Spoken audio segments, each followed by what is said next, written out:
Dangerous Brown Men. Gargi Bhattacharyy. Exploiting Sex, Violence and Feminism in the War on Terror. Thanks to my former colleagues at the University of Birmingham and to my new colleagues at Aston University for support during the completion of this work.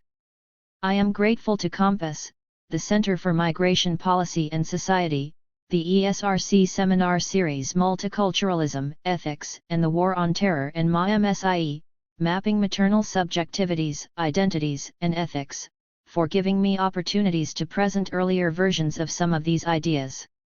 As always, I could not have completed this or anything else without the support of Manju, Dilip, Sonali, and Stanheed. For me, this project began with the birth of Swadhin, my own most special dangerous brown man, who has helped me to remember again that every detainee and torture victim, every terror suspect and media demon, is someone's darling baby. This book is for you, with the hope that by the time you are old enough to read it, this will all seem like ancient history. The War on Terror has brought forth a range of public representations and new documents revealing what is considered necessary in times of war. These include images and video clips, sound bites, and websites, all seeping into a transnational public consciousness and creating a highly suggestive montage of what this new conflict is and what it might mean. The documents stem from many sources, from both the US and its allies, from declared enemies of the West and independent sources, and from old and new media outlets. It feels as if we know lots of snippets of information about this nebulous war, even if few can construct a comprehensible overall narrative. It is impossible for the consumer of such global media to be unaware that horrors are being carried out in our name. We know, for example, that many people have been detained without charge or trial at Guantanamo and other less high-profile detention facilities. We know that these detainees include children. We know that some of those detained have sustained permanent injury, losing the sight of eyes, pieces of feet, arms, although we do not know how such injuries came about. We know, from video images taken through the fence at Guantanamo of emaciated men being manhandled by guards, that people are kept almost naked. We know that others at Guantanamo and elsewhere are being stripped naked as a softening up tactic in interrogation. We know that detainees attempt to protest by hunger strike and are force-fed in brutal and possibly illegal ways. We know that detainees have suffered torture, including waterboarding, electric shocks and sexual assault. We know that people have been kidnapped and flown secretly to places where they have been handed to torturers, incarcerated in the living death of secret prisons. We know that some have died. We know that some Introduction. Dangerous brown men have been beaten and raped and abused, apparently for the enjoyment of their guards. We know that they have been repeatedly cut on their genitals, that these cuts caused permanent scarring. All of this, which is not a secret and which is not denied by the perpetrators, is presented as justified in the struggle against bad men, as George Bush has described those imprisoned at Guantanamo Bay. Stafford Smith, 2007. My argument is that this presentation of the necessity of brutality in a global war against a non-state enemy, international terrorism, is serving to create a new form of global audience and consciousness. The War on Terror, as its proponents term it, is causing a cultural shift in how we are able to conceive of a linked global public and what constitutes membership, even reluctant membership, of such a sphere. It also represents the attempted creation of a global public space of alliance against terrorism. I want to suggest that the development of this global arena, however contested, is a central aspect of the War on Terror. Of course, in some ways this is obviously the case. We know only too well that the battle is between us and them, that it is a battle of cultures and values, that what is under attack is our very way of life. Sometimes it seems that the primary justification presented for this war is that of culture. Northcott, 2004, Gao, 2004, Drury, 2006. This work is necessarily about the representations of the War on Terror in and through the UK and US, although it attempts to describe the construction of a global public that goes beyond these central players in the coalition of the willing.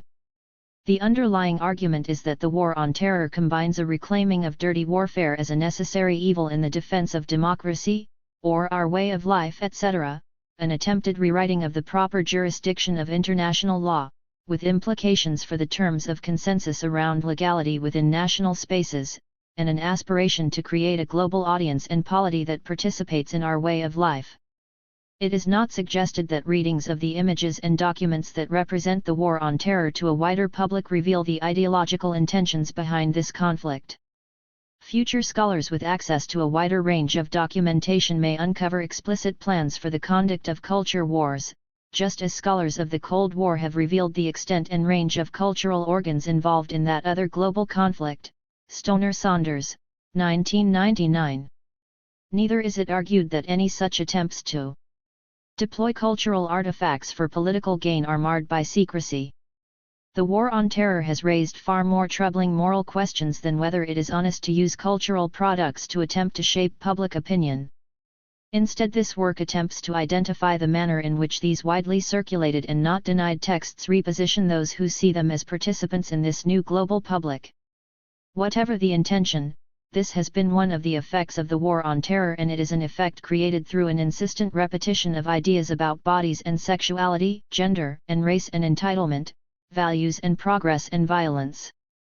In common with many others, I am beginning from my own sense of fear and bewilderment. Something has changed with the so-called war on terror, however much this builds on previous strategies of state racism and human rights abuse, of overt and covert occupation, of nurturing authoritarian regimes as allies in the battle to safeguard our interests, whether identified as geopolitical, economic, or cultural in some more nebulous sense. I know full well that this is not the first time of horror. Our era has no monopoly on abuse and violence. Perhaps nothing that is happening has not happened before. Probably much of the activity of the war on terror is a continuation of previous state activity, be that overt or covert. For some infamous examples, see Huggins, 1991, Dillon, 1991, McMaster, 2002. Yet there is something, if not new, at least unfamiliar about the presentation and processes of the war on terror. Not least there is the continual reaffirmation by its proponents that this is indeed a completely new era, a time when the new and irrepressible demons of international terrorism are such that we can no longer afford the indulgences of previous times. International law, the protection of human rights and civil liberties, the right to a fair trial. Now we are told that these things are not necessarily absolutes. Each one is negotiable, subject to flexibility, and perhaps altogether expendable because the battle to defeat terrorism requires that we sacrifice such niceties, most famously outlined by Dershowitz, 2002, with the larger debate summarized in many sources, including Bufacchi and Arrigo, 2006, Greenberg, 2006, Ramsey, 2006, Foote, 2006. This then is the first element, the retreat from previously accepted standards of international conduct in conflict. It is not suggested that such standards have been respected at all times. What is new is the continual assertion that these rules of engagement no longer apply. One aspect of this work examines the manner and content of such assertions in order to understand their role in the attempted creation of a global public space. This is the second element of the work. The war on terror is not only a series of military interventions and transnational security measures, it also entails a cultural project that seeks to remake the terms of belonging, legality, and otherness. Mahajan, 2002. This is truly a project of the globalized era, highly mediatized, revealing the emergence of new and shifting relationships between regions, nations, and communities. The public narrative of the war on terror describes a world where old histories of geopolitical alliance can alter course in a moment, a world where all can join the righteous battle against terrorism. The central contention of this work is that this cultural project operates through the deployment of ideas of sexuality and race. I am trying here to bring together information from a range of sources, from factual material by other researchers to public pronouncements by key actors to more creative engagements with the war on terror. In the process, I hope both to present an analysis of the impact of these cultural texts and their circulation and to represent something of the panic-ridden sensibility of our age. This is not an attempt to uncover what has been kept secret. I have relied heavily on other authors and publicly available documents in order to outline the activities of the War on Terror. What I am seeking to add to this debate is an examination of how this knowledge circulates in public life. A battle about the terms of legality, anti-terrorism, and the rights of the individual is being carried out through the global media. Representations of the War on Terror, both of what such a project entails and of why such actions may be necessary, form an integral part of this cultural battle. Feminism and the war. Feminist scholars have drawn attention to the place of sexualization and racism in the workings of new imperial forces. Chandra Mohanty summarizes this concern and reiterates the need for a feminist response. Imperialism, militarization, and globalization all traffic in women's bodies, women's labor, and ideologies of masculinity/femininity, heteronormativity, racism, and nationalism to consolidate and reproduce power and domination. Thus, it is anti-racist, anti-imperialist, anti-capitalist, multiply-gendered feminist praxis that can provide the ground for dismantling empire and re-envisioning just, humane and secure home spaces for marginalized communities globally. Mohanty, 2006, 9. In many ways my project here is an expansion of this paragraph. I have tried to trace the manner in which women's bodies are represented and circulated in order to examine the particular formations of gender, sexuality, race, and nation that are brought into play in the War on Terror. However, unlike Mohanty and others, I am less certain that such ideologies of gender and sexuality, or of race and nation, easily replay our expectations of what is normative, dominant, and rewarded. This work argues that the War on Terror combines painfully familiar forms of violence and exclusion with a rhetorical embrace of gender equality, multicultural coexistence, and personal liberty that reveals the imprint of more recent influences.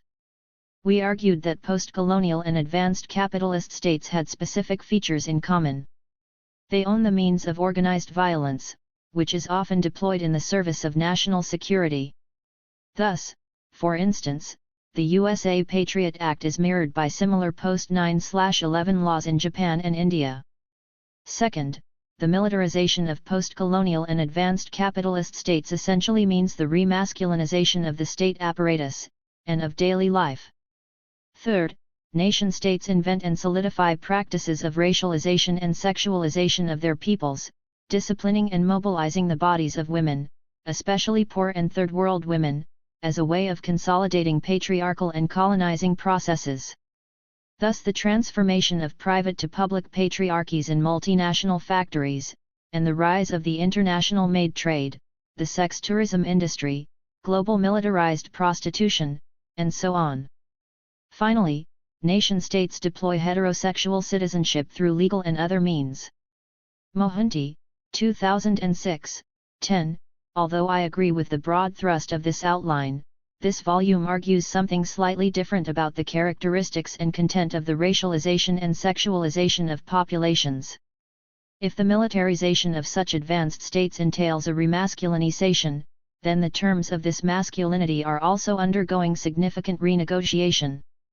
Similarly, such states may ratchet up patriarchal and colonizing processes, but this involves a disciplining of male and female bodies in a manner that combines familiar patriarchies with reworkings of the place and meaning of gendered bodies.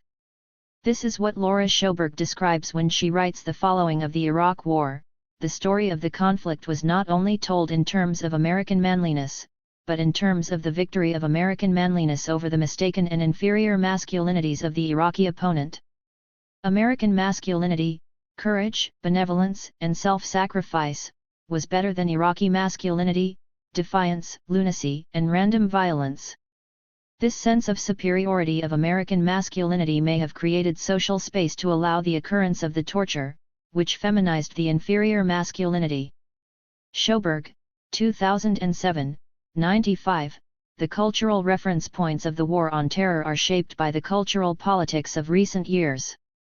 The key components of the justificatory narrative surrounding the war are taken from progressive social movements: the defense of women's rights, the celebration of more diverse masculinities which can express emotion and enact relations of care, the affirmation of multicultural coexistence and the implication that backward cultures remain entrapped in uncontrollable and excessive homophobia in contrast to our tolerance within careful confines. The proclamation of openness and innovation is an important element of how advanced capitalism bills itself in the war on terror. For this reason, the deployment of a disciplinary sexualization cannot easily be reduced to ideas of heterosexual citizenship. In an era where enemies of the West are portrayed as lacking the ability to gain pleasure from even the most straightforward of heterosexual relations, Western culture is presented as tolerant and attentive to more diverse methods of showing love and experiencing pleasure.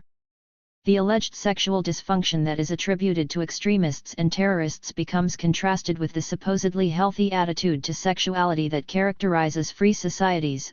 For a fictionalized account of this distinction, see Amos, 2007. Stuart Croft has collated the myriad ways in which the attacks of September 11, 2001, 9/11, have been deployed as a founding myth of shared consciousness and cultural affiliation. Croft, 2006. Following the attacks there was a very quick, seemingly almost immediate, articulation of a shared narrative of what it meant to belong. Included in this story, a story assembled from many sources, was the sense that our way of life included an attention to the rights of women. The identification of Afghanistan and the Taliban as the harborers of international terrorism demanded an explanation of how they differed from us. Perhaps for the first time, the need to defend the rights of women was presented among the justifications and objectives of war. In an address in December 2001, George Bush assembled the key components of the narrative that was mobilized to distinguish between us and them. This new enemy seeks to destroy our freedom and impose its views. We value life, the terrorists ruthlessly destroy it. We value education, the terrorists do not believe women should be educated or should have health care, or should leave their homes. We value the right to speak our minds, for the terrorists, free expression can be grounds for execution. We respect people of all faiths and welcome the free practice of religion. Our enemy wants to dictate how to think and how to worship even to their fellow Muslims. George Bush, 2001, here the associations are spelt out. The new enemy opposes that which we value and respect: freedom, life, education, women's rights, free speech, religious freedom. The inclusion of women's rights extends the repertoire of freedom claims and confirms that, in the context of the war on terror, women's rights function as a link in an associative chain referencing otherwise somewhat abstracted markers of freedom. For Bush and others, such an inclusion also served as evidence of the civilizational progress achieved beyond the Muslim world. There were dissenting voices from the start. In October 2001, a group of US-based feminist academics issued a statement entitled "Transnational Feminist Practices Against War." This short declaration summarizes a number of key points that were being debated in anti-war circles, including the role of the US and other affluent nations in a global system of exploitation and violence, the slide between racist foreign policy and state racism against minorities at home, and a critique of any deployment of liberal feminist goals that was not alert to this global context. However, as well as these well-trodden themes, the statement also touches on ideas that are less often articulated in this arena, ideas of sexuality and of affect. The first and foremost critique is of the thoroughly gendered and racialized effects of nationalism. The emerging nationalist discourses consist of misleading and highly sentimentalized narratives that, among other things, reinscribe compulsory heterosexuality and the rigidly dichotomized gender roles upon which it is based. A number of icons constitute the ideal types in the drama of nationalist domesticity that we see displayed in the mainstream media. These include the masculine citizen soldier, the patriotic wife and mother, the breadwinning father who is head of household, and the properly reproductive family. Bhattacharyy et al., 2001, this volume seeks to explore the continuing remaking of such sexual myths in the conduct of the war on terror. Feminists and others have argued that a variety of nationalist discourses display insistent and problematic propagation of gender inequality and sexual violence. Yuval Davis, 1997. This is the debate to which the statement above appeals, the body of knowledge that has been uncovered through a scholarship that is attentive to the place of gender, sexuality, and affective relations in stories of power and politics. The critique of the nationalist discourses that emerged in the aftermath of the attacks of 9/11 builds on these insights. Once again, the attempt to construct a national body that binds people together and silences contradictions and dissent looks to ideal types of masculinity and femininity because these are the stories that resonate with our most personal ideas of self. In the face of terrorist attacks that despise our way of life comes to be represented as a familial drama, all idealized gender types and affective relations.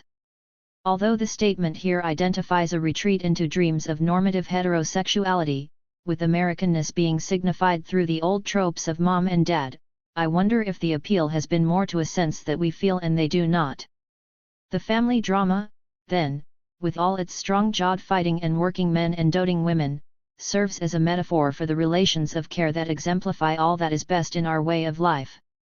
Although they do not quite say this, the signatories to the statement do identify the assumption that Americans hold a monopoly on human feeling as another central and problematic theme in responses to 9/11.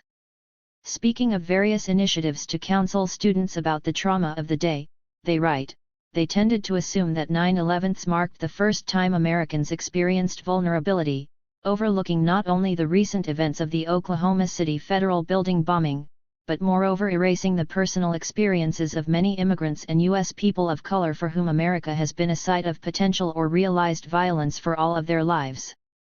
Bhattacharyy et al., 2001.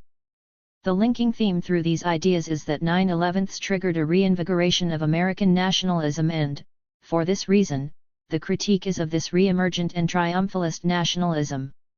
Of course, it is true that there has been a discernible reclaiming of the most overt jingoism, and it seems clear that U.S. domestic politics remains highly susceptible to the call of nationalism.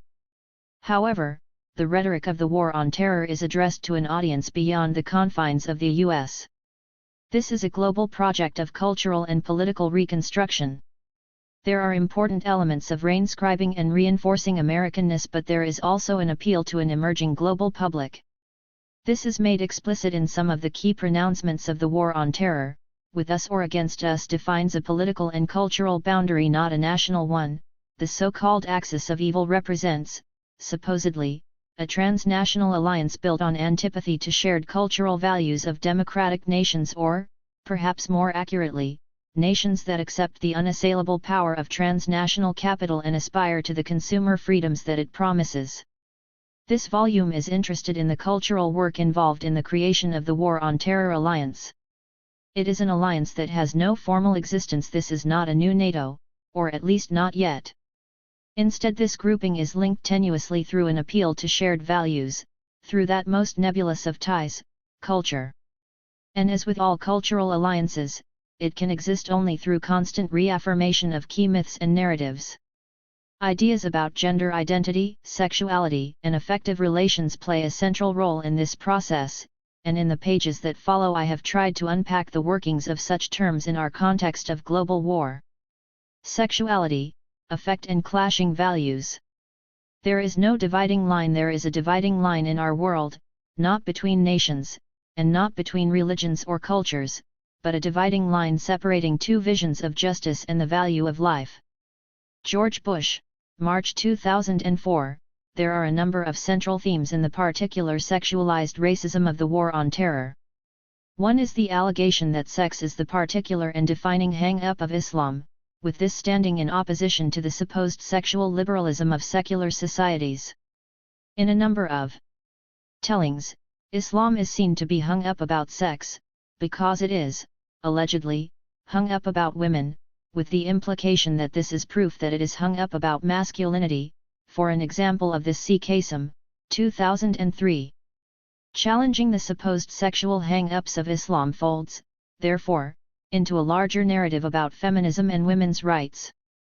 As the achievement of rights of a sort for women has become increasingly regarded as a central goal of development, in economic and social terms, the scrutiny of places that do not appear to fulfill these aspirations has increased.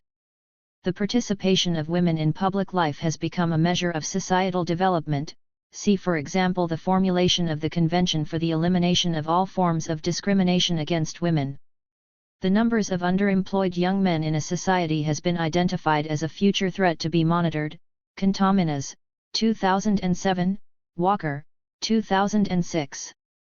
The gendering of public life has come to be understood as an important component in our understanding of political movements, violence, and extremism. In relation to the uneven attempts to comprehend developments in the Islamic world, these insights have been reworked by others to argue that the position of Muslim women indicates that contemporary Islam suffers a systematic and deep disturbance about masculinity. This is a mythology that ties debates about the status of women to accusations of intrinsic homophobia and other sexual repression, with all of these indicating a larger dysfunction.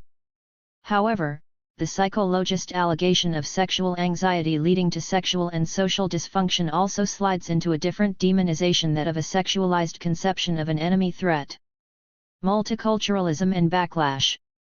A key element of war on terror discourse is the contention that cultural differences between groups are solid and unchanging and the source of potentially violent conflict. Although Bush, Blair, and other central characters have made a point of repeatedly stating the values of tolerance and coexistence as a distinguishing feature of our way of life and as a crucial differentiation between us and them, the philosophical underpinnings of the war on terror are shaped by a denial of the possibility of peaceful pluralism. The role of Huntington's conception of the clash of civilizations has been overplayed, and his larger vision of a world divided into competing cultural tribes has not been taken up by others. Huntington, 1996. However, his suggestion that discrete cultural types inhabit different geographical areas of the world and that these types are in competition with each other has seeped into political debates within so-called Western nations and in the international realm. Coexistence with difference now appears to be impossible. How foolish of us ever to imagine that such a thing could be safe or desirable. Gao, 2004. For an overview of recent debates about multiculturalism, see Phillips, 2007, Moduad, 2007. In fact, despite the extensive coverage granted to refutations of multiculturalism and exposures of its failures and limitations, relatively few places have operated explicit policies of multiculturalism at the level of national policy. Key elements of theories of multiculturalism, such as the contention that recognition and respect for cultural identities are necessary for social participation and justice, and that appreciation for the contribution of different cultural traditions is a social good, have entered mainstream thinking across many locations.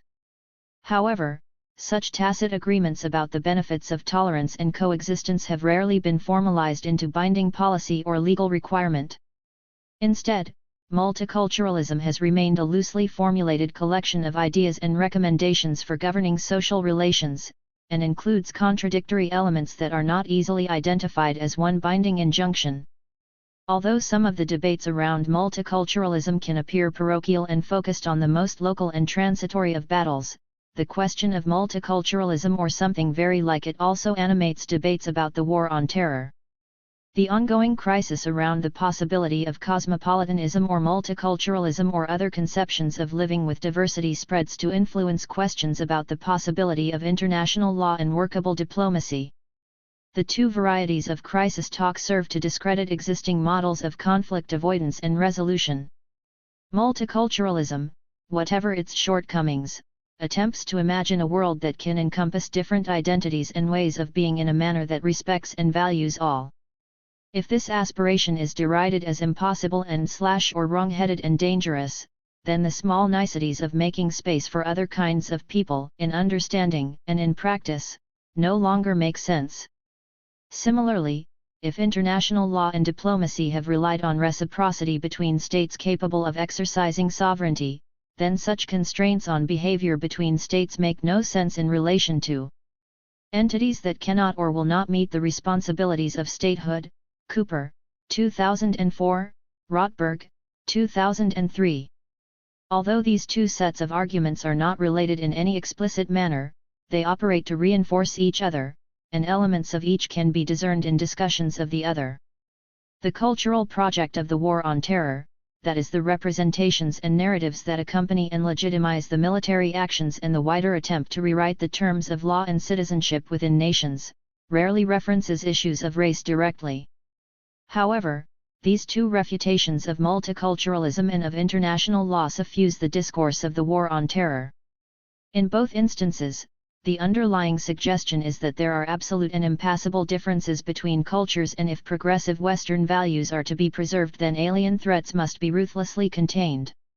Dangerous Brown Men. Is the War on Terror really about sex? This book argues that the War on Terror is a deeply sexualized endeavor. By this, it is not suggested that this whole global experience is in fact a symptom of sexual frustration or dysfunction, or that international relations are motored by deep and primal passions, or that all forms of conflict can be reduced to the expression of sexual anxiety. Instead, it is argued that there is something deeply and troublingly sexualized about the representation and conduct of the War on Terror, and that this sexualization tells us something about the racialization of contemporary international relations. Zilla Eisenstein describes this in terms of sexual decoys, the deployment of highly visible figures in order to give a misleading impression of equality and progress. Eisenstein describes this as increasing the complexity of gender and sexuality. There is female and male masculinity, and male and female femininity. Eisenstein, 2007, 12. Eisenstein is concerned primarily with the dissonance between the claim to defend women's rights and the practice of what she terms us-led anti-democratic wars of / terror. However, she too suggests that notions of sexuality are doing some extra work in the cultural expressions of the War on Terror. Eisenstein argues that sexual torture and humiliation are inflicted on brown/Muslim men by white women in order to make these men vulnerable like women, and to reassert the fiction that women in the West are free, including free to participate in the degradation of racially othered men. Eisenstein, 2007, 34. Implicit in these scenarios is the idea that sexual torture is a source of particular humiliation and unmanning for Muslims, and that sexual freedoms are a particular treasure of the West. Accounts of the history of sexuality explicate this distinction from the influential writings of Foucault on the medicalization and excessive production of modern Western sexual cultures to the discussion of sexology and its impact on popular consciousness. Sexual liberation is conceived as freedom within the separate sphere of sexuality and intimacy, and this separation enables the commodification of sexual expression. I want to suggest that, while we may dispute the Western provenance of such a phenomenon, the idea of sex as a space apart from other parts of life seeps into the cultural presentation and conduct of the War on Terror. Writing of the historical construction of sex and pleasure in the West, Gail Hawkes writes of more recent commodifications of sexuality. Sex sells, sex retains the power to fascinate and entice, even in an experience-weary world. The assumption that sex is the pleasure of pleasures perpetuates its specialness, while at the same time its integration into a world of commodities renders this quality mundane. In both, the long-standing negative constructions that emphasized that sexual pleasure was socially disruptive appear to have been eclipsed. Whimsical experience of commodified pleasures is not now a problem for social order but operates as one of its foundations. Hawkes, 2004, 180. Hawkes is writing of a longer historical process through which the meanings allocated to sex and pleasure have been contested and adapted. However, her account of our time resonates with some key claims from the War on Terror.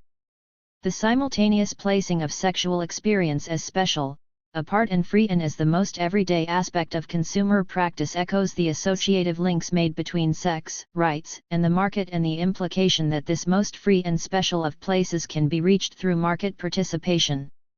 In relation to these ideas, this work goes on to explore a number of key themes: the contention that sexual freedom is one of the freedoms that we are defending, allegedly, against the intolerance and authoritarianism of violent others. That freedom of sexual expression can stand in as an archetypal social freedom because we live in a culture that imagines fulfillment in terms of intimacy and sexual autonomy, and views sexual expression as one of the purest expressions of self, what we really want. That at the same time, the conduct of the War on Terror reveals some highly sexualized violence and representations of the enemy, that the representation of terrorist threat suggests a sexual motivation that underlies the violence of cultural difference. In the burgeoning literature seeking to explain our global crisis, when commentators attempt to unearth the basis of the divide between the West and the rest, or, as it seems to be increasingly expressed, Islam and our values, sexuality emerges again and again as a central theme. In a kind of echo of anti-Western critiques, champions of the West also seem to believe that sexuality is central to Western culture and values.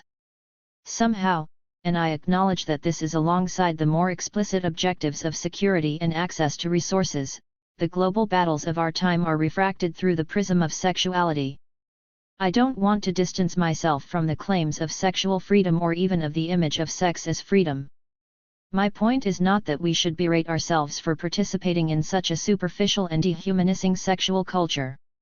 Of course, it may be possible for commodified sexual experience to be enriching and even freeing.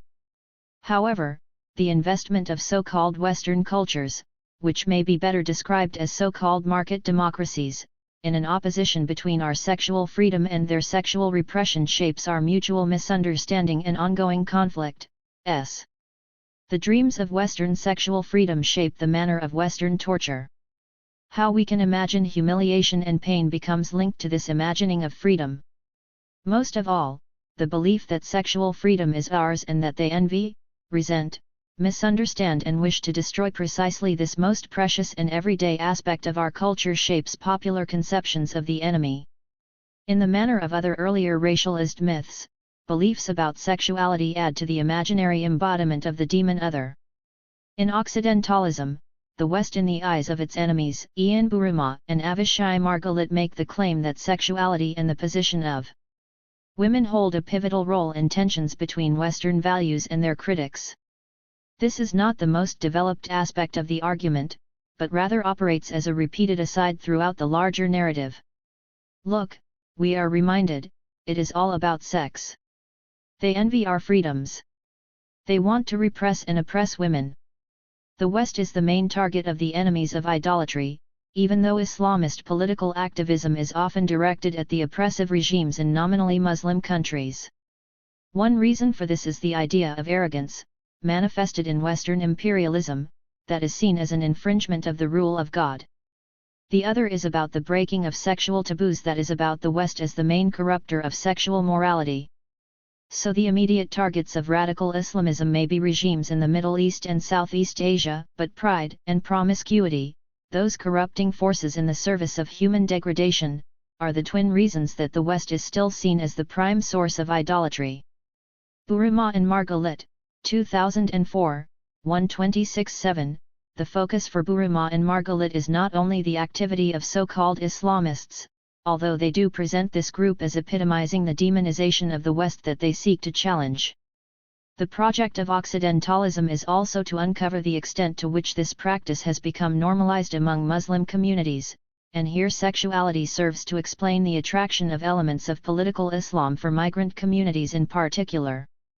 Even if they have little idea what the ideal Islamic state should look like, they care deeply about sexual mores, corruption, and traditional family life. Islam, to the believers, is the only source and guardian of traditional collective morality.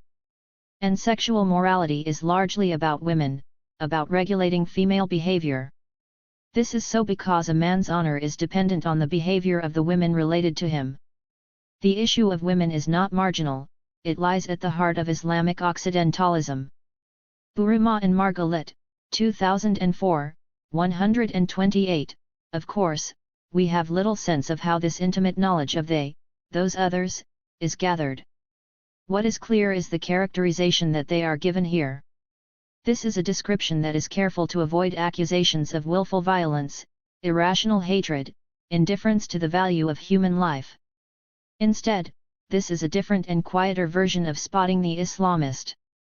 Here, they are those who value a traditionalism that they do not wholly understand, observant but not theologically knowledgeable, yearning for the stability of a traditional collective morality which may never have existed at all. Buruma's argument is that such people are susceptible to the claims of those who blame the West for the degradations of modern life, degradations embodied as unbridled commerce, sexual license, and a desire to place man above God. Competing beliefs about sexual behavior become pivotal in this depiction of the fracture lines between communities, nations, and cultures. This is an underlying theme through much of the literature on our global crisis. The West is, in fact, obsessed with sex, but the obsession is with an image of sex as freedom. This celebration of sexual freedom and the apparent rights of women brings together some unlikely players, including those who in the past have opposed feminist demands and berated Western societies for the loosening of sexual morality. However, in the context of an imagined global cultural conflict, sexuality is deployed as a symbol of all things Western that must be defended. Of course, this development makes sense only in relation to the widespread perception that they, those barbaric others, hate our freedoms, our freedom to love and touch and leave and experiment, and the freedom of our women to move and love freely. This account of sexual freedom, of a sort, comes to play the role of iconic image of personal freedom. This, combined with democracy, is presented as a distillation of Western values, what must be defended at all costs. At the outset, we should be clear that this book is not an attempt at authentic or accurate representation. The point is not that these accounts are a distortion of Islam, the West, or anything else. I accept that no one can represent all and that the troubled terrain of cultural competency and battle must be challenged. However, my interest and my job have been the analysis of cultural representations, because I have believed that attentive reading of such ephemeral forms adds to our understanding of how meaning and value are created and ascribed in our world. Now it seems that this task becomes at once more urgent and more dangerous than ever, and more open to misuse and misinterpretation than before. So, to be clear to all readers, my intention here is not to offer a true or better representation of Islam or to uncover the theological continuities or divisions between traditions. My chosen task is to examine key representations of culture and sexuality as they emerge in the West, from many voices, and to suggest that these emanations can help us to understand the reconfiguration of global relations in our time. Of course, Buruma and Margalit are responding, belatedly and with ill temper, to the long shadow of Orientalism, said, 1979, and adopting the role of victims of misrepresentation by ill-informed Easterners. This reclamation of cultural victimhood echoes trends both within Western multiculturalism and in international relations. As many others have remarked, international terrorism is widely portrayed as a direct outcome of the failures of multiculturalism. Gillian Youngs has argued that the war on terror is also characterized by a confusion and blurring between local, national, and international levels of political activity. The sense that incompatible views on sexuality and the position of women embody the fault line between us and them in neighborhoods, national policies, and international relations filters through the representation of the war on terror. To understand this process, we need to think about representations of sexuality and of race, and to read these concepts alongside the accounts of international relations and the conduct of war. The chapters that follow address 4 aspects of this debate. Chapter 1 reviews the impact of feminism in debates about foreign policy and considers the significance of such widespread misappropriation of feminist language and claims. Chapter 2 moves on to consider the processes of embodiment that emerge in representations of the war on terror, including a discussion of proper and improper gendering as imagined in this frame. Chapter 3 revisits discussions about state racism and the construction of Muslim men as a racialist threat through techniques of everyday militarization. Chapter 4 analyses representations of torture carried out in the name of the war on terror and considers the role of sexuality in practices of torture and in representational traditions. The conclusion brings these ideas together to argue that the circulation of images and rumors of sexualized and racialized violence create a global public of unwilling spectators. 1. The misuse of feminism in foreign policy. The 21st century has seen international and national politics refracted through allegations about culture, belief, and antecedents. From 9/11 to the attacks on Afghanistan and Iraq to the overall and unfinished debate about the nature, reach and substance of the war on terror, the suggestion that the world is divided into antagonistic groups who inhabit incompatible cultures or hold diametrically opposed beliefs has entered the serious businesses of war, diplomacy, and public rhetoric. Not for the first time, women, bodies, and sexuality have taken on a heightened symbolic role, and complex narratives have been constructed that link the 3 themes and in turn link this assemblage to the responsibilities and choices of states. In common with others, Eisenstein, 2007, Shepard, 2006, my sense is that this utilization of concepts of women's place, proper bodies, and free and unfree sexuality is not unique, but that there are distinctive features in their take-up in our time. The exploitation of an appeal to feminism, however insubstantial and uninformed such an appeal might be, is one aspect of this distinctiveness. This chapter reconsiders the use of a rhetoric of feminism in the pursuit of the war on terror. I am using the term rhetoric here to indicate the tactical deployment of the language and style of feminism in order to achieve other strategic goals. In other words, in order to shape the response of the other and the outcomes from an interaction through strategies of persuasive language. The instigators of the war on terror, famously, have pointed to the rights of women as a justification for military intervention. The early and much-cited invocations of supposedly feminist solidarity from Laura Bush in her radio address to the nation on November 17, 2001 typify one moment in this process. The brutal oppression of women is a central goal of terrorists. Civilized people throughout the world are speaking out in horror, not only because our hearts break for the women and children in Afghanistan, but also because in Afghanistan we see the world the terrorists would like to impose on the rest of us. Laura Bush, 2001. George Bush's 2008 BBC interviews, billed explicitly as a review of the legacy of this presidency, also saw Bush respond to the accusation from the Chinese authorities that the U.S. was stuck in Cold War thinking, with the assertion that the U.S. was engaged in an ideological struggle with people who were both evil and enthralled to an ideology that targeted the hopeless by refusing rights to women, denying religious freedom and instigating terrorist violence. Bush, 2008. Despite the considerable debate and careful critique mounted by feminists and others, the slogan of women's rights continues to play a talismanic role in Bush's depiction and justification of the war on terror. In the war on terror, the abuse of women and the denial of their public rights has been used as a marker of barbarism and as an indication of societal sickness, a sickness requiring intervention. This could be regarded as another example where insights from development organizations are redeployed as an element of military strategy. Duffield, 2001.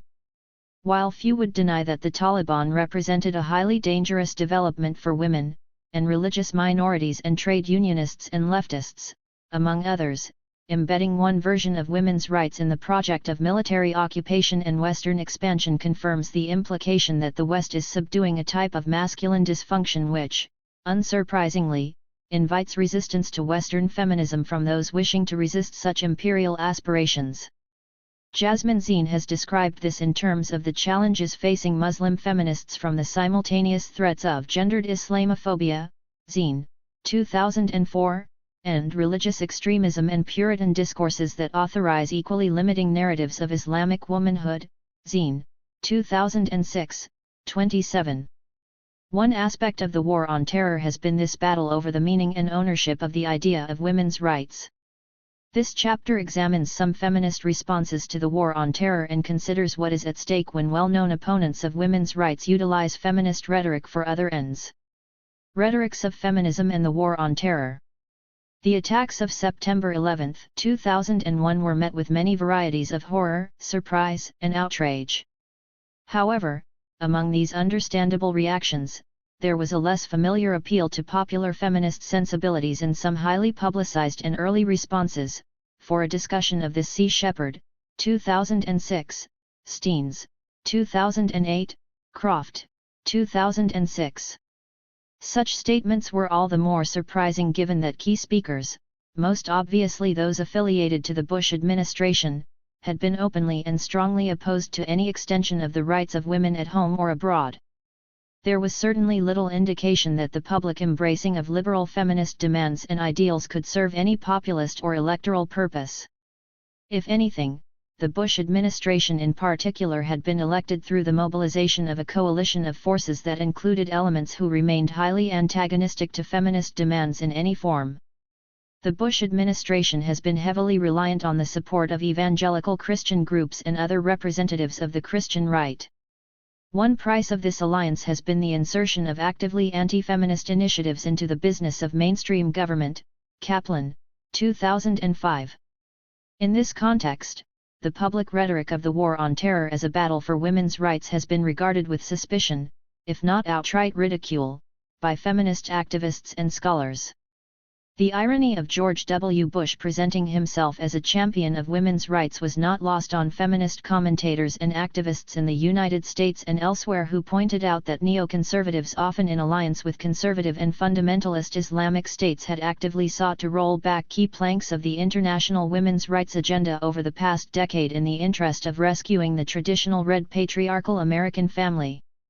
Steens, 2008, 164. Certainly, feminists in the US and elsewhere were under no illusions about the attitude of the Bush administration to policy issues impacting on women. Internationally, the United States continues to refuse to sign the Convention on the Elimination of All Forms of Discrimination Against Women, CEDAW, effectively blocking its implementation, and under Bush there has been a withdrawal of U.S. aid to sexual health and family planning programs that provide information about abortion. Kaplan, 2005. Within the U.S., the Bush administration has closed the Women's Bureau in the Labor Department, thus dismantling the apparatus to track gender and pay. Eisenstein, 2006, 195, and closed the White House Women's Office. Audiences with some knowledge of these matters have regarded the use of feminist claims in the War on Terror as no more than a cynical cover for a business-as-usual imperialist foray to safeguard both access to resources and geopolitical leverage. However, despite this, the intensive media circulation of the claim that this war was to protect women has shaped public debate on these issues. Media audiences in the US and beyond are unlikely to be well informed about the detail of US government policy. Issues such as the blocking of obscure international treaties or changes in the detail of aid distribution do not translate easily to headlines, in either domestic or international media. The story about women's human rights has been reproduced by U.S. media, which have largely, until recently, rallied to the cause as spun by the White House. The evocation of liberated Western women and oppressed Muslim women has been useful in the project of casting the United States as a beacon of civilization and in constructing, reinforcing, and reproducing an us versus them polarity between the West and the Islamic world. Steens, 2008, 160. There has been considerable criticism of this rhetoric and framework, with the growing feminist literature challenging the expedient use of feminist rhetoric and the pretended defense of women. However, in popular discourse, the claims of Muslim repression and Western liberation of women continue to circulate. In particular, the stance of the U.S. group, the Feminist Majority Foundation, in supporting the attacks on Afghanistan as necessary for the liberation of Afghani women, served to confirm to an unschooled international audience that this was a war informed by U.S. feminism. There has been no shortage of feminist challenges to this disreputable misuse of feminist claims by non-feminist forces. Gillian Young summarizes some of these critiques when she writes, "When Western women hear their governments engage in such warrior speak about Eastern women, embedded within it are gendered assumptions about Western women's inferior social status." Young's, 2006, 11. However seductive the narrative of rescue can be, especially when structured around representations of veiled, voiceless and utterly othered women in poor parts of the world, feminists in the West have learned that cultural projects that assume that foreign women need to be saved have consequences for women at home. The story of rescued women anywhere relies on the idea that women everywhere are less than men, helpless victims waiting to be saved. In connection to this, Stabil and Kumar have argued that the Bush administration represented women's equality in the West as a natural part of Western humanist values, in the process erasing the struggles of generations of feminists to achieve such rights. Stabil and Kumar, 2005. This has been the defense of feminists in many places. The War on Terror may reference feminism and ventriloquize feminist concerns and goals, but this is an instrumental appropriation by those who have no interest in or commitment to feminism. Feminism is a veil, or in Zilla Eisenstein's phrase, a decoy to avert attention from the actual activity and focus of this war. Eisenstein, 2007. However, despite this concern to delegitimize the feminist claims of the War on Terror, the place of feminism and the implications for the status of women are far from decided. Defenders of the invasions of Afghanistan and Iraq continue to suggest that regime change by force has been in the interests of women. Bush, 2008. Commentators continue to evaluate the position of women as an indicator of successful nation building or post-war reconstruction. Oates, 2006. Whatever the actuality of feminist participation or influence, the war on terror remains an endeavor that is shaped in dialogue with at least an idea of feminism. My argument here is not that feminism or feminists have been complicit with the activities of the war on terror foremost. The opposite is the case, and feminist activists have taken high-profile and vocal roles in anti-war and civil liberties campaigns in many parts of the world. However, despite this, the use of stolen feminist rhetoric has continued to form an important aspect of the claims of the war on terror, and this claim has continued to gain some acceptance in popular media. For example, in early 2008, at a time of intensive domestic debate about the continuing presence of British troops in Afghanistan, the UK media was filled with concerns about the case of a young man sentenced to death allegedly for downloading and distributing a report about women's rights. Sengupta, 2008. The central message of this coverage was horror that such things continue to happen when we went there to defend women's rights. Although such media coverage brings a necessary corrective to the US-led coalition claim that Afghani women have been liberated by military intervention, it reveals a continuing belief that the original military offensive was intended to save the women of Afghanistan, and a disappointment that this rescue project has not been achieved. Although many parties doubt the intentions and ability of Bush, there appears to be a widespread acceptance that military intervention in pursuit of women's rights is necessary and desirable, if carried out effectively. The war on terror as yet another ethnic war. In addition to this discussion of the desirability and effectivity of war for women's rights, the amalgamated activities of the war on terror are characterized by a range of gender work familiar from analyses of earlier nationalist wars. Feminist scholars have insisted in the debates of recent decades that the business of states, nationalisms, and war are all highly gendered and shaped by and shaping of gender identities. In a famous collection, Neera Yuval Davis and Floya Anthias introduced this idea with the words, "We claim that central dimensions of the roles of women are constituted around the relationships of collectivities to the state. We also claim that central dimensions of the relationships between collectivities and the state are constituted around the roles of women." Yuval Davis and Anthias, 1989, 2.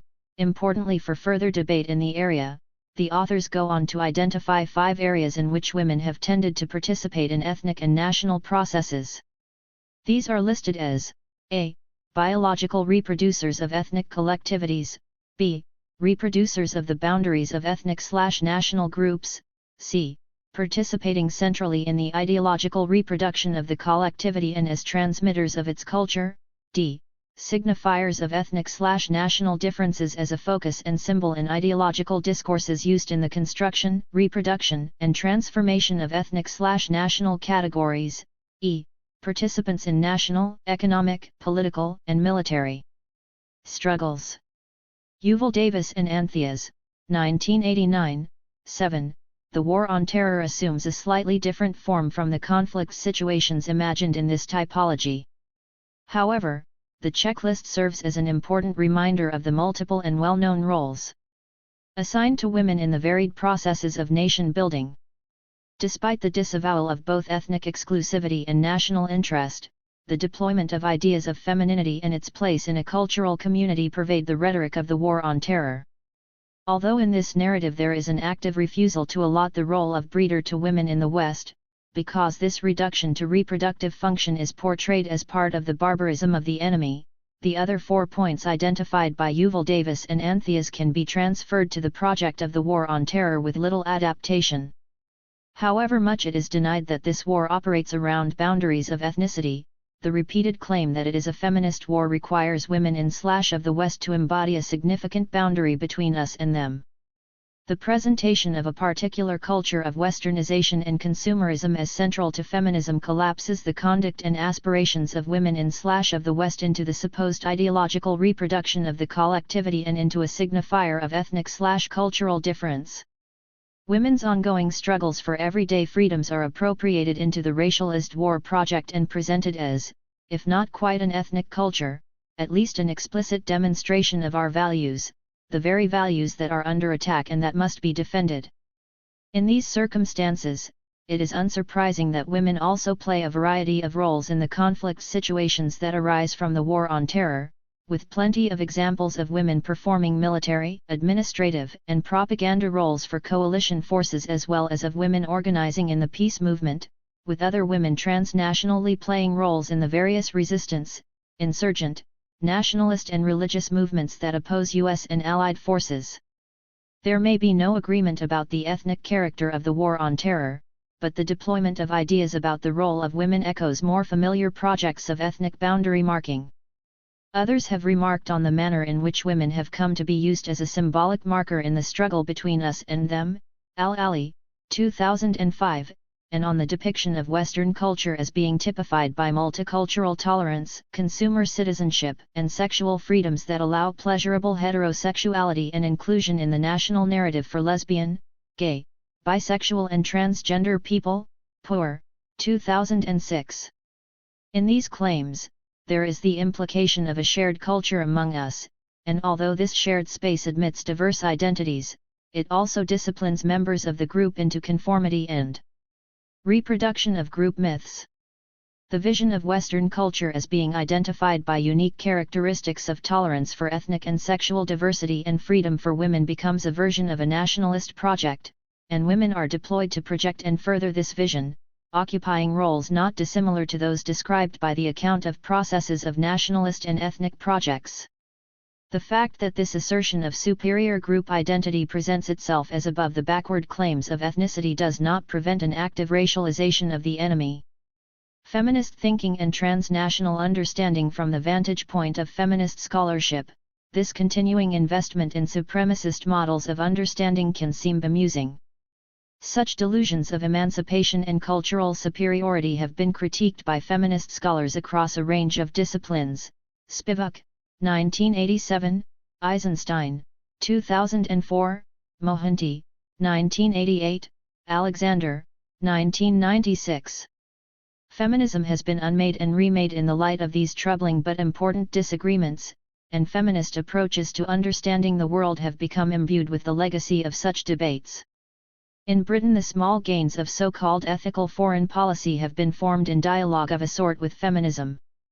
Although after Iraq it is hard to think of Blair's Britain as anything other than a protagonist in the new imperialism, the ethical aspirations of such bloody endeavours cannot be understood without some attention to the political energies and alliances that informed the centre-left project of New Labour.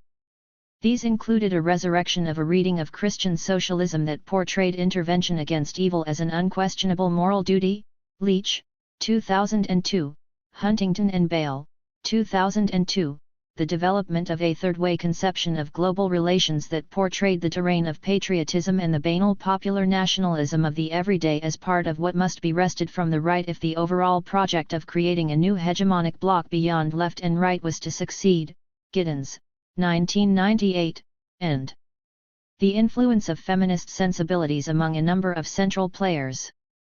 Although there has been considerable debate about the actual impact of New Labour for women, Coote, 2000, many would argue that the somewhat uneasy political alliances that led to a New Labour election victory in 1997 included influence from feminists and feminism, Russell, 2005. Key figures in the Blair court had come through the equality and other battles of local government during the Thatcher years, and this group included a number of high-profile cabinet ministers, Rawnsley, 2000. The unexpected reinvigoration of Christian socialist elements in the party, an affiliation that has become more contested as others in this largely left-leaning grouping have opposed both the war in Iraq and wider failures to address social inequality, may appear to echo the political alliances forged by the Bush administration, but in fact the role of Christian rhetoric in the political life of Britain has been quite distinct from the content and methods of the US Christian right. There is some evidence of use-influenced evangelical groups spreading into the UK, including through the so-called sponsorship of state schools, Harris, 2005, and entry into public office, Ecclesia, 2008. However, UK Christian groups do not represent the level of organisation and influence associated with US politics. Tony Blair's references to his own Christian beliefs have been a cause of concern and ridicule, BBC News, 2007, and, despite the creeping influence of highly conservative forms of Christian belief among new Labour cabinet ministers, there is little evidence of an organised Christian vote in British politics, as opposed to voting defined by local communal or sectarian divisions. As a result, Britain has not paralleled Bush's attacks on women's organisations and campaigns. Instead, there has been an attempt to fold the concerns of women into more instrumental policy objectives such as addressing low earnings and enabling welfare claimants and lone parents to re-enter the job market, Coote, 2000, and an accommodation of feminist activists within some structures of the government and party, Russell, 2005. Some, such as McRobbie, have launched a trenchant critique of the manner in which post-feminist rhetoric has been mobilized to discipline young women into effective and unresisting market participation, McRobbie, 2007. However, overall, the claim that this was a humanitarian war for the rights of women and others has served in Britain as an explanation for an otherwise seemingly inexplicable alliance with this most right-wing of US presidencies. Whatever the opposition to the war itself, this implementation by force of women's rights continues to be regarded as a laudable goal. Feminism via the Academy. The widespread impact of feminist debate and politics from the 1970s onwards, not least through the influence of university teachers and other researchers on generations of women and men who now populate significant governmental institutions, has created a cadre of professionals whose training has taken place in dialogue with feminist thinking and modes of understanding. In significant areas such as poverty reduction, agricultural reform, health, security studies, and global stability and governance, feminist scholars and activists have shifted the focus of research and policy to such an extent that feminist goals can be cited as indicators of policy success. See Gender and Development Organization Bridge at http://www.bridge.ids.ac.uk/right. These are developments that cannot be dismissed as fake feminism, in the manner of recent proclamations about the welfare of the women of Afghanistan and Iraq.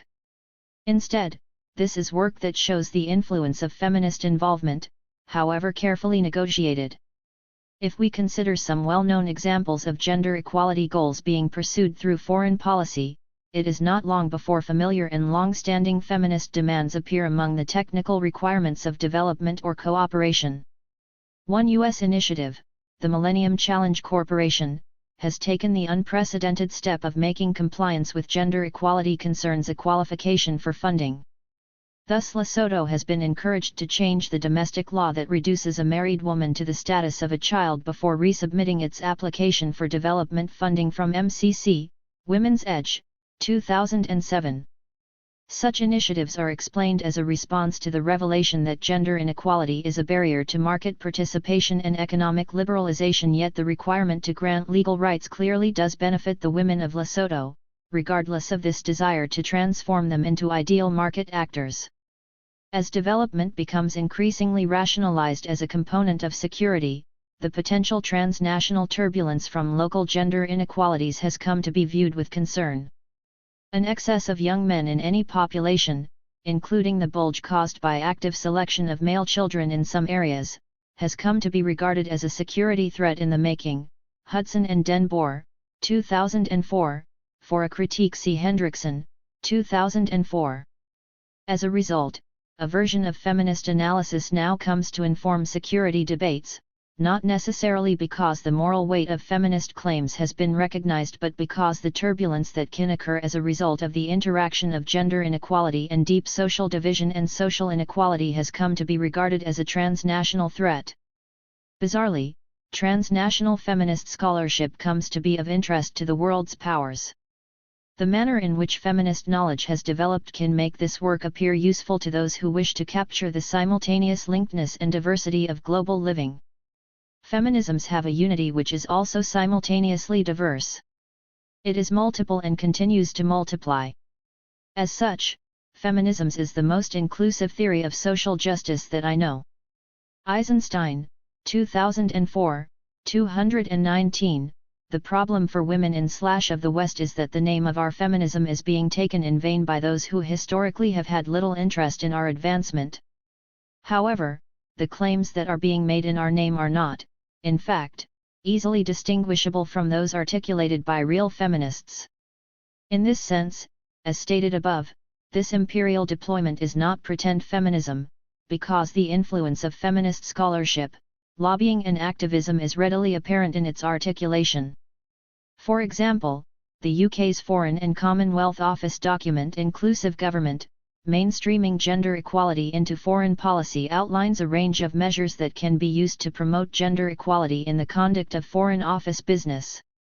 The suggestions include initiatives to enable women's political participation, the use of gender impact assessments, promoting education for girls and women, attention to the gender implications of local problems, including expectations around cultures of masculinity, developing positive representations of women. Each suggested initiative bears the marks of feminist thinking and activism. This is something like a policy attempt to address Cynthia Enlow's distillation of feminist inquiry, where are the women?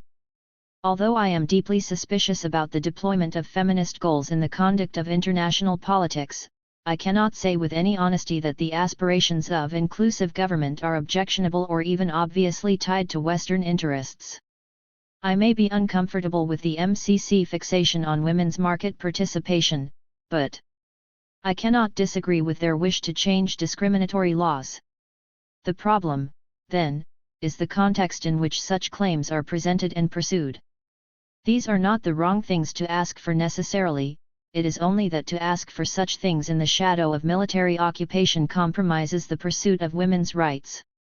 Transnational feminism and rethinking alliances against the misuse of an idea of women's rights by the US and its allies has reignited debates among feminist activists and scholars about transnational relations, local struggles, and the possibility of feminist movements that can collaborate respectfully across borders. Some of this discussion has taken the form of a refusal of the terms both of imperial feminism and of patriarchal nativism. Both the colonialist and the counter-colonialist representation of Arab women need to be challenged. Arab women's need for positive change in their lives is neither more nor less than the need of women for positive change anywhere else in the world. Al-Hassan Ghali, 2004, 522. This sentiment is echoed many times in the course of the War on Terror, from activist groups, Brodsky, 2003, to feminist scholars, Muaddi Daraj, 2002, to policy advisors. In the process, there has been a creeping suggestion that feminism may not, in fact, be antithetical to nationalism or other more local ethnic demands. Perhaps predictably, the rapid re-emergence of an openly imperial vision of the world and of the accompanying rights of powerful nations has triggered a reassessment of the relationship between feminist and nationalist aspirations in less powerful parts of the world. Nationalism must be conceived as involving dual goals. First, externally, it is to attain veritable self-determination of the nation, and the recognition and respect for the nation as an equal partner among nations in the international arena, and second, internally, it is to secure an inner environment in which the members of the nation can enjoy equality amongst themselves and work with one another to promote collective prosperity. These two goals are not separate, but intimately connected. Sadhu Hare, 2003, 149, while anti-imperialist and anti-war feminists in affluent nations, understandably, have focused their energies on refusing the nationalist call for women's obedience and allegiance. Eisenstein, 2004, Coburn, 2007. In other parts of the world, other pressures are shaping feminist responses.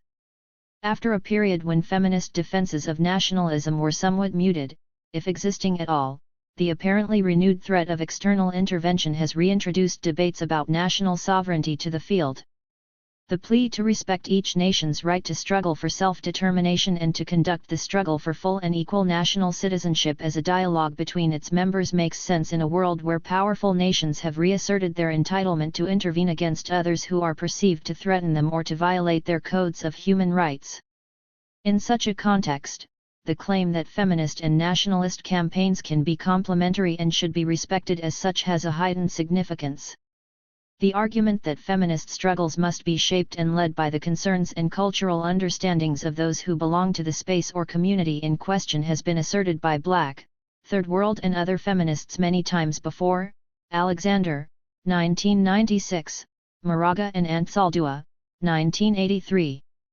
Alongside this, it has been argued that feminists must be attentive to the distinction between zones of peace and zones of conflict. Jacoby, 2005, 4. This is because while the relative peace and prosperity of some locations shapes a certain set of feminist interventions, for other women politicization takes place in the broader contexts of civil ethnic conflicts and developing states. Jacoby, 2005, 4. In conflict zones, women mobilize alongside their men, whether to liberate their society from colonial or post-colonial oppression, to campaign for national self-determination, or to partake in the process of democratization. This, according to Jacoby's analysis, often involves participation in violent conflict and a deferment of struggles for individual rights in favor of support for the collective struggle. Although such a formulation can appear to replay earlier tensions between socialism and feminism or nationalism and feminism, where the claims of women were regarded as subservient to the larger struggle, there is political and analytic merit in understanding the particular contours that shape the politicization and priorities of women activists in different locations. The resurrection of this claim could be read as indicative of some overlapping concerns. There is the assertion that we, too, are real feminists and able to determine our own goals and understanding of equality. There is also a recognition that the pursuit of feminist goals has become part of the machinery of statecraft and that to lay claim to this area is to assert the right to be an interlocutor of government, or at least of government in waiting. There is also a defense against external intervention, not because all is well but because only insiders can make effective change. This last doubles as a plea against the appropriation of feminist, human rights, or other movements as a justification for unfriendly intervention or aggression against more vulnerable societies. Third world feminists are prime examples of social critics. Third world feminists are firmly ensconced in their own culture, not only in the banal sense that their identities are intricately tied to their culture, but also in the sense that their particular feminist agenda makes sense only within their own particular culture. They become aware of the necessity for feminist movement because they witness or experience particular sexist and misogynist practices and their detrimental effects on women.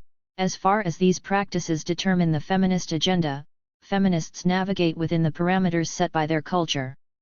Sadhu 2003, 151.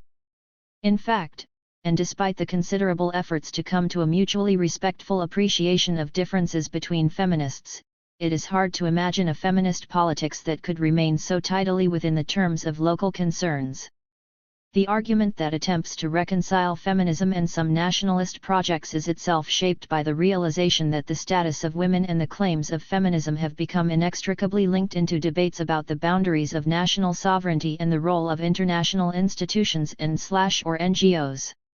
The argument that Third World or other feminists have the expertise to mobilize effectively in their own locations only makes sense as a rebuttal against meddling carried out in the name of international feminism. It is precisely the unstoppable global reach of feminist claims and interpretations of competing varieties that pushes some women to defend the particularity of their own political struggles.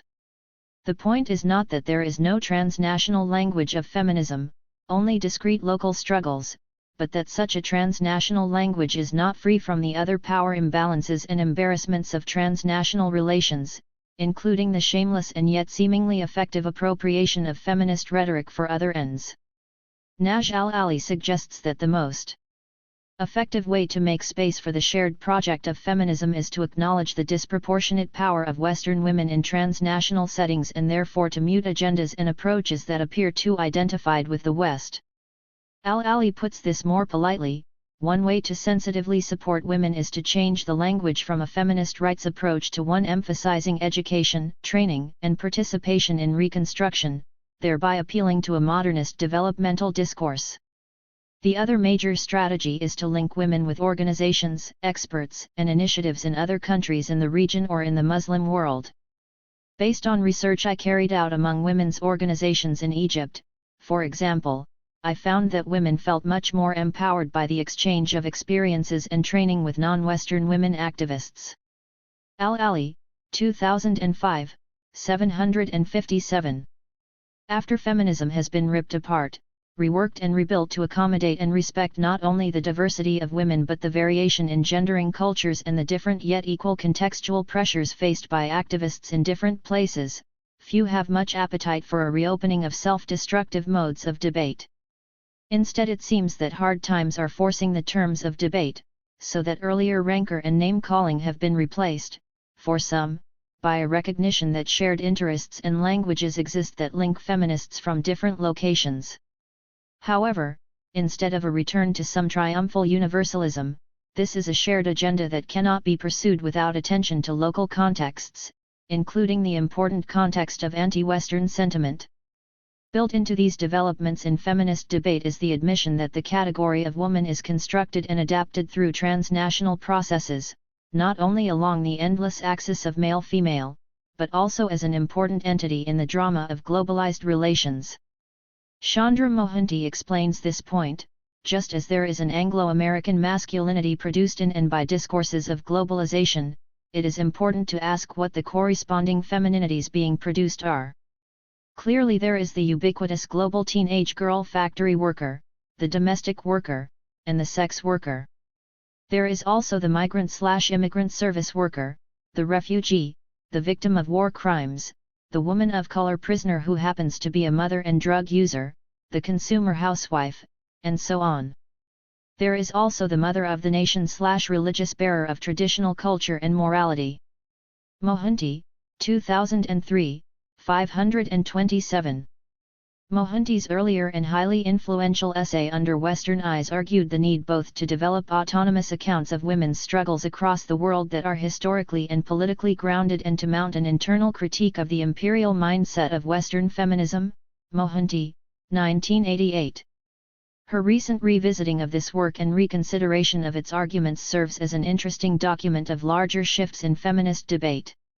Now Mohanty claims the vigor and ambition of the anti-globalization movement for feminism, admitting that these campaigns are not explicitly feminist in aim but instead are informed by feminist politics and peopled by women who are shaped by feminism of an anti-colonial kind.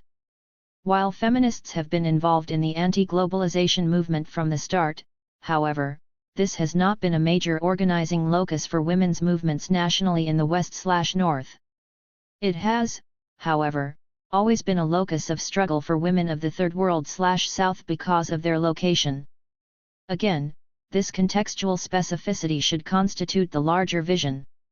Women of the Two-Thirds world have always organized against the devastations of globalized capital, just as they have always historically organized anti-colonial and anti-racist movements. In this sense they have always spoken for humanity as a whole. Mohanty, 2003, 516.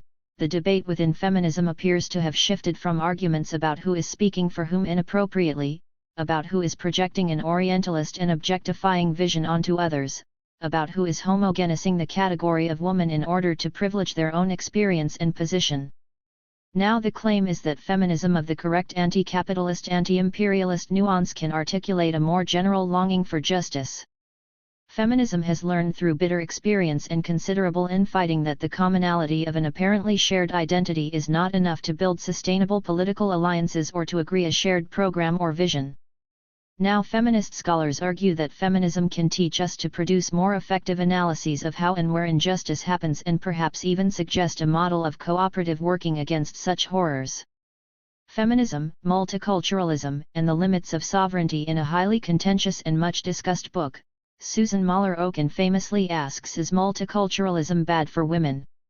This question, and the range of responses and refutations that it elicits, demonstrate a key shift in understandings of feminism and the relation of feminism to other social movements. The framing of the question indicates the fraught space of this debate and its implications, that liberal tolerance of some cultural communities is a tolerance of the oppression and suppression of women, that the cultural and social ambitions of some groups are antithetical to the interests of women, that the appeal to women in the West to adapt to newcomers and their ways is a demand that they give up on their own hard-won social freedoms. In fact, the analysis of such issues has become a busy subset of academic and political life. Okun, 1999, Reitman, 2005, Nussbaum, 2000, Young, 1990. My interest here is not in the competing claims of those for and against the proposition these are rehearsed thoroughly in Okun's collection, but in the implications of such a debate. Okun responds to her opponents with this paragraph, clarifying her proposition and alluding to its implications. I argue that many cultures oppress some of their members, in particular women, and that they are often able to socialize these oppressed members so that they accept, without question, their designated cultural status.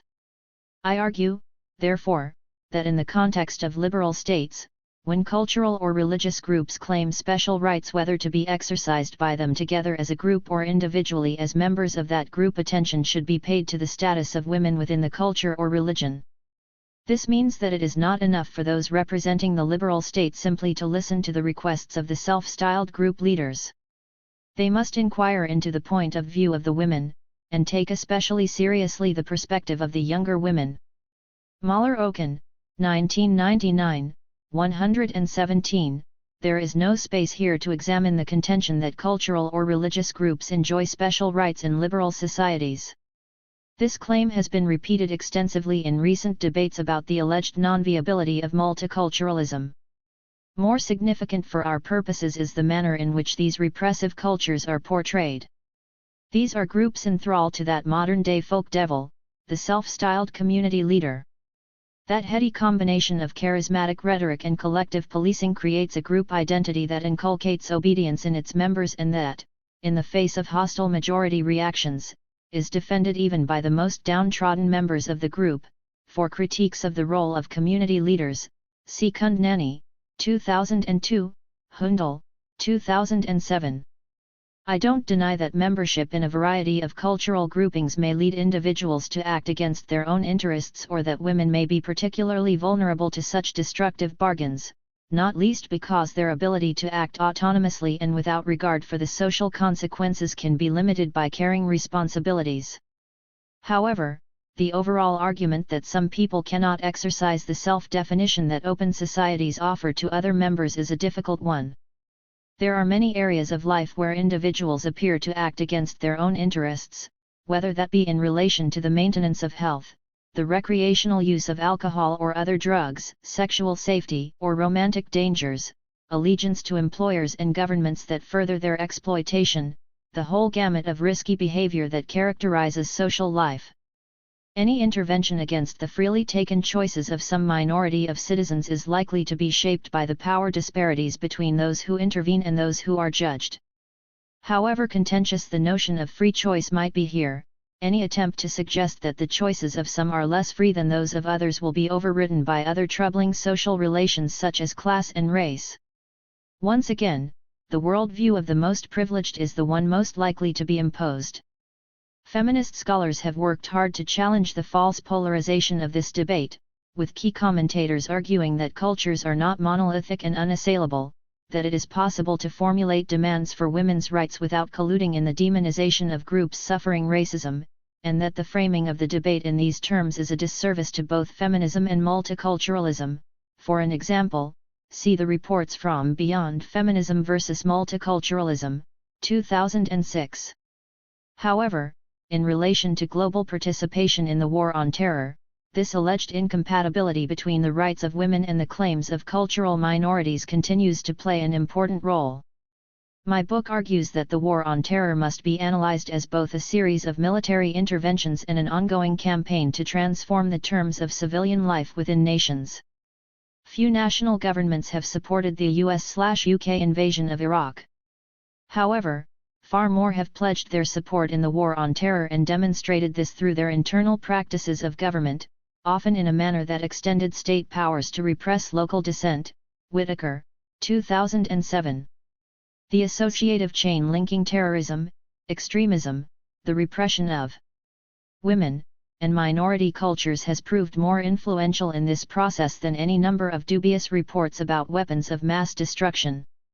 In relation to this, Liz Fakit analyzes the impact across Europe of this reinvigorated state racism operating under the pretense of defending women, the realigned right whose elements range from post-fascists to liberals and even some social democrats is using state power to reinforce fears about aliens and put into place legal and administrative structures that discriminate against Muslims. Central to such a process is a generalized suspicion of Muslims, who are characterized as holding on to an alien culture that, in its opposition to homosexuality and gender equality, threatens core European values. Fakit, 2006, 2. The battle to defend our way of life is not only fought in Afghanistan and Iraq. This is a cultural battle in which states are mobilizing a range of repressive measures, including increasingly violent and punitive methods of immigration control, in order to control, contain, and expel the potentially terrorist other, an otherness seen to be embodied by all Muslims and those who can be, taken to be Muslim. These initiatives reference the alleged threat to the rights of women, lesbian, gay, bisexual and trans communities and to overall social harmony from Muslims who are becoming, it is argued, ever more extreme and demanding. The bizarre logic seems to be that the best way to counter possible discrimination against women, is by bringing in laws that discriminate against ethnic minorities, i.e., Muslims. Fakit, 2006, 8. A supposed defense of the values of equality comes to be mobilized as a justification for state repression, most of all in the persecution of migrants. Expectations of the due process of law or of natural justice disappear before the allegedly urgent need to defend our way of life, coded as the rights of women. See Fakit, 2006 for a detailed account of this across Europe. The emotive claim that they wish to brutalize our women and children serves to gather consent for another ratcheting up of discretionary state powers. There is an all too obvious parallel with challenges to international law in the formulation of some feminist challenges to multiculturalism. Critiques of humanitarian imperialism argue that the recent rush to use military means to pursue human rights goals serves to reproduce existing power inequalities. Brickmont, 2006, Chandler, 2006. David Chandler explains this possibility as stemming from a substantial change in the conception of foreign policy in the last decades of the 20th century.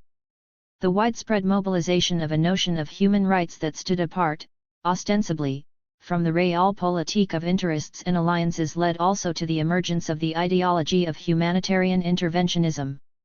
While leading Western states are acquiring special privileges of hegemony, other states are losing the basic rights of sovereignty. Chandler, 2006, 246. Chandler's argument is based on the protections of international law and the special place given to sovereign states in this conception, and I do not pretend that cultures can or should be granted their own version of sovereignty. It is clear that a significant critique of multiculturalism has been that minority cultures appear to claim sovereignty over their members, at the expense of both the formal claims of state citizenship and the individual interests of members. However, it does seem that attacks on demonized cultural communities have taken on the rhetoric of humanitarian interventionism, despite the poor fit between this metaphor from international relations and interactions in a diverse polity between members of so-called cultural groups. Promoting the interests of the ethical other, the human rights victim, is a sign of the exhaustion of modern politics, an indication that political elites have given up on the project of taking society forward. Chandler, 2006, 252.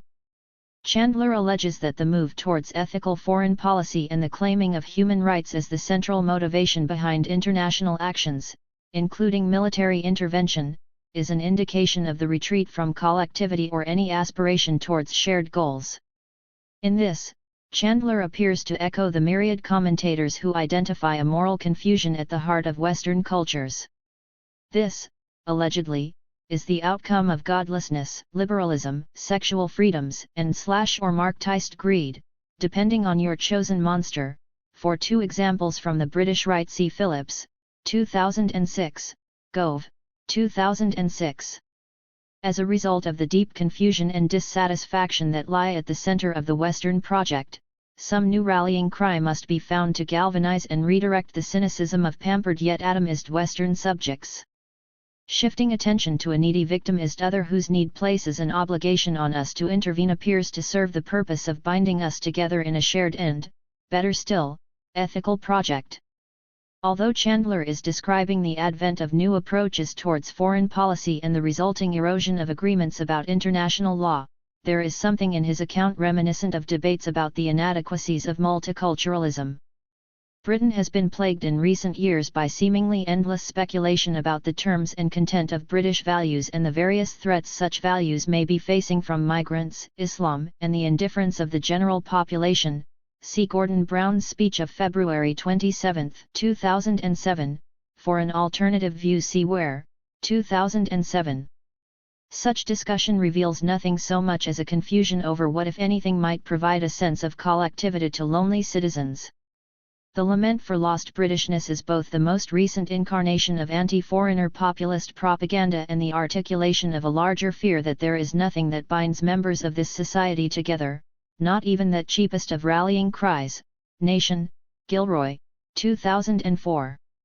In these circumstances, the transferal of interventionist rhetoric from transnational to domestic arenas enables the claim that failing communities, like failing states, demand ethical intervention however unlawful and ruthless such intervention may appear, because not to intervene is to leave these people as needy victims. In practice, such interventions that undo recognized legal process are not made in order to protect the rights of women and children. Although the treatment of women and children is presented often as the issue that proves the need for unorthodox intervention, the erosions of legal process that characterize anti-terrorism initiatives have not yet been echoed in other areas of law. The contentious provisions of anti-terrorism practices, on the other hand, have been linked to the alleged failures of multiculturalism and the need to institute parallel provisions for those who cannot or will not adhere to the contract of national belonging. The justification of such extreme measures as detention without trial, the use of evidence extracted through torture, the creation of categories of people who appear to fall outside the everyday protections of due legal process are all presented as ethical interventions, required at once as a preemptive strike against these internal enemies and as an emergency measure to protect both minority and majority communities. The central contention that some nations/cultures/communities have placed themselves outside of the protection of law, autonomy, and sovereignty due to their own internal weaknesses and failings has taken a similar form in both local and international debates. It is not suggested here that there is no problem with the treatment of women under some of the targeted regimes. However, equally, it is no surprise to feminists when authoritarian regimes call on men to curtail the freedoms of women, whether this is in the name of religion, national health and security, or the well-being of children and families. In the light of the virulence of anti-Islamic proclamations across Western societies, it is also worth remembering that others also claim a right to curtail the freedoms of women and to propagate hatred against sexual minorities in the name of their cultures. The Vatican continues to demonize contraception, despite pleas to recognize the impact of such rulings on the behavior and health outcomes of poor Catholics around the world. Instructions guiding entrance to seminary education not only debar those who practice homosexuality, present deeply rooted homosexual tendencies, or support the so-called gay culture, THIRD-WORLDISM, 2005, they also state that homosexual acts are grave sins, objectively disordered, intrinsically immoral and contrary to natural law.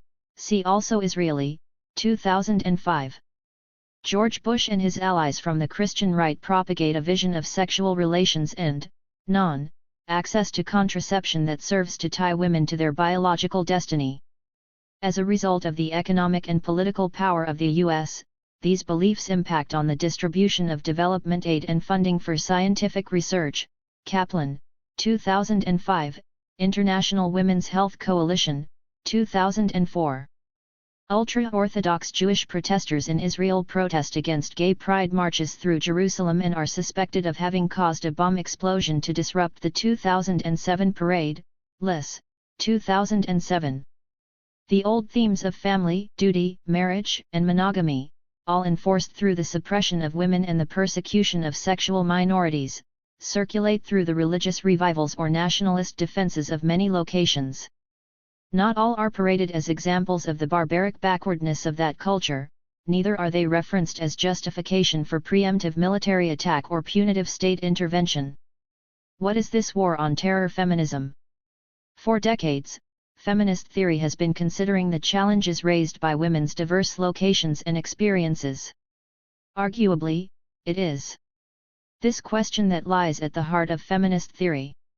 This is intellectual work that has been motivated and informed by the urgent questions of what it is to be a woman and of how women might organize to change their circumstances.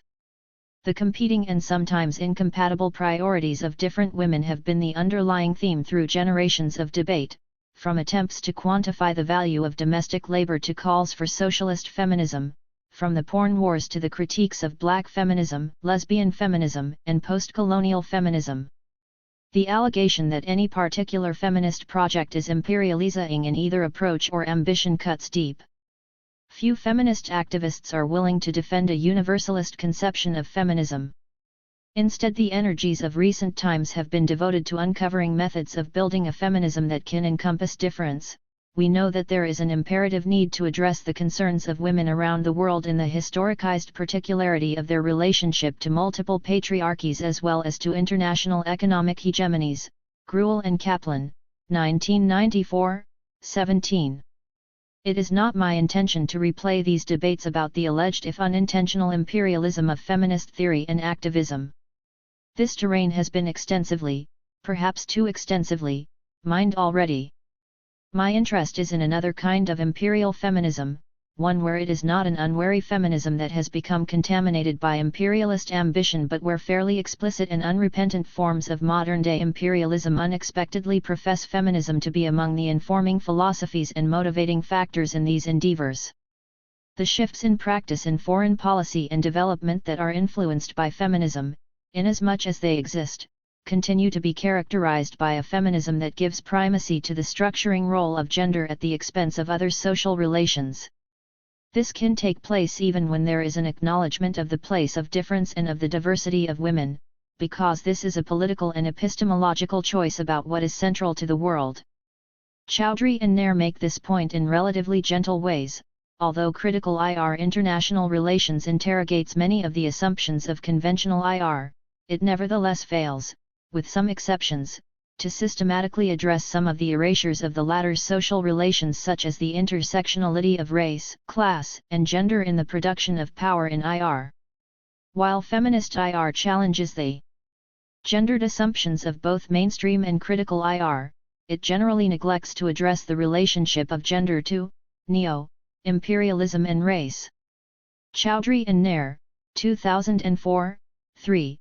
The allegation directed towards the new imperialism is less that a universalizing conception of women and their rights is occluding the aspirations and voices of women of other non-Western locations and more that the well-rehearsed debates of feminism in relation to such issues as difference and transnational relations have been appropriated for the racializing project of the war on terror. Of course, this is not and has never been an absolute distinction.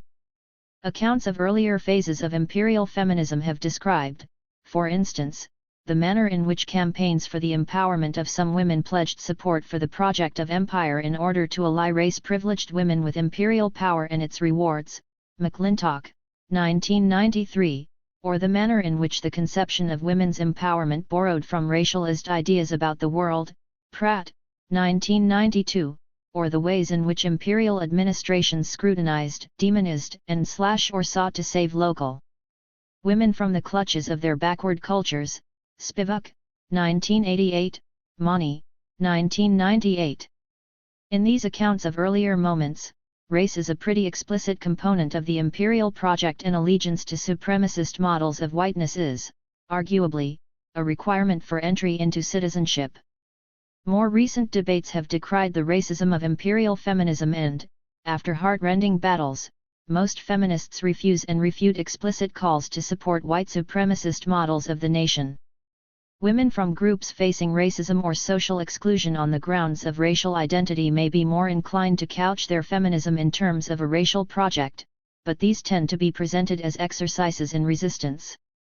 Overall, feminism does not sit easily with explicitly racist projects or calls to supremacist solidarity. Instead, feminism has articulated its transnational values in terms of cooperation, human rights, and solidarity between women activists.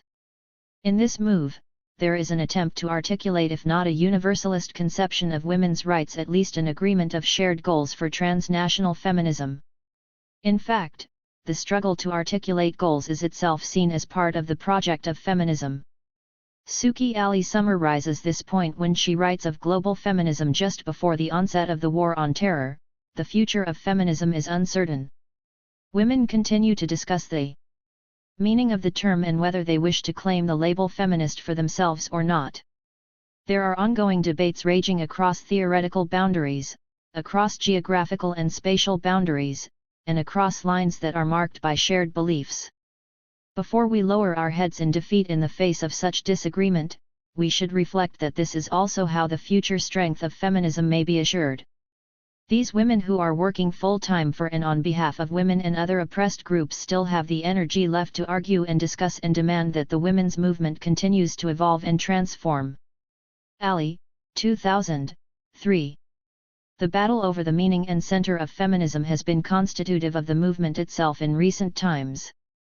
A movement built through such ongoing and unresolved debate is not easily appropriated by the directive and exclusivist project of nationalism or racist war. However, the model developed through feminism of positing feminist goals as a transnational good, validated by the dialogue and agreement of local activists and the adoption of non-universal but strategically essentialist concepts and goals in particular locations, appears to have been taken up by proponents of the War on Terror. In the international arena, this means that women's rights can be heralded as the central issue in the invasion and occupation of another state, but this event can have no impact on the wider commitment to women's rights in domestic or international arenas. Jackie Alexander references the work of Charlotte Bunch and Ella Shohat in order to expand this point. U.S. feminist mobilizations have provoked transformations in the social relations of gender at the national cultural level, but have been less successful in transforming state imperial policy. Opposition to racism, sexism, and homophobia in the United States has never guaranteed the opposition to U.S. global hegemony.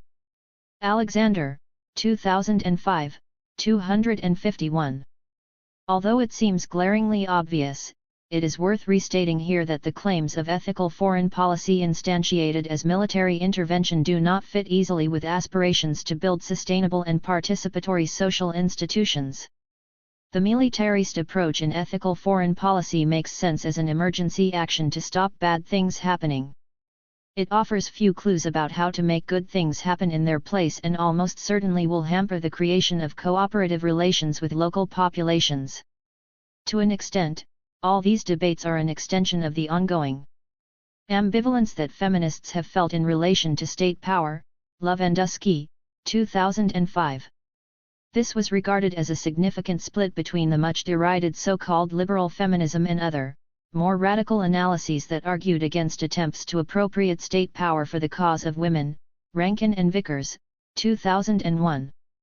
The events of recent years should remind us that even liberal feminists cannot rely on the state alone to achieve justice for women. Stanford Friedman, 2001. Feminism remains a social movement in the deep meaning of that term. Its goals rely on social change that arises from social activism. The freedoms that feminism imagines can come about only through a voluntary change in consciousness throughout society. Coercion may bring some short-term results, but this cannot be the end goal. The power and instruments of states may offer some small defense in desperate times, but the progressive vision of feminism cannot come about if people do not come to this vision freely. Much of the debate among feminist policy makers and administrators returns to these questions, and the question of the extent to which coercive state power can be deployed usefully for feminist goals remains unanswered. However, all these debates recognize that even the nonviolent coercion of resource allocation or political recognition and non-recognition significantly compromise the attainment of consensus in favor of feminist goals. Even when such goals are articulated clearly by local activists, history and power and the role of an interventionary state power complicate the response of other local players. As a result, feminist activists have sought to create transnational alliances that do not rely on state power and that seek to create social change across borders through cooperation and participation as opposed to any coercive practice. Valentine Moghadam describes the work of transnational feminist networks in these terms. Transnational feminisms have devised an organizational structure that consists of active and autonomous local/national women's groups but that transcends localisms or nationalisms. Their discourses are not particularistic but universalistic, they emphasize solidarity and commonality rather than difference. Moghadam, 2005, 196. This practice of careful transnational solidarity contrasts starkly with the divisive use of women's rights as a propaganda tool in the War on Terror. In common with many other conflicts, this war is animated by allusions to the welfare of women. Women are being repressed, the male enemy desires and hates our women, freedom is embodied in the persons of our emancipated women and this is what is under attack. It is the women who have been denied schooling and a role in public life and they will rebuild their nations. Underlying such stories is the assumption that women are victims, survivors, and reconstructors but not combatants. Nordstrom refers to her experience of researching in conflict zones to explain the significance of this construction in understandings of war. One iconic representation of women did circulate widely, the pregnant women disemboweled by terrorists. This icon is intended as a call to arms, and appears worldwide. This pregnant woman, always nameless as befits her iconic status, has been killed in every city and country at war I have been in, and although such atrocities do occur, the use of this image as an icon effectively obscures all the many women and girls who die and fight without recognition. Nordstrom, 2005, 400. The function of this icon is to reassert the place of women as passive victims of armed conflict, with this victimhood most intensely embodied through the display of reproductive function. As Nordstrom argues, such a focus on the vulnerability of the non-combatant and properly gendered because pregnant woman serves to erase the extent to which women and girls are active participants in war in many ways, including as combatants but more often in other, equally dangerous roles. She goes on to explain further, in war, women are serving whether they are in a recognized military unit or not. They carry out primary functions of war, they are central targets, they are tortured and killed in numbers as great as, and often greater than, males. And they are generally unarmed. There is a profound irony in this, women in many locales are denied access to military combat positions because, ostensibly, it is too dangerous. This leaves them vulnerable to attack without weapons, training, and backup. My focus rests with a world today where the majority of battle deaths are civilians, and wars rage across community centers, not remote battlefields. In such a world, the unarmed are the front lines. Women at the epicenters of political violence who are not part of a formal military are fighting, uniformed or not. Nordstrom, 2005, 402. Such a recognition complicates the narrative of rescue that permeates feminist and human rights accounts of military and other Western intervention. Inderpal Gruel suggests that this approach is an unexpected outcome of debates within feminism, whereas earlier forms of global feminism suggested that all women were sisters. The impact of race-based and class-based critiques resulted in the formulation of a multiculturalist diversity, albeit without any conflicts or contradictions. Crucially, therefore, this common framework which incorporated difference-constructed American feminist subjects in the United States in particular ways and enabled them to become agents in the practice of rescuing victims of human rights violations. Gruel, 2005, 153. It has been widely reported that the lives of women in Afghanistan and Iraq continue to be filled with danger and repression. Sharif Zada, 2006, Amnesty International, 2005. Despite the claim of coalition forces that the anti-woman regime of the Taliban had been defeated, reputable commentators have argued that similar patterns of public terror and religiously informed authoritarianism continue in the post-Taliban era. Those hailed as allies of the West during the current war in Afghanistan now appear to repeat the same offenses that enraged Western sensibilities, including the brutal repression of women. At the same time, the cultivation of opium has increased again, after a period of Talibanization that made the drug trade far too dangerous to pursue. Anand, 2007. Understandably, Western commentators have taken these revelations as another indication that the wars in Afghanistan and Iraq were wrong. Our rulers pretended that military intervention was to improve the lives of women, and yet the lives of women remain desperate with little hope of improvement in the near future. The implication is that, therefore, the wars were wrong because they did not achieve this goal of freeing women. The danger is that this seems to suggest that, if the goal of women's emancipation had been reached, then the wars would be justified. At the same time, allegations about the barbaric, anti-woman cultures of minority groups in the West operate to justify everyday war on terror activity. However unsubstantiated, the suggestion that this war is designed to defend and/or rescue women continues to shape popular responses. The belief that rescue could ever be achieved warps the relations between the West and the rest of the world. This war on terror has been characterized by the relentless visibility of women in the portrayal of international conflict, not primarily as combatants, but as the constant reference point in explanations and justifications of the war. Of course, this too is nothing new. The display and discussion of women and their place has formed a central component of all sorts of conflict, from the repressive claims of religious movements, Bat, 1997, and fascist parties, Durham, 1998, to nationalist struggles that at once celebrate and constrain the activity of women, DeMel, 2001, Campworth, 2002, to more formal interstate conflicts where women are allocated a highly gendered form of citizenship. There has been no lack of visibility for women in conflict situations. However, I want to suggest that there is something a little different about the narratives of gender that cut through the war on terror. Somehow women's bodies have become inserted into the central iconography of the war on terror. This is not the feminist embodiment of earlier conflicts. There is no Britannia figure to embellish war memorabilia or to figure as a call to arms, Mackenzie, 1986, neither is this a conflict that has its own pin-UPS. There is no space for forces darlings in this conflict, because, it seems, that kind of feminine embodiment cannot carry the gravitas of military conflict for us anymore. Instead, the war on terror has circulated a different kind of feminine embodiment. This is a conflict in which there are constant references to the bodies of women and the relation of such embodiment to freedom. What can women wear? Where can they go? How freely can they move? How constrained are they in public space? How comfortable can they be in their own skins? Women's bodies are an underlying referent in so many aspects of this war. Ratna Kapur argues that, in the months following the invasion of Afghanistan, the representation of symbolically unveiled Afghani women served as a visual talisman for the ideological message of this war. For several days in the middle of November, the liberation of the women of Afghanistan became headline news.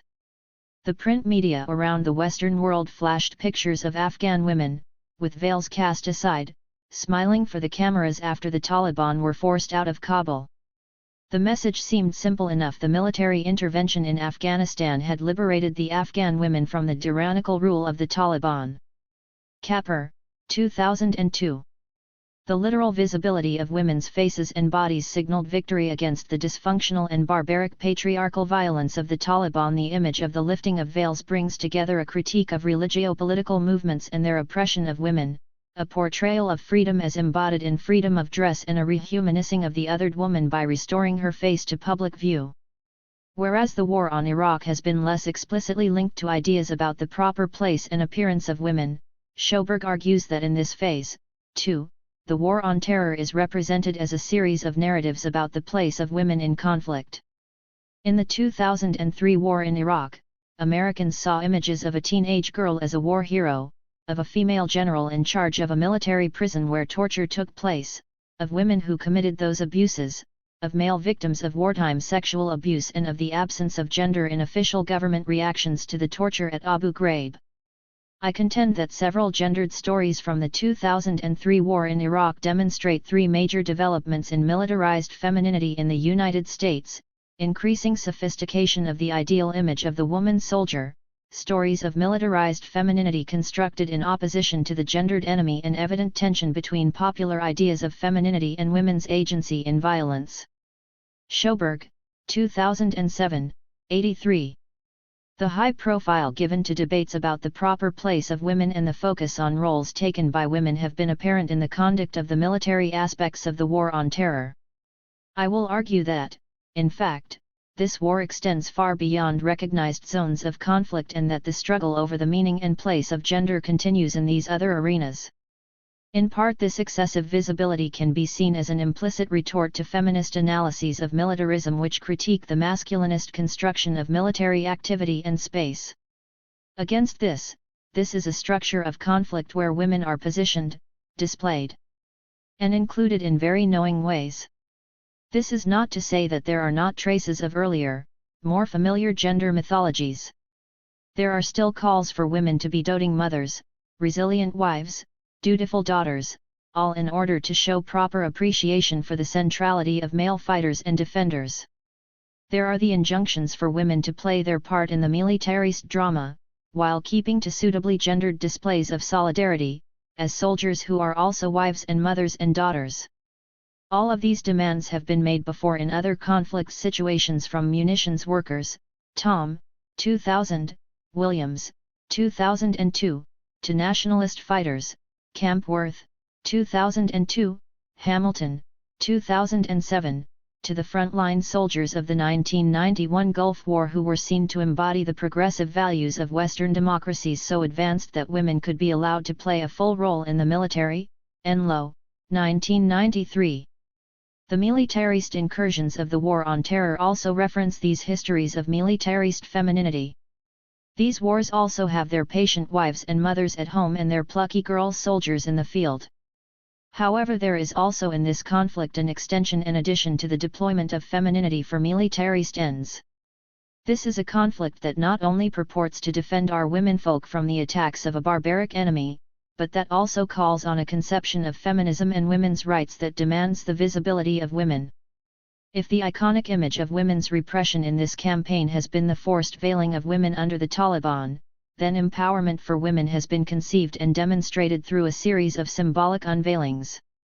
This trope of unveiling has emerged as the favored representation of a grateful population greeting their liberators, Capper, 2002, as a marker of entry into the Western-ized public life of commodification, Rodriguez and Olson, 2007, as the gesture that confirms the feminist status of the occupied space, once again revealed to invaders in the manner of a woman's body, Hesford and Kozel, 2005, and as the metaphor that indicates the unmasking of the Muslim other, Sanoff, 2005.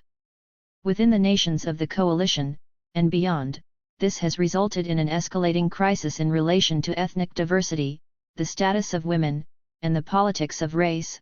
Shore, 2006, Moduad et al., 2006.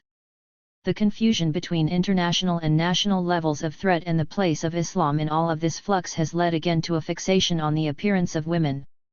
The headscarf and the face veil have taken on an excessively heightened symbolic role as the marker dividing Western values of women's freedom, to be uncovered, from Islamic constraints.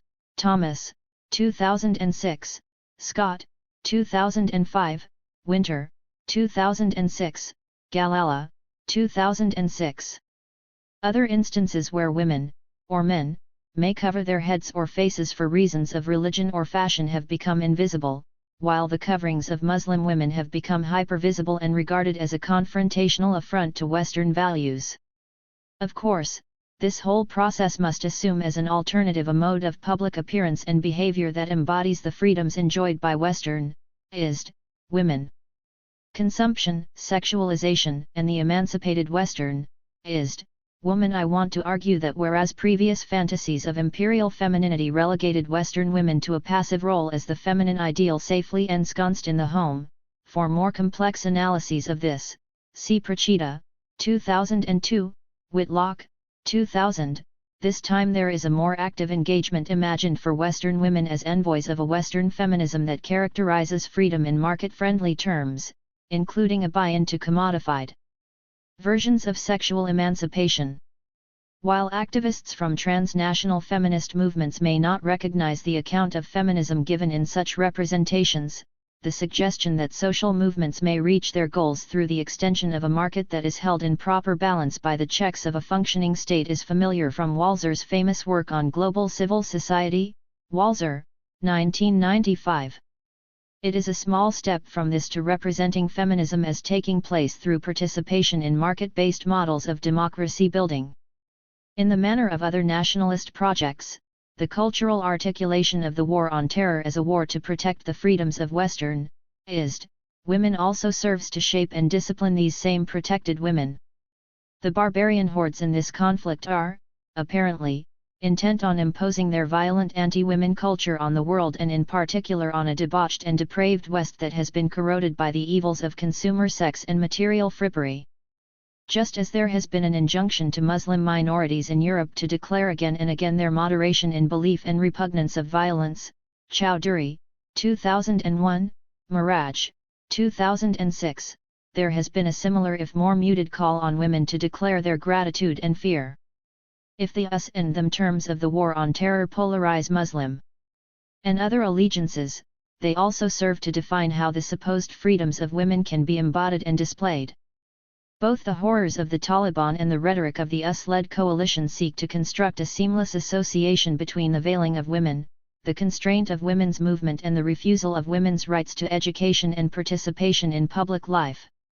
For both sides, the appearance or non-appearance of women's bodies is where it all begins, and therefore the issue of women's status is fought out in battles about clothing codes. Unfortunately, the accounts of the United Nations and other development agencies remind us that women lack access to education, political rights, and other basic freedoms in many places, with and without veils. Women Watch, 2007. Women's appearance continues to be a problematic choice of symbolic marker, not least because the covering, uncovering and display of women's bodies have been central areas of struggle for feminism. For recent work revisiting these questions, see Tigerman et al., 2005, Calls, 2004. My argument is that the display of women's bodies and the manner of their display is a central aspect of the dissemination of the culture and values of the new imperialism, and that the civilization of the West is being measured by the ability of Western/Westernized women to embody the concept of rights through the deployment of their own physicality, both in posture and mobility. This shows a melding of discussions of women's rights with ideas of sexual rights and of the ability to exercise sexual agency as an iconic right that comes to symbolize a larger fantasy of what it is to be free. For a nuanced revisiting of these arguments, see Altman, 2001. This particular fantasy bears the characteristics of one approach to human rights: the sanctity of the individual, the holding of rights as a personal treasure, the privileging of choice and the exercise of individual agency, all of them important and wondrous conceptions of human freedom, but limited to one aspect of how freedom might be exercised. As others have commented, the more collective rights of security, fulfillment of basic needs, and freedom from violence and uncertainty do not fall easily into this version of freedom. Krishna, 2007. As rights that are needed but that are not exercised, it is difficult to construct a narrative of personal freedom and agency around these themes. The eroticized character of the one who has the right to do as he or she please is a more seductive and market-friendly incarnation of the attractions of human rights for all. The woman who demonstrates her freedom through physical display, with an implication of sexual autonomy and participation in consumer markets, becomes the favored incarnation of femininity and an image to elevate above more troublesome models of feminine embodiment. Mothering, reproduction and terror. Mothers are a favorite theme in cultures of war. Appeals to mother love, motherland, duty, protection, home, and hearth and the heart of the nation all revolve around that old trope that women's citizenship and social status emerge from reproductive relations. It is predictable, then, that the war on terror has its own recurring narrative of mothering. I have argued that this war represents, among other things, the deployment of women, feminism, and femininity in a battle against and about men and the attempted creation of a global public space of alliance against terrorism. I want to suggest that the development of this global arena, however contested, is a central aspect of the war on terror. Of course, in some ways this is obviously the case. We know only too well that the battle is between us and them, that it is a battle of cultures and values, that what is under attack is our very way of life, and the constant repetition of these themes confirms that the assertion of a shared identity is an important aspect of this whole endeavor. Representations of mothering play an important role in this work. This book has argued that the war on terror attempts to construct a global public through a series of overlapping means, a reclaiming of dirty warfare as a necessary evil in the defense of democracy, or our way of life, etc., an attempted rewriting of the proper jurisdiction of international law, with implications for the terms of consensus around legality within national spaces, and an aspiration to create a global audience and polity that participates in our way of life as distinct elements in the larger conception of global public. The three elements reinforce each other, and aspects of each are wheeled out as justification for another. For example, war on terror detainees are seen to be denied legal rights because they do not participate in our way of life and therefore, it is alleged, fall outside the contract of legality. Dirty warfare is necessary because we are dealing with people who do not understand the values of human rights and respect for life, and therefore we must institute a barbarism that can match theirs. These maneuvers rely on a widespread acceptance of the proposed terms of our way of life, even from those who oppose military intervention or the erosion of civil liberties. This is a construction that serves to enroll dissenters into group membership and to consolidate the sense of a coherent and shared identity that can be seen as us, with diversity within this term serving as yet another proof of the benefits of our values. My interest is in how we are positioned to take up this role and through what means. There are a range of themes in this process, but gendering bubbles through most of them. The intensive cultural work that we are all experiencing impacts, inevitably, on how the most visible and powerful mythologies of gendering appear in various fora of public culture. Here I want to consider some high-profile examples and to consider the representation of mothers, parenting, and what it is to be a man. The extremist mother. One theme that circulates in popular discussions of terrorism is the role of the extremist mother. In Britain, government has adopted a highly contentious strategy of addressing Muslim women and mothers as those who are best placed to challenge extremism and radicalization. UK Department for Communities and Local Government, 2008. Underlying such initiatives, other more sensationalist accounts can be discerned. Who raises sons, and now daughters, to carry out such atrocities? What kind of mothering allows such disregard for human life? What has gone wrong in the journey of human nurture, because only a failure of nurture could produce monsters with no empathy for the victims of their violence? The resurgent interest in the, of course not new, phenomenon of international terrorism has given rise to a range of accounts of how such horror can happen, both from established political and scholarly commentators and from amateur analysts of all colors. Booth and Dunn, 2002, Ankerson, 2007, Laquier, 1999. In common with public commentary on other causes of fear such as knife and gun crime, this discussion has included considerable speculation about the factors that contribute to the psychological makeup of a terrorist. Frost, 2005, Taylor and Horgan, 2006, Schmidt, Joff and Davar, 2005. For some, this is no mystery.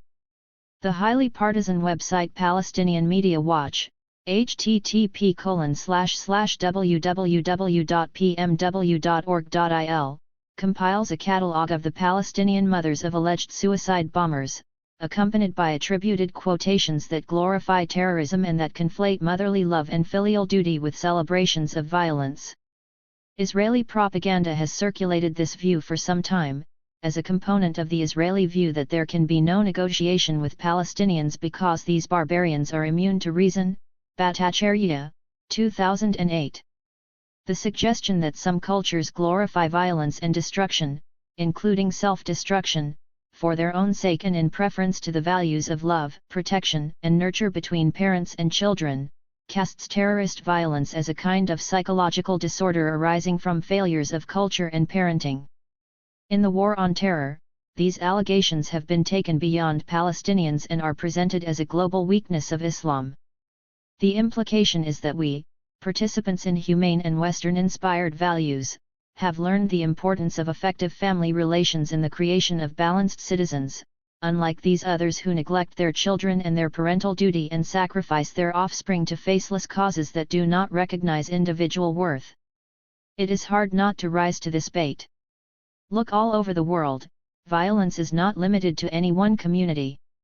Plenty of the sons and daughters of the West display equal if not greater thirst for blood and disregard for the human consequences of their actions.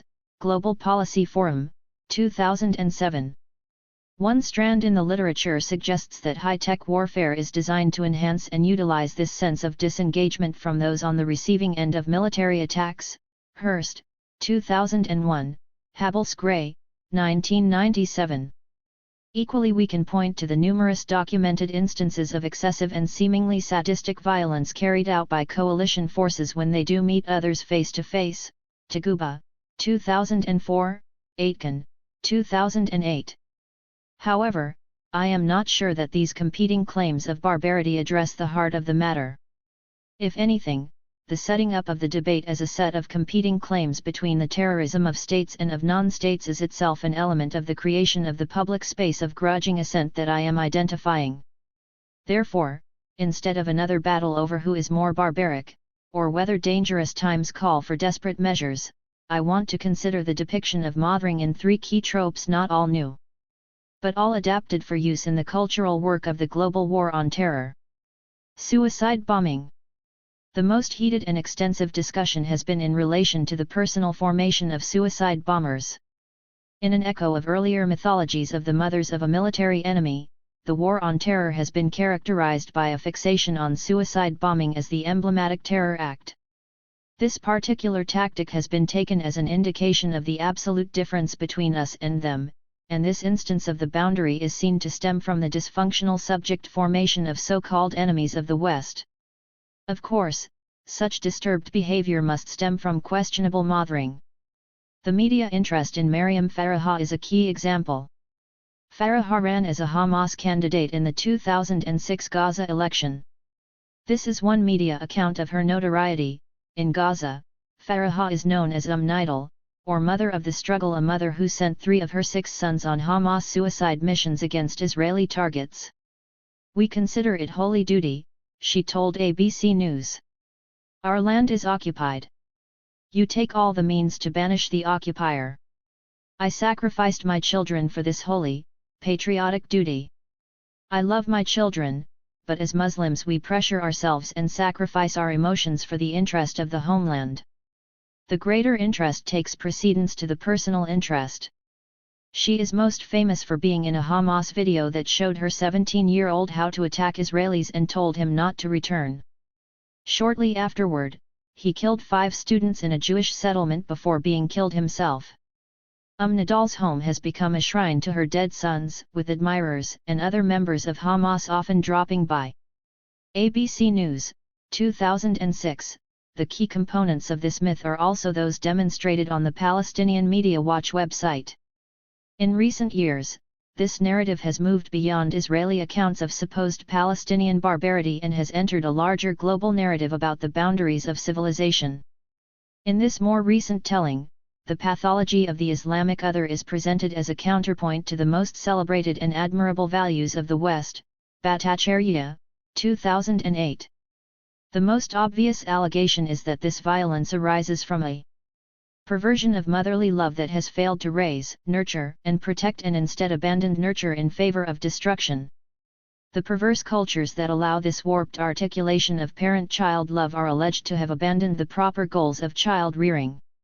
Instead of appreciating the unique individuality of the child and the responsibility of the parent to nurture that child in an inward-looking and insistently non-collective vision of effective development, the mothers of suicide bombers are presented as having become ciphers for a larger and depersonalized battle, refusing the claims of intimate relations and instead viewing children as contributions to some other struggle beyond the family.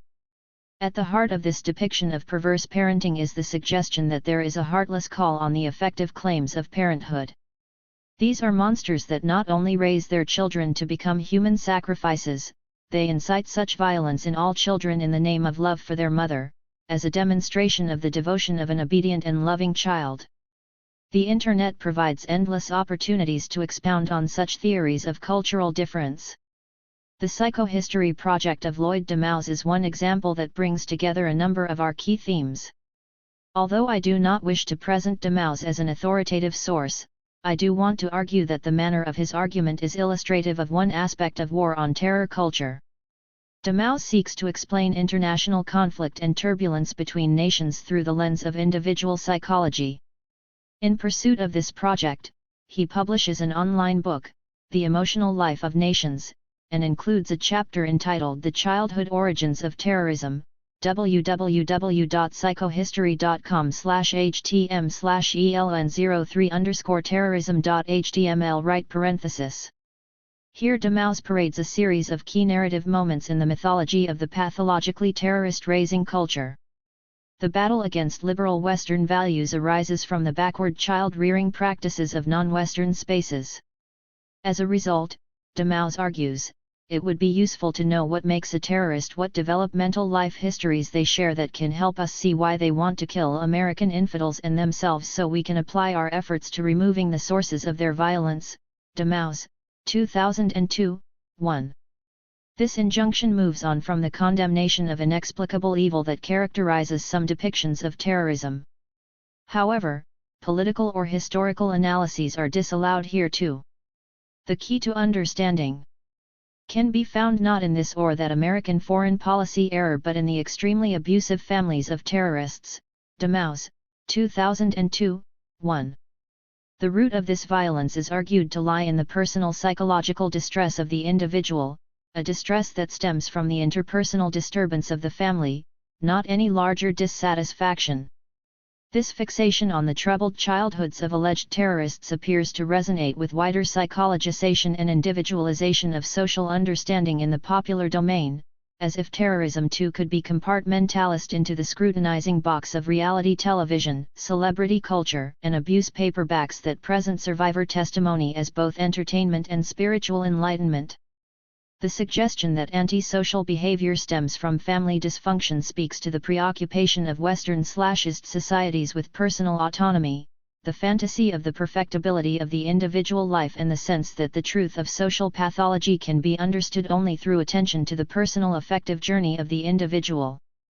In the explanatory narrative of what makes a terrorist, this approach utilizes a series of key touchstones in order to plot the story. First, there is the allegation that these are products of a misogynist system. This leads to abuse of girls and women in both public and private spheres of life. It is not surprising that these mutilated, battered women make less than ideal mothers, re-inflicting their own miseries upon their children. Demouse, 2002, 2. This culture of abuse leads to widespread physical and sexual abuse of children with excessive levels of punishment. As a result, abused children grow up conflicted and unable to reconcile their desire for Western/ist freedoms, including most importantly the desire for sexual freedom, with the need for maternal approval. The resulting rage spills out into violence. The account constructed by Demouse may appear to be inflammatory and extreme, but its key elements are echoed in a range of more carefully worded material. Buruma and Margalit, 2004, for a more careful review of similar ideas, see Chowdhury, 2007. These speculations about the cultural antecedents of terrorism represent a particular and highly significant strategy of othering. This is a narrative that accounts for political violence by relegating political differences and conflict to symptoms of family dysfunction, another indication of how less than human these people are, and proof that the affective relations of such people are worth nothing and that death is no cause of grief for them. Within this account, the status of women and attitudes to sexuality play a central role in the narrative. These are identified as the root of terrorist culture, because it is through these means that dysfunctional families create unhappy individuals filled with violent hatred and rage, apparently. Radicalization. The story of authoritarian abuse is accompanied by another distinct but strangely complementary account of parental culpability. In this parallel narrative, it is too lax parenting that leads to terror. The commentary surrounding the so-called American Taliban, John Walker Lind, exemplifies this trend. The question that obsessed them all was what could have turned a smart kid from a well-to-do background in suburban California into an Islamist extremist, fighting for his country's sworn enemy in Afghanistan. The answer most people found was twofold, or rather, two sides of the same coin: the faddism of Bay Area culture and excessively liberal parenting. Ronald Kuby, the lawyer who coincidentally represented the 1993 World Trade Center bombers, summed up the case for the prosecution when he described Lind as a pathetic schlub who was deluded by religion and badly in need of parental guidance. So Frank Lind and his estranged wife, Marilyn Walker, stood condemned. Their permissive parenting had raised an authentic American anti-hero. Seaton, 2002. There are two familiar themes here. One is a reworking of an old complaint against liberal parenting as too permissive, too coddling, the opposite of suicide bomber mothering and yet equally dangerous. Liberal parenting creates social monsters, so the complaint goes, because children learn no values and boundaries. Shaw, 2003, and in their search for anti-authoritarian stances that can re-establish the, apparently necessary, boundary between child and parent, the offspring of liberal parents are forced to adopt more and more extreme and outlandish positions until they join the Taliban. A variation on this theme is the suggestion that young men join terrorist groups because their parents cannot offer sufficient and sufficiently constant attention. In some tellings this is a result of external pressures, as in the relatively sympathetic portrayal of the mother of Zakaria Masuri, a 9/11 suspect, as a hard-working single mother whose arduous cleaning job limited her time with her family.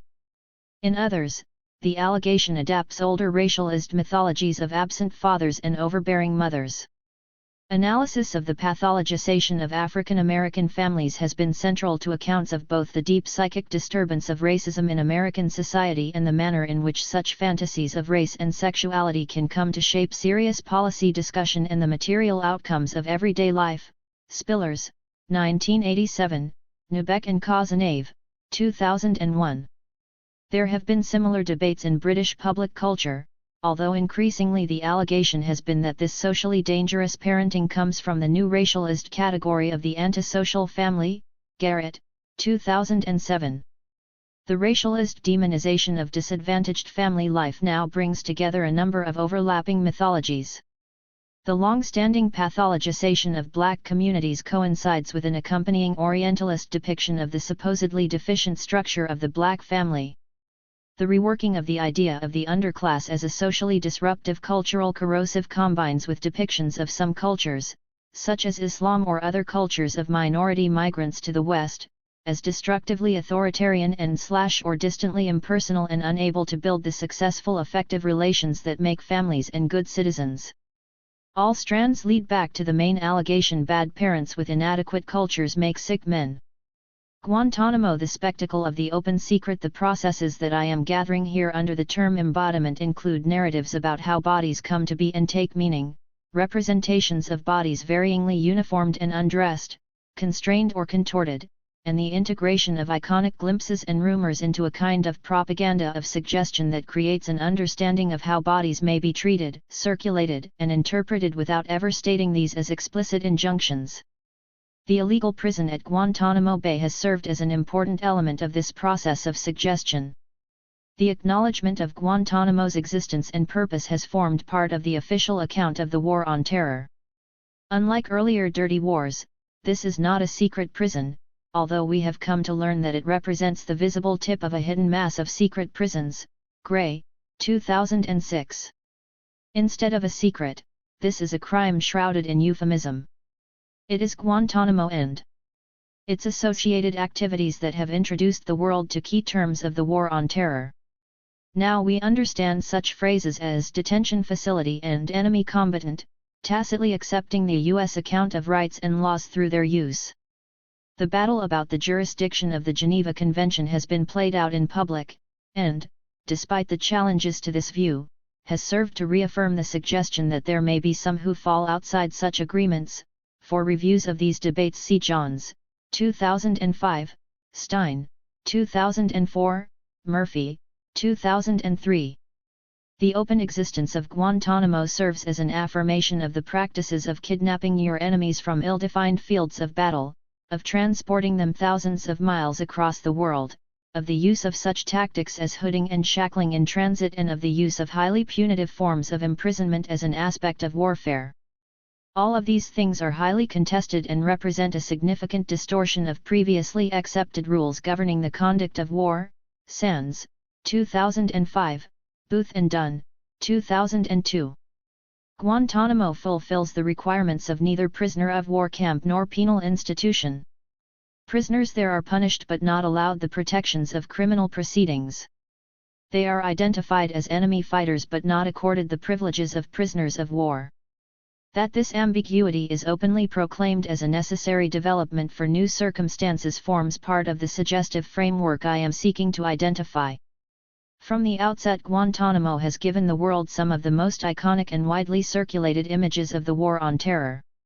Reviewing the visual presentation of the prison, it is hard not to surmise that this was the intention.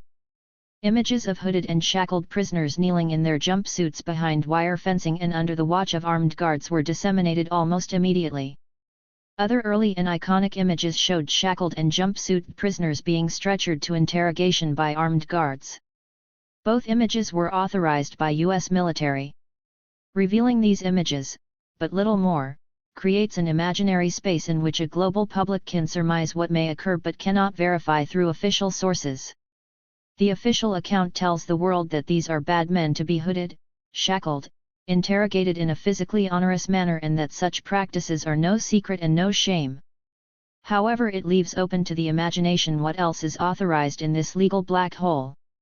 The world sees enough to learn to be terrified at what we do not see. Visualization and embodiment. It has been the revelations of images from Abu Ghraib that have fueled public debate about what can be seen in the War on Terror. Before this, there had been little consideration of the visual incarnation of enemies or of the theatrical display of such an unlimited war. In the initial conception of us and them, the axis of evil and the supposedly new threat of international terrorism, both enemy and military tactics remained largely invisible. Apart from the iconic images of Bin Laden, this was a faceless enemy, a hidden army harbored, encouraged and perhaps financed by this evil axis of states, but sufficiently invisible to blend into Western societies without remark. The media coverage of the invasion of Afghanistan showed preparation but little else. We were told that this war was won by aerial bombardment, but the visual relaying of this to the rest of the world was at this point not yet a component of the campaign. It is not until the explicit celebration of shock and awe aerial bombardment as an integral aspect of the invasion of Iraq that there is an open acknowledgement of the role of the visual in this larger global war. Shock and awe was a version of military display designed not only for the unlucky recipients of such intensive bombing but also for the global media transmitting the progress of the war to diverse audiences across the world. 18 months into this war against evil, the U.S. clearly believed that it was necessary and useful to reaffirm the absolute might and dominance of their military machine in the manner most suited to media transmission.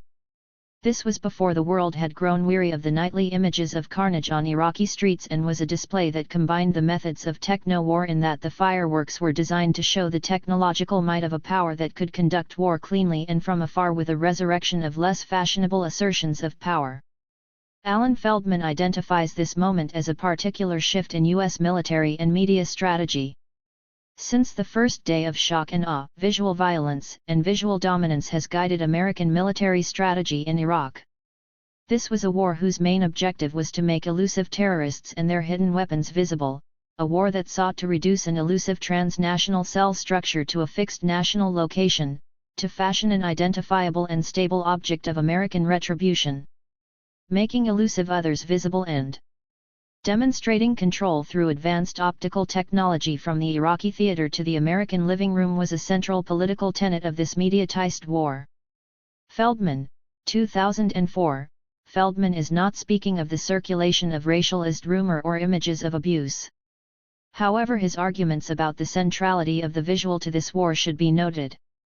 The idea that the objective has been to create an identifiable object of retribution helps us to make sense of the insistent visualization of abuse and the widespread circulation of rumors of absolute and impossible difference between so-called civilizations and the alleged necessity of shocking violence. Not all commentators have agreed that the circulation of visual images constitutes part of the battle plan of the War on Terror. In her commentary on the Abu Ghraib photographs, Hazel Gargi argues against this, that it is the endless visibility of these photographs that has the most severe impact for the United States government. The most severe impact of Abu Ghraib for the United States government has been the fact that the actions there of its military personnel and civilian contractors have been seen across the world. The dissemination of images by Western and Arab media, including the Internet, meant that the scandal, as well as being seen as a legal violation and moral outrage, was played and replayed in the hearts and minds of citizens in every country. Gargi, 2004. Gargi argues that the staging and circulation of the Abu Ghraib photographs is based on the genre of lynching photographs, serving not only to consolidate the white community's sense of united supremacism, but also to resurrect this specter of racial terror. These mementos of vicious racist violence were designed to corral whites into complicity through shared spectatorship. Allen et al., 2000. Dissent would be betrayal of the community gathered around the battered and burnt black body. Looking served as a marker of participation and collaboration. At the same time, the lynching photograph served as a warning to black people that this was the fate that awaited any who challenged the privileges of white supremacism. Gargi argues that it is damaging to the U.S. for this dynamic to be revealed again in images from Iraq. Undoubtedly, for many, the circulation of such images confirms their existing beliefs about the United States. Much of the world needs little convincing of American brutality or of the idea that U.S. intervention is motivated by U.S. self-interest as opposed to any more high-minded motives. For accounts of US-sponsored torture, see Harberry, 2005, Otterman, 2007. For them, these revelations were enraging but not surprising. Not only in the light of other bloody U.S. interventions but also through an understanding of the War on Terror influenced by the propaganda of suggestion, Abu Ghraib only extended the implications of the snippets from Guantanamo and the rumors from Bagram. In the manner of horror film audiences, much of the world expected there to be this horror behind the door. The sense of scandal arose from the stark hypocrisy of terming the Iraq War and occupation a humanitarian intervention and, in relation to this, the photographs have come to be iconic of the discomforts of this war for Western/East audiences. As an example, Susan Sontag wrote an influential and widely cited comment piece on the implications of the photographs in which she summarizes thus: "The issue is not whether a majority or a minority of Americans performs such acts but whether the nature of the policies prosecuted by this administration and the hierarchies deployed to carry them out makes such acts likely." Considered in this light, the photographs are us. That is, they are representative of the fundamental corruptions of any foreign occupation together with the Bush administration's distinctive policies. Sontag, 2004. Of course, such a statement is of high rhetorical importance. Sontag's earlier work on photography popularized the semiotic analysis of photographs and questioned the claim of the technology to provide representations of the real. For this reason, it is of particular significance that she argues for the representative status of these photographs, not because this is a direct representation of the actions of the majority of the population but because such images take on a representative function in the context of military occupation coupled with a stated intention to dismantle the framework of international law. Sontag identifies two other key aspects of the Abu Ghraib scandal: that these were images created for the express purpose of dissemination and that we live in an age when the proliferation of such images is unstoppable. The lynching pictures were in the nature of photographs as trophies taken by a photographer in order to be collected, stored in albums, displayed. The pictures taken by American soldiers in Abu Ghraib, however, reflect a shift in the use made of pictures, less objects to be saved than messages to be disseminated, circulated. Sontag, 2004. And even if our leaders choose not to look at them, there will be thousands more snapshots and videos. Unstoppable. Sontag, 2004. the Abu Ghraib images replay key themes from other colonial settings. However horrible, there is little here to surprise anyone familiar with the racialized violence of other occupations. Rao, 2001, Laws Reg. 2007. Equally, the repetitious playing out of sexual abuse and humiliation is not a new theme. The known histories of torture show that rape, sexual abuse, and pain directed at sexual organs have been central to the conduct of other terror campaigns. For an example, see Otterman, 2007. For those who have been willing to listen, similar revelations have emerged from US-sponsored torture camps through the Cold War and from the even more impenetrable dungeons of non-aligned dictatorships of recent decades. Harberry, 2005, Otterman, 2007. Yet despite these well-known phenomena, a key aspect of response to the Abu Ghraib images has been a vociferous assertion that these constitute the most disgusting and unimaginable of revelations. I want to argue that there is a particular kind of work done by the excessive displays of outrage at the photographs from Abu Ghraib, most significantly when the outraged party wishes to defend the wider project of the War on Terror by demonstrating their outrage at such an aberration. For a commentary on this, see Foley, 2004. Such expressions serve to reaffirm that we do not do such things, otherwise it would not be so shocking, and that we have not done such things in the past, although there is ample evidence that we have. Theatricalist disgust also confirms that this is depravity, not security strategy, and that these images reveal a horror beyond imagination, certainly far beyond the respectable conduct of this justifiable and humanitarian war. The tortured and dead beyond these images are erased from discussion. These images also serve to confirm the propaganda of suggestion by asserting that the abuses that are surmised from the almost information of official representations are the product of overfevered imaginations. As a result, a global public continues to fear that the worst may be happening but lacks the means to verify its worst fears. Human rights and military intervention. The War on Terror brings together a conceptualization of war and of the duty/right to intervene militarily that has emerged over a number of years as an implicit critique of the norms of international law. This apparent tension between the rights of the sovereign state and the responsibility of the international community to safeguard human rights everywhere has been regarded as a central question in global governance. Some have argued that such an apparent championing of human rights as defined by non-governmental organizations, NGOs, above any claims made by elected representatives within countries is a thin veil for the reassertion of the right of powerful states to intervene wherever they choose. Chandler, 2006, Brickmont, 2006, while others have presented the limits of international law as an indication that powerful nations must reassess their own international role and obligations. Ignatieff, 2003. Kaldor, 1999. The well-known account of this developing body of ideas gives the desperate failure of the world to intervene to assist victims of the Rwandan genocide and massacres in Bosnia as the trigger event to change. For critical evaluations of this account, see Shawcross, 2000, Cooperman, 2001. This is the appeal made by proponents of military intervention in the name of human rights. Not to intervene is to allow the possibility of genocide. Such an appeal rests on the belief that the claim of human rights as conceived by powerful nations in conjunction with NGO advisors is greater necessarily than the claims of state sovereignty. It is not a difficult argument for most people. Saving lives is more important than diplomatic niceties. Such an emerging consensus appears to have enabled NATO intervention in Kosovo. Chandler, 2006.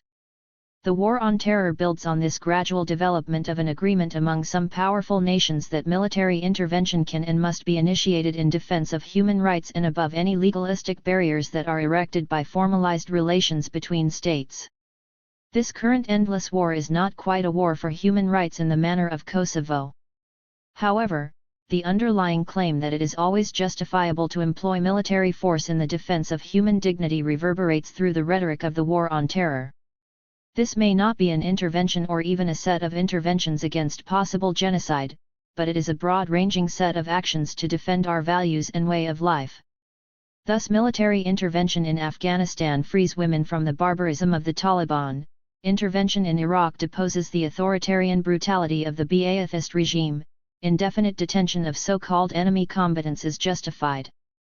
Because these people seek to bring their inhuman cruelty and indifference to human dignity to our societies, the rule of law everywhere becomes subservient to the greater imperative to defend our values.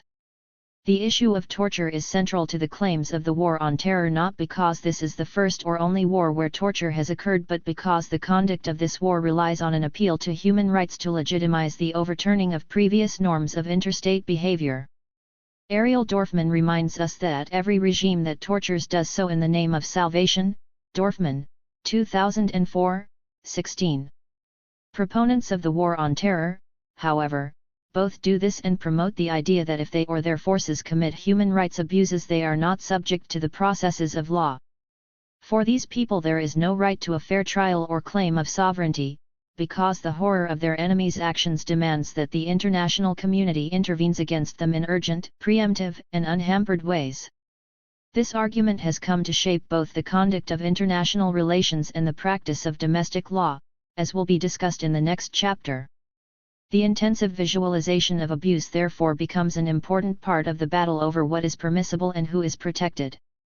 The exchange of images of violence supplements the ongoing and actual violent exchanges across the world.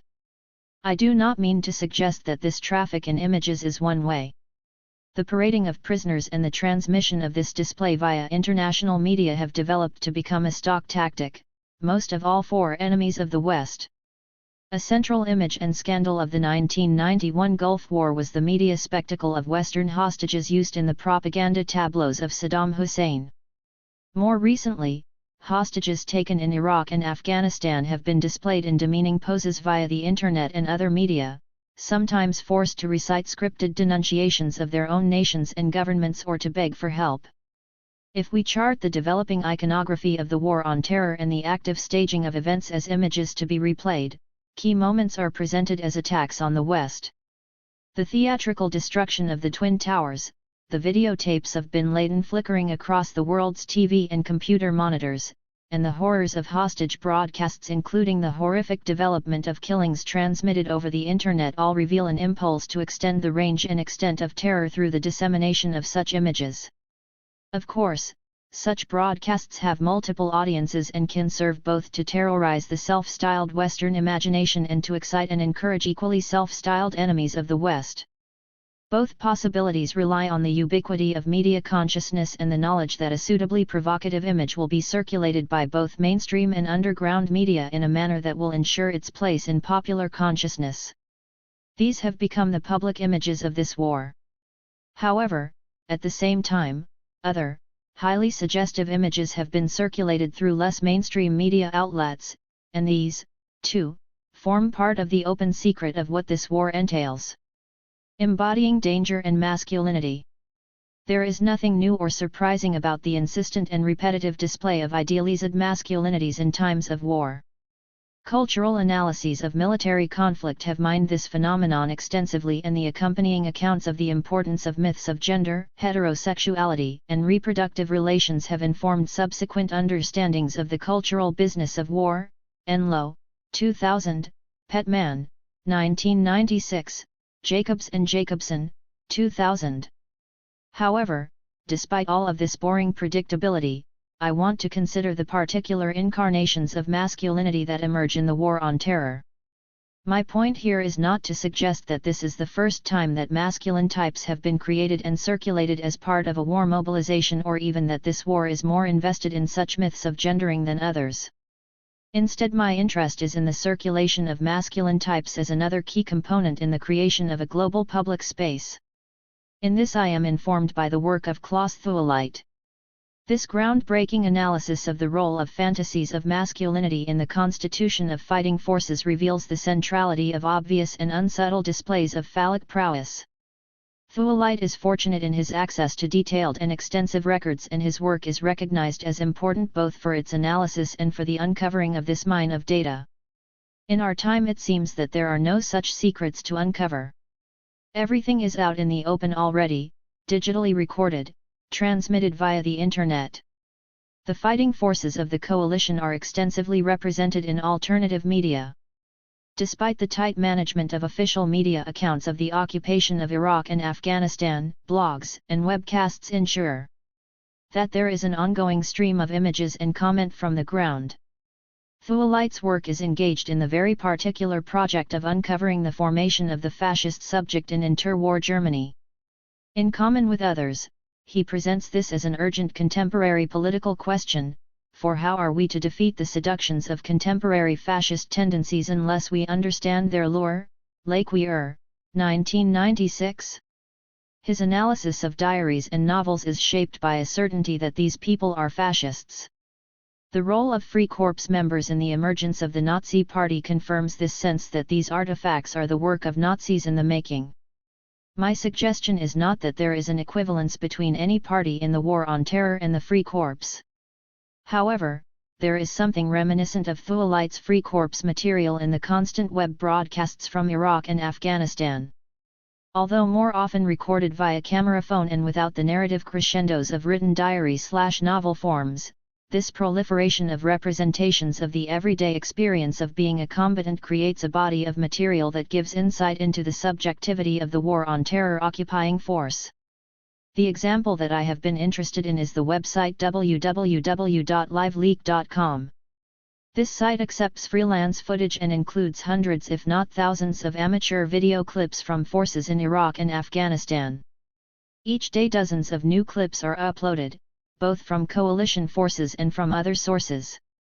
A selection of titles from 1 week gives an indication of the range and type of contribution, so that we, the public, are invited to watch flashbang fight sequences, rockets launched from helis guided by a laser on insurgents' hideout in Iraq, 26/10/07, Marines in firefight with insurgents in truck near Ramadi, 26/10/07, Iraq 2 7th Platoon calling in 500 pounds laser-guided bomb on insurgents, 21/10/07, CH-53 Delta Crew Iraq, showing a little bit of the dirty Delta experience, 21/10/07. We see military equipment used for sport, U.S. soldiers blowing up a tanker by a 203 launcher in North Baiji, Iraq are just another IED attack, except this time they had to blow up the tanker to keep the damn locals from stealing the fuel, 26/10/07, Bradley vs. Carr in Ramadi with footage of a tank crushing a car to a soundtrack of troop laughter, 23/10/07. There are complaints too, sandstorm during the day at least once a week, I hate this country, 21/10/07.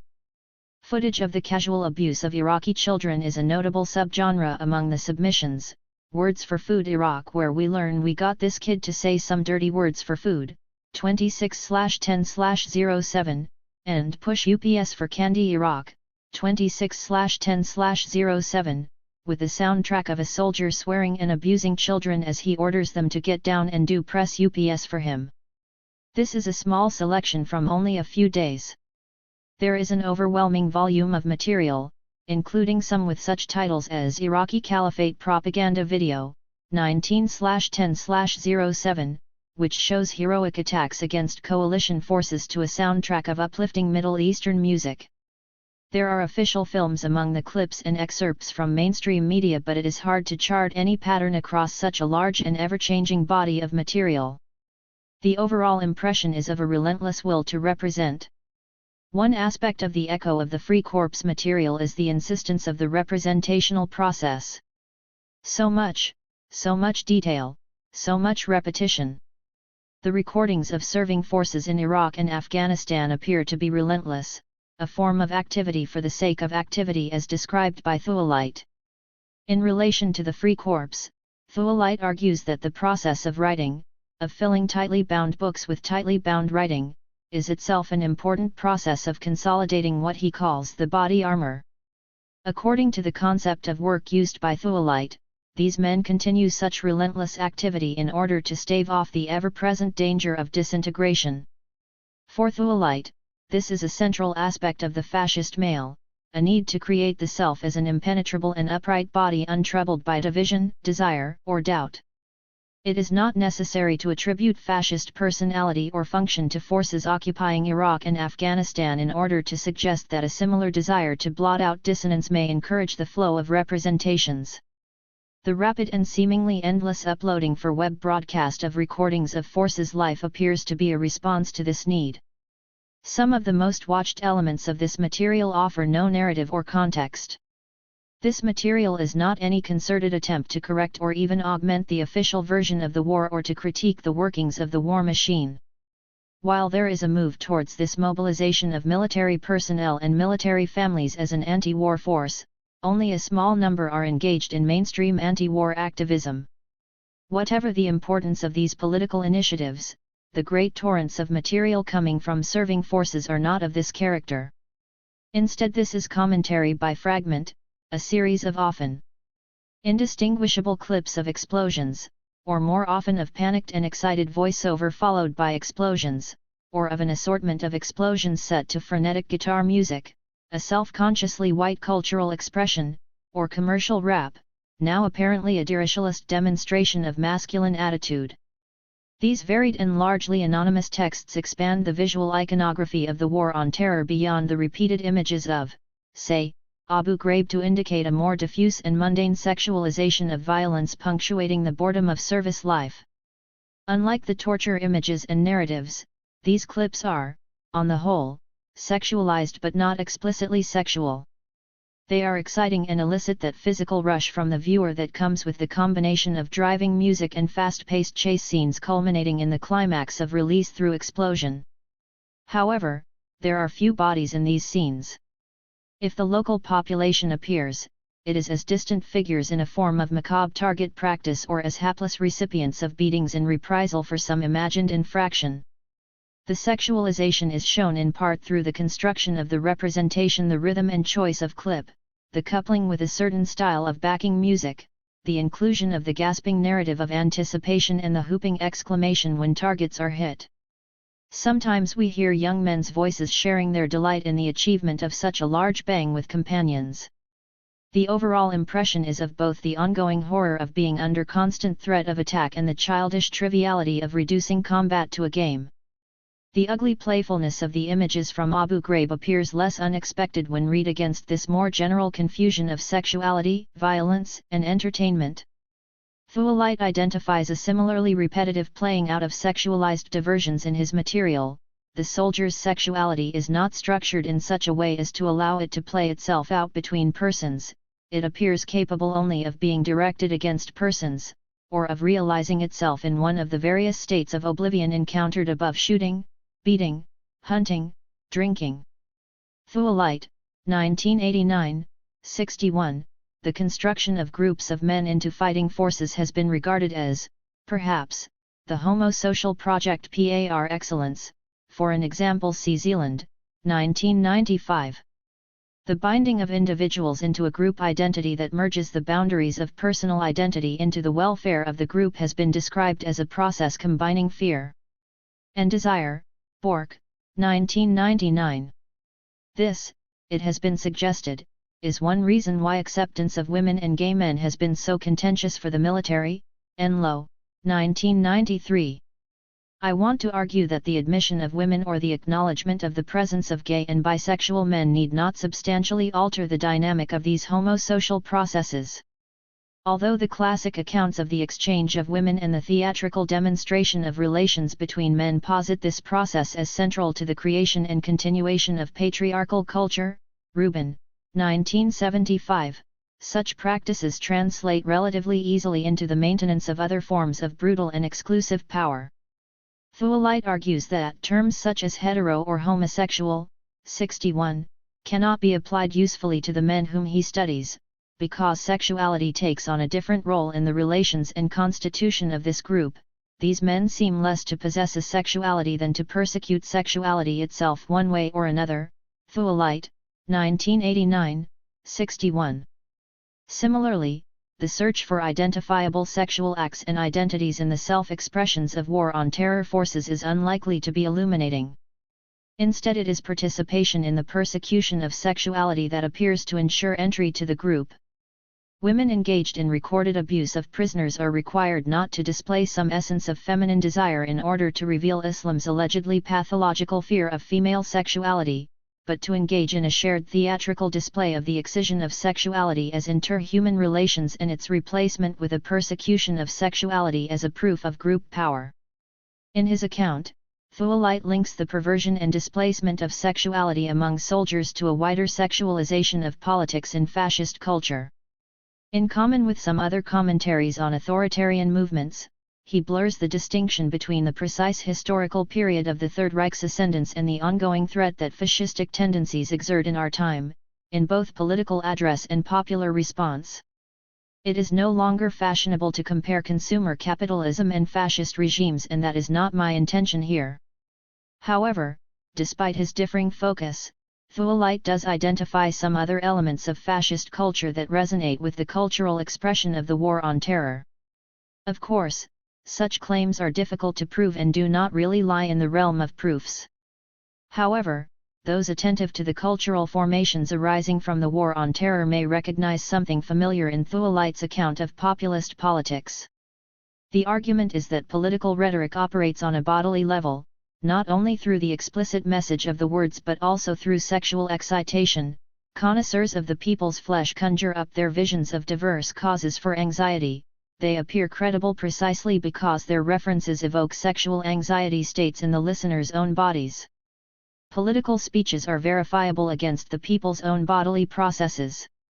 Thuolite, 1989, 107. In fact, Thuolite is issuing a critique of the left and of its failure to comprehend the call to bodily response that permeates popular politics. He berates the left, and German sociology, for relying on dry argument and the addition of information, when the primary territory of effectivity is elsewhere. 109. The elsewhere in question is the unspoken but ever-present recesses of the body, and the appeal of authoritarian leaders is based on a promise to the populace to guide them, for they fear they will lose themselves on, across, within their own bodies or in the far greater mysteries of other bodies. The body of the people, Thuolite, 1989, 108. The dynamic of such bodily appeals also illuminates the role of non-information and declared secrecy in governmental processes in eliciting grateful acquiescence from the public, a set of practices with clear echoes in our time. Announcement of long-term news blackouts becomes a source of pleasure for millions, in a situation in which the information content of the news is in any case negligible. Ringed with the aura of high security, politics at last becomes interesting. We are being told nothing, ergo we are being governed. Oh joy! Thuolite, 1989, 109. The War on Terror does not demand such active joy from those subject to authoritarian governance. However, the recognition that an element of declared secrecy can signal the reassuring power of the state has been incorporated into War on Terror strategies of governance. The sense that we are being told just enough keeps us fearful of hearing more. Embodying dangerous men. There is an extensive literature analyzing the central role of visual representations in creating mythologies of racialized masculinity. Hooks, 1992, Gargi, 2000. This hypervisibility has been explained as an indication of social degradation. Whereas powerful groups have sought to gather the symbolic status of the phallus to themselves, as if mystifying and erasing the leaky humanity of some bodies would allow that unspeakable phallic law to accrue to weak, fleshy but resolutely invisible penises, the insistent exposure of some other men indicates their lack of social status. In his survey of surveillance in America, Christian Parenti argues both that systems of identification and surveillance have developed as techniques of institutionalized racist oppression, and that modern criminal justice systems are formulated around such systems of identification and surveillance. These two themes have not always been in easy alignment. For example, Parenti describes the rising use of photography as a policing technique in the urban centers of 19th-century America and Europe, and the limitations of this apparent recording of a truthful image. Photography was a powerful tool only if a suspect could be matched to an image, a task that was easier said than done. And the more photos police produced, the harder became the process of sorting, organizing, and using them. With hundreds, even thousands of images on file, How were the photos to be archived? By name, physical description, numerical code? Parenti, 2003, 39. At the same time as this burgeoning data collection was occurring in the cities of America and Europe, such proliferating records of surveillance were regarded as inadequate for the purposes of colonial administration. Colonized populations were regarded as unsuitable for facial record keeping. Instead, techniques such as dactylography, fingerprinting, gained ground as a method that overcame the apparent homogeneity of darker-skinned bodies and faces. White administrators and police who saw, or imagined, Asians, Africans, and Native Americans as bafflingly homogeneous began to fall back on the infinite uniqueness of fingerprints. Thus, fingerprinting literally migrated from colonial periphery to the economic core. In the United States, the first populations to be fingerprinted en masse were convicts, petty criminals, soldiers, and native peoples. Parenti, 2003, 49, as Parenti and others have written, affluent nations are experiencing an escalation in levels of surveillance in everyday life, a collation of information for the overlapping purposes of commerce, governance, policing and national security. However, there is a discrepancy between the promise of greater knowledge and security from increased surveillance and the depiction of terrorist extremism as demonic precisely because so invisibly hidden in our midst. Although nations such as the US, Britain and Australia appear to champion the benefits of ethnic profiling as an effective method of identifying terrorist threats, this trust in the visible markings of difference is contradicted by the parallel narratives of secret cells, homegrown terrorists, and shadowy migrants who cross borders without leaving a trace. In an echo of previous eras of heightened surveillance, the War on Terror mobilizes the two contradictory beliefs that everything and everyone must be watched and monitored, but that the unimaginable evil that motivates terrorism is invisible to the uninitiated. In this context, the insistent referencing of the physical embodiment of free and unfree femininity and barbaric and civilized masculinity serves as a guide to identifying the boundaries between us and them, but also as a reminder of the malleability and unreadability of human bodies. On the one hand, there is a reaffirmation of racialized boundaries of difference, a set of differences based not only on physical characteristics but also on the more nuanced reading of how the body is staged, as seen in the renewed use of ethnic profiling for a range of security purposes. On the other, there is the repeated suggestion that terrorism is such a threat because so invisible, hidden beneath a veneer of apparent normality, fired by unfathomable conversions to fanaticism, as discussed in the wide-ranging speculation about the motives and formation of those suspected of the 7/7 bombings. In this second theme, physical markers act as a misleading decoy. The evil terrorist has learned to manipulate Western culture and to mimic its bodily staging.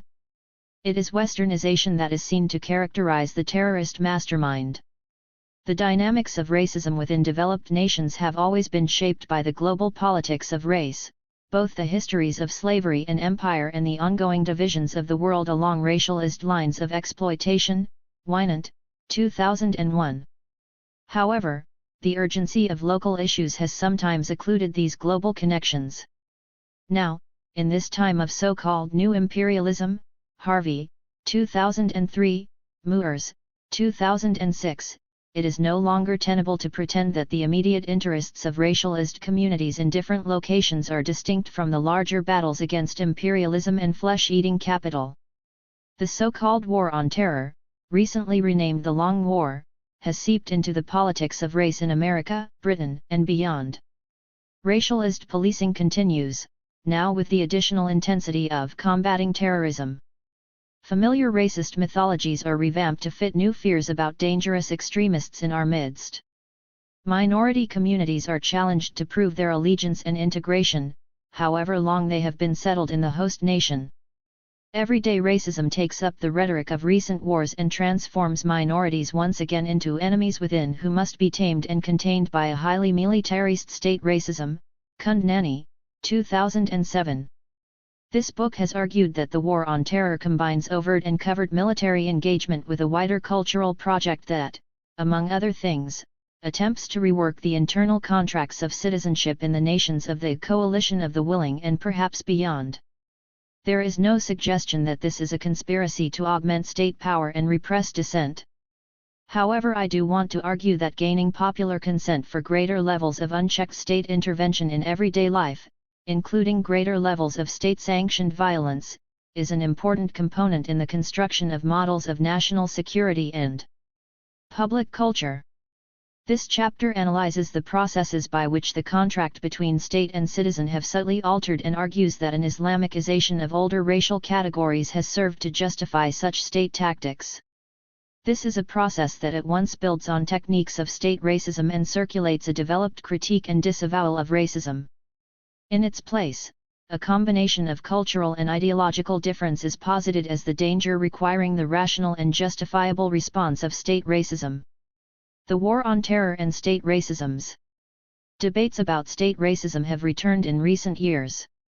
After a period where great energies were devoted to exploring cultural formations and identity constructions, discussion has turned again to the state machineries that administer racial categorization and the characteristics that tip such activity into racism.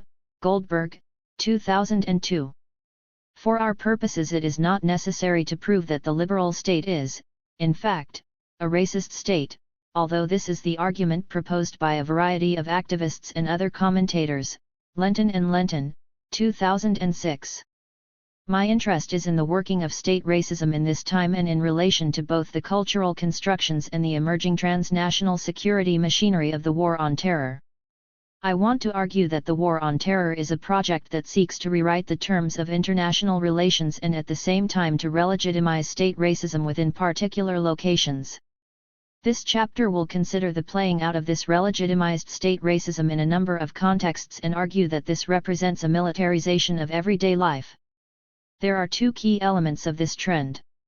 One is the resurrection of a plethora of racist mythologies that mobilize ideas of threat, invasion, and competition in order to encourage repression and marginalization of targeted minorities. Fakit, 2001. The other is the development of policing and other state practices that are informed by the techniques of security services and which are shaped by the pressure to cooperate across borders in the pursuit of a shared and militarist security agenda. King, 2006, Loader, 2002. As an example, in Britain this has taken the form of a combination of old-fashioned racist policing, now reinforced by the widely accepted concept of ethnic profiling. Goody, 2006, Halsworth, 2006, and a series of legal developments that indicate an explicit shift away from such troublesome anachronisms as the assumption of innocence or the right to a fair trial.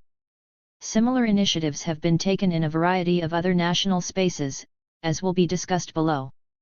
For now, it is enough to note that the War on Terror heralds a shift in the internal policing and security practices of individual nations and that such shifts have tended to combine the continuing demonization of local target groups with significant extensions of state powers. Not the first time. Before we continue too far down this route, it is important to remember that much of this is all too familiar to anyone who has had an interest in the conduct of policing. The large and respected body of literature that documents and analyzes the manner and intent of racist policing reminds us that this is no aberration. For some examples, see Bowling, 1998, Rowe, 2004. This is not some sudden failure of liberal institutions in the face of the horror of terrorism. Rather, these abuses at the edge of the system have characterized the institution of policing since its inception. Waddington, 1999. Now, as always, the contract of everyday lawfulness relies on the liminal creature who cannot abide by such agreements. This is the body that allows the law to enact its powers and to demonstrate both the danger of disobedience and the benefits of protection. There is nothing new about policing that is influenced by militarist tactics. The experience of Northern Ireland revealed how easily policing and military occupation could slide into each other. Ellison and Smith, 2000. Tactics from Ireland were used against targeted groups in Britain. Trade unionists became the enemy within, and the 1984 5 miners' strike witnessed the advent of highly militarist and intimidatory policing tactics against pickets. Richards, 1997. If we consider these earlier instances, it becomes clear that elements of militarist policing have existed alongside the famed consensual policing of liberal societies for some time. The policing tactics used in relation to liminal spaces such as picket lines, poor and minority neighborhoods and, most of all, contested colonies demonstrate the tactics that are used against groups who are viewed not as full citizens but as enemy aliens who threaten the nation. I am identifying a range of factors as indicative of militarization, whether through a refusal of civilian codes of conduct in relation to levels of force or civilian-officer interaction or through a curtailment of the due process of law. Some of the key characteristics of this process are outlined here: the greater level of force. The claim that this is a war situation enables militarist policing to use greater levels of force against civilians, including through the use of equipment that would be banned or restricted in other circumstances.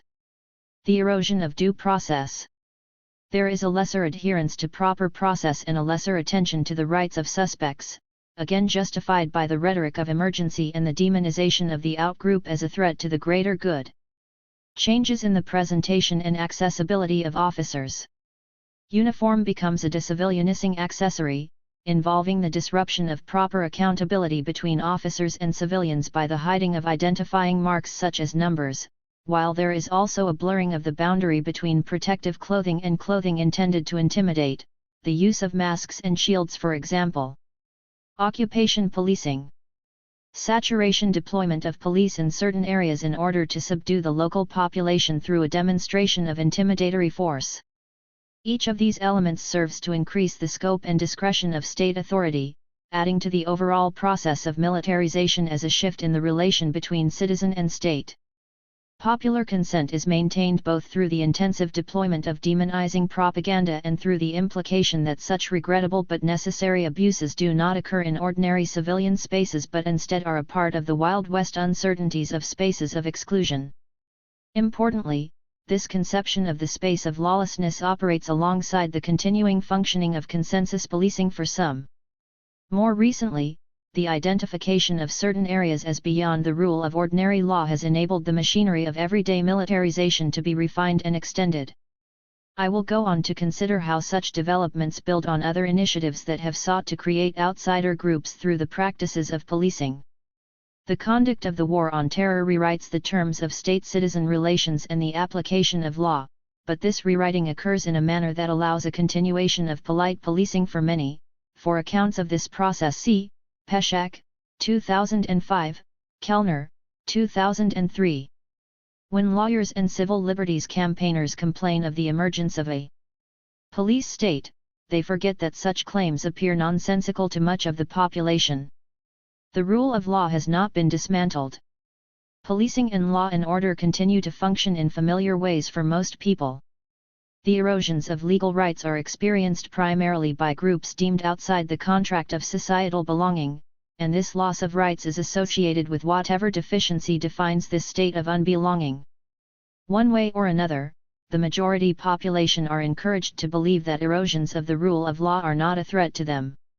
Rather, these retreats from recognized legal process are a necessary evil if the majority is to be protected.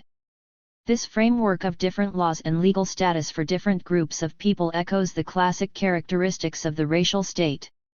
Both the establishment of a category of less-than citizen who does not enjoy the legal rights of the rest of the population and the cultural assault that asserts that it is necessary for the good of the majority that the minority should suffer are reminiscent of the practices of racial and racist states. Goldberg, 2002.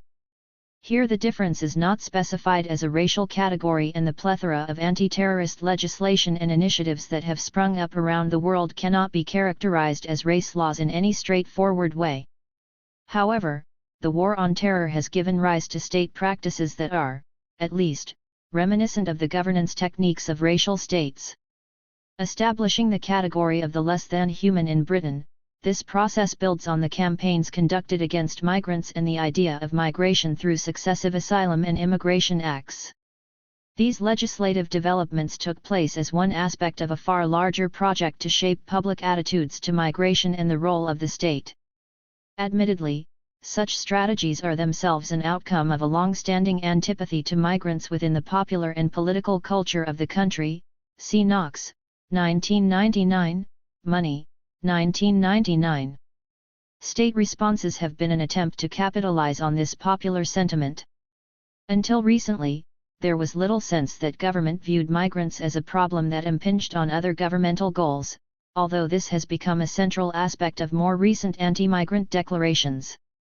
Previously, political mobilization of anti-migrant feeling appeared to be motivated almost entirely by a desire to capture the anti-migrant feeling in the country. In order to reap the political benefits of that association, Sager, 2003. However, at the same time, the framing and public discussion of legislative change also becomes part of this creation of specific migrant monsters. This is one important theme that is shared by anti-immigration and anti-terrorism laws. In both cases, the public presentation and debating of proposed legislation itself become part of the cultural battle around the issue. Arguably, the introduction of such proposals in itself has served as a significant component of the demonization of the target groups. Anti-migrant state activity in the UK not only conjures up a popular response that legitimizes repressive state measures, but also both creates new offences that criminalise migrants both in the public imagination and in law, and extends the powers of the state in a manner that erodes standards of decency and fairness.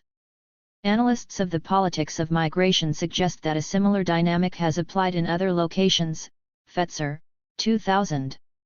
Michael Welch analyzes the long-running scapegoating and pathologization of immigrants in the United States and examines the processes that have led to an increasing criminalization of migrants.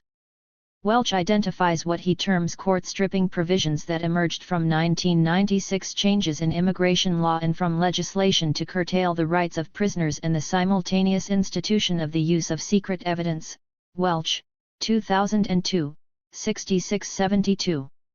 Such developments collapse immigration, terrorism, and criminality into one multi-headed demon, a monster that demands that the protections of law and a fair hearing are curtailed for the greater good. U.S. scholarship analyzing the emergence of a new penology has identified the continuum between prisoner abuse within national borders and the treatment of detainees in the global war on terror. Dow, 2005, Parenti, 2000, Davis, 1999. Welch outlines the violence, degradation, and sexual abuse suffered by immigration detainees in the U.S., citing reports of mob beatings carried out by guards, 104, 121.3, sexual assault and rape, 123.5, and rituals demonstrating the absolute power of prison guards over prisoners and detainees, such as forcing men to kneel while naked and chant "America is no one," 104. Welch and others place these events in the context of a massively expanded penal system that disproportionately imprisons African American and Hispanic American people, and that is shaped by a virulently racist popular panic and the emergence of a prison industrial complex that turns prisons into methods of hyper-exploitation and profit creation. The extensive reports of abuse of immigrants in the various systems of immigration control, detention, and removal indicates the extent to which anti-migrant law and state activity have served to divide the population into those deserving of legal rights and corresponding treatment and those who fall outside this contract. More than this, the incremental increase in dehumanizing treatment for migrants at the hands of the law has created a climate in which many have come to accept that some groups of people can be treated in this manner. In Britain, this can be seen in popular acquiescence to deportations of asylum seekers to war-ravaged Iraq or of the terminally ill to an accelerated death without adequate health care. An additional outcome of popular anti-migrant sentiment has been the acceptance that the law need not apply to all people and a view among some that it is better if it does not. Key elements of anti-migrant campaigns anticipate actions taken in the name of the war on terror. Detention without trial, in particular, has become institutionalized in Britain and America as a method of deterring would-be migrants. In the process, an alternative penal system has emerged as a precursor to the well-known excesses of the war on terror. Mark Dow, for example, argues that details of post-September 11 detention policies were not surprising to immigrant advocates, because they were familiar with these patterns of violence, abuse, and mistaken identity from their work with immigration detainees. Dow, 2005, 13. Dow argues that the exercise of U.S. immigration control is punctuated by an unchecked racism on the part of immigration officers. 69. Alternatively, the excessive power allocated to immigration officers can turn an immigration application into an occasion to enact a crude homophobia. She immigration officer and witness also recalls asylum applicants who claimed fear of persecution based on their sexual orientation. INS officers would force those applicants to show their walk in order to prove they were gay. Dow, 2005, 69. In this example, the abuse is explicitly homophobic and directed at those who have self-identified as lesbian, gay or bisexual. However, the manner of the enforced and humiliating performance is reminiscent of accounts of detainee abuse in other contexts. Dow also recounts an incident suffered by a U.S. immigration detainee, Ovia, that seems to anticipate the ritualistic abuses of Abu Ghraib. After a series of harsh beatings during the detainee's transfer to another prison, a further stage of abuse followed. So we were now taken to the cell. Get into the cell. We were asked to strip ourselves naked. 3 of us, myself, a Ghanaian, and another Indian boy. We were 3. We were asked to strip ourselves naked, right in the cell there. Then we were asked to kneel down. We were asked to be on our knee. You are naked. Then, the next person to you, you grab his ear, you draw him by the ear, as you are on your knee, then the other one would drag the other person. We were there for more than 3 hours. In the Canarsie living room, Ovia explains that he and his 2 cellmates formed a small circle, each holding the ears of the person in front of him. The guards, they started coming around. When they come around, one of them, very huge guy, he spat mucus. In short, it was so horrible. You understand? Some other officers started coming to come and see if we had ever stood up from that kneel. We were there for more than 3 hours. Dow, 2005, 142. Dow collates the testimony of many immigration prisoners and their experience anticipates central aspects of war on terror detention in a number of ways. They are subject to random violence, often at the whim of racist officials. They are forced to act out painful and sexually humiliating scenarios, apparently for the amusement of their guards. Their holy books are desecrated and thrown into toilets. They are subject to an imprisonment that may have no end and where the length of detention bears no relation to the alleged infringement. Each of these can be recognized as a precursor to the treatment of terrorist suspects in the war on terror. However, my point is not only to identify the continuity of abusive techniques between immigration and war on terror detention. Of equal significance is the establishment of a widely accepted precedent for excluding some groups from the legal rights and entitlements of the majority population. The intensive campaigning and activity against migrants across a range of developed and less developed nations has served this purpose very effectively. If there is any doubt about the impact of anti-migrant state activity on wider concepts of legality and acceptability, a brief consideration of the treatment of refugee children reveals the extent to which the treatment of migrants has instituted a parallel space of emergency beyond the law. Lisa Nandy reminds us that international agreements, such as the United Nations Convention on the Rights of the Child, demand that the best interests of the child should be a primary consideration in all decisions affecting them. Nandy, 2005, 411. Despite this, Britain specifies that these rights do not apply to children who are subject to immigration control, leading to a situation where refugee children are detained solely for administrative purposes. Nandy, 2005, 411. Not only are many migrants detained without charge for indefinite periods, this group includes significant numbers of children, and this practice is widespread across Europe. Liz Fakit explains that these detentions violate international law. International law places the needs of children, defined as those under the age of 18, above the requirements of immigration control. When used other than as a measure of last resort, the detention of children for the purposes of immigration control violates international standards for the treatment of children set out by the UN Convention on the Rights of the Child, the UNCR, and the UN Rules on Juveniles Deprived of Their Liberty, UNJDL rules. It even goes against the grain of a recent EU Council directive which states that the best interests of the child shall be a primary consideration when dealing with minors seeking asylum. Fakit, 2007, 94. Yet despite this, a range of European nations, including Norway, Denmark, Britain, Switzerland, France, Greece, Spain, Italy, and Belgium, all detain child refugees, often in adult prisons and with little regard for the well-being and safety of the child. This willingness to imprison large numbers of children as a deterrent to would-be migrants indicates the extent to which European publics have come to accept that some groups do not and should not enjoy the protection of the law and due process. Once this duality has been established for that most vulnerable group, children, it is a small step to accept that other groups also may fall outside the realm of legal rights. Why militarization? A key aspect of what I am describing as militarization is the process by which segments of national space are excluded from the reach of domestic law and the expectations of due process. This process is justified as a necessary response to a war situation, and the alternative legal framework that is imposed is presented as a domesticated version of the law of war.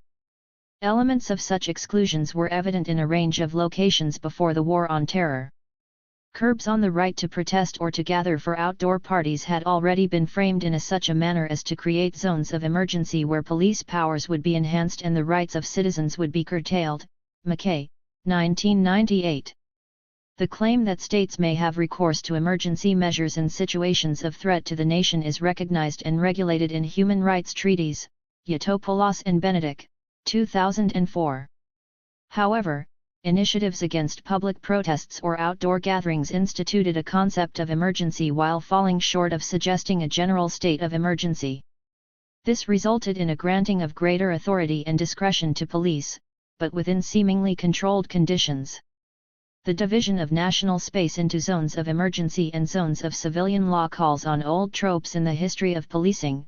For an account of the contested workings of such distinctions, see Johnson, 2003.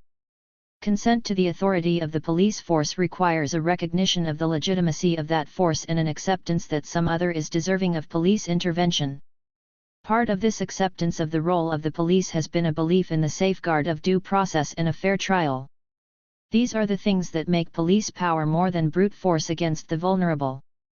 Curtailing the right to a fair trial and otherwise pulling back the expectations of due process of law renders ordinary citizens completely vulnerable to the arbitrary discretion of police powers. For such an attack on the rights of the civilian population to be acceptable, there needs to be some assurance that only some kinds of people, those deserving of such curtailments of rights, will come under these powers.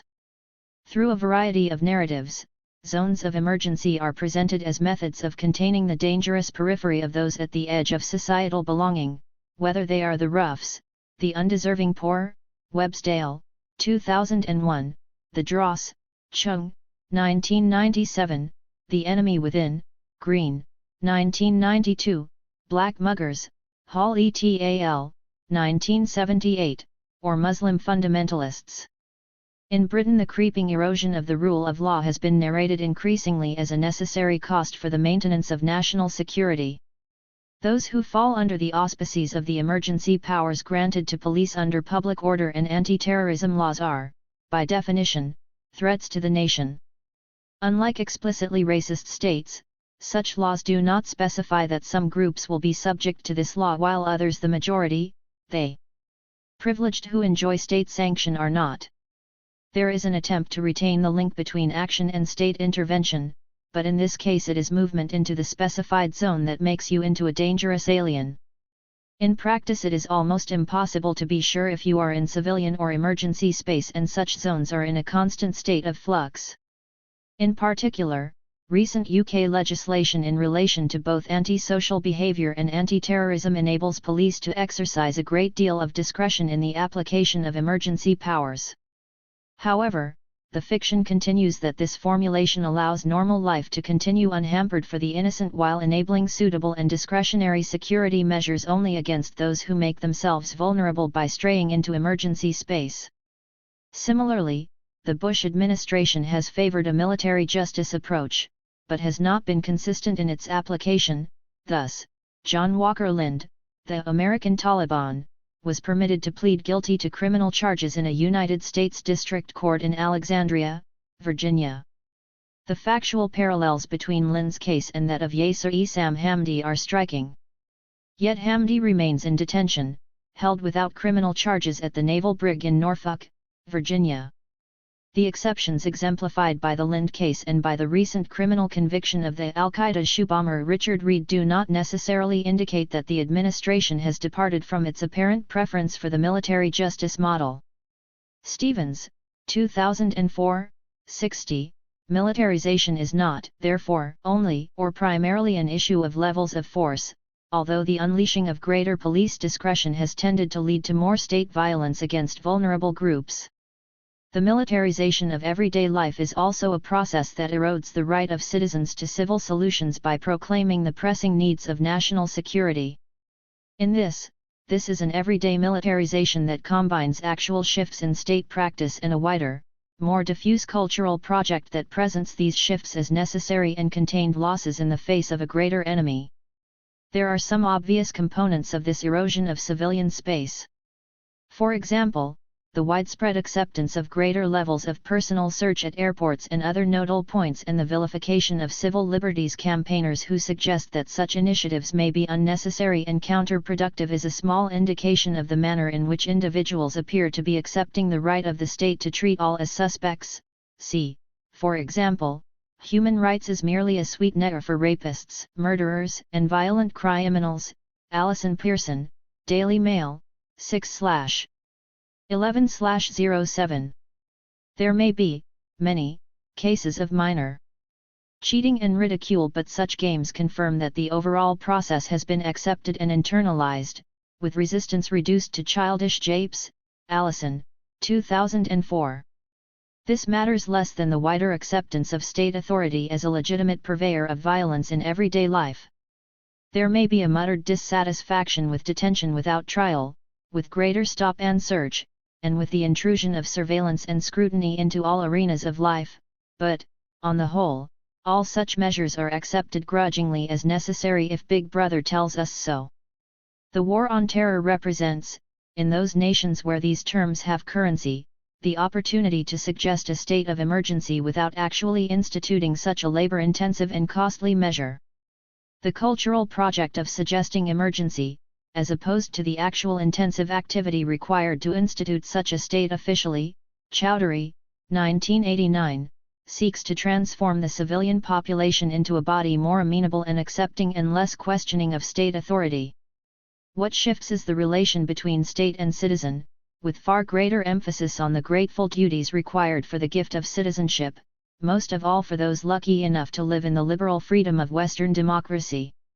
This, combined with the continuance of a long history of racist belief and expectation, enables the institution of a racist state in effect, while maintaining a disavowal of racism in official discourse. Sexualized racism and religious unreason. Some attention has been given in recent scholarship to new racial myths from our new and differently racialized times, Institute of Race Relations, 2001. In fact, these supposedly new myths build extensively on much older histories of sex, race, and unreason, and earlier scholarship examining these issues can appear disconcertingly contemporary on rereading. For example, Sander Gilman has written extensively about the linkages between European conceptions of race, sexual depravity, and mental illness. In this work, he has returned continually to the issue of the physicalization of Jewish identity. He explains his project thus: in a defense against the allegation that all this talk of representation is merely a concern with labeling, I am engrossed by the ideological implications associated with the image of the Jews, and other groups, as different. Gilman, 1991, 2. A number of important issues are contained in this statement. First, there is the reiteration of the importance of cultural analysis in order to comprehend the worldly impact of such cultural traces. Second, there is the description of being fixed as a spectator before the staging of difference. Third, there is the assertion that the ideological work is carried out through depicting Jews and others as different. I am interested in this suggestion that the representation of difference as pathological seeks to transfix the audience in an attitude of spectatorship. Such a suggestion clearly chimes with the discussion of earlier chapters in the sense that demeaning representations of certain groups can serve to discipline members of the group in part through positioning them as complicit in their viewing of these images.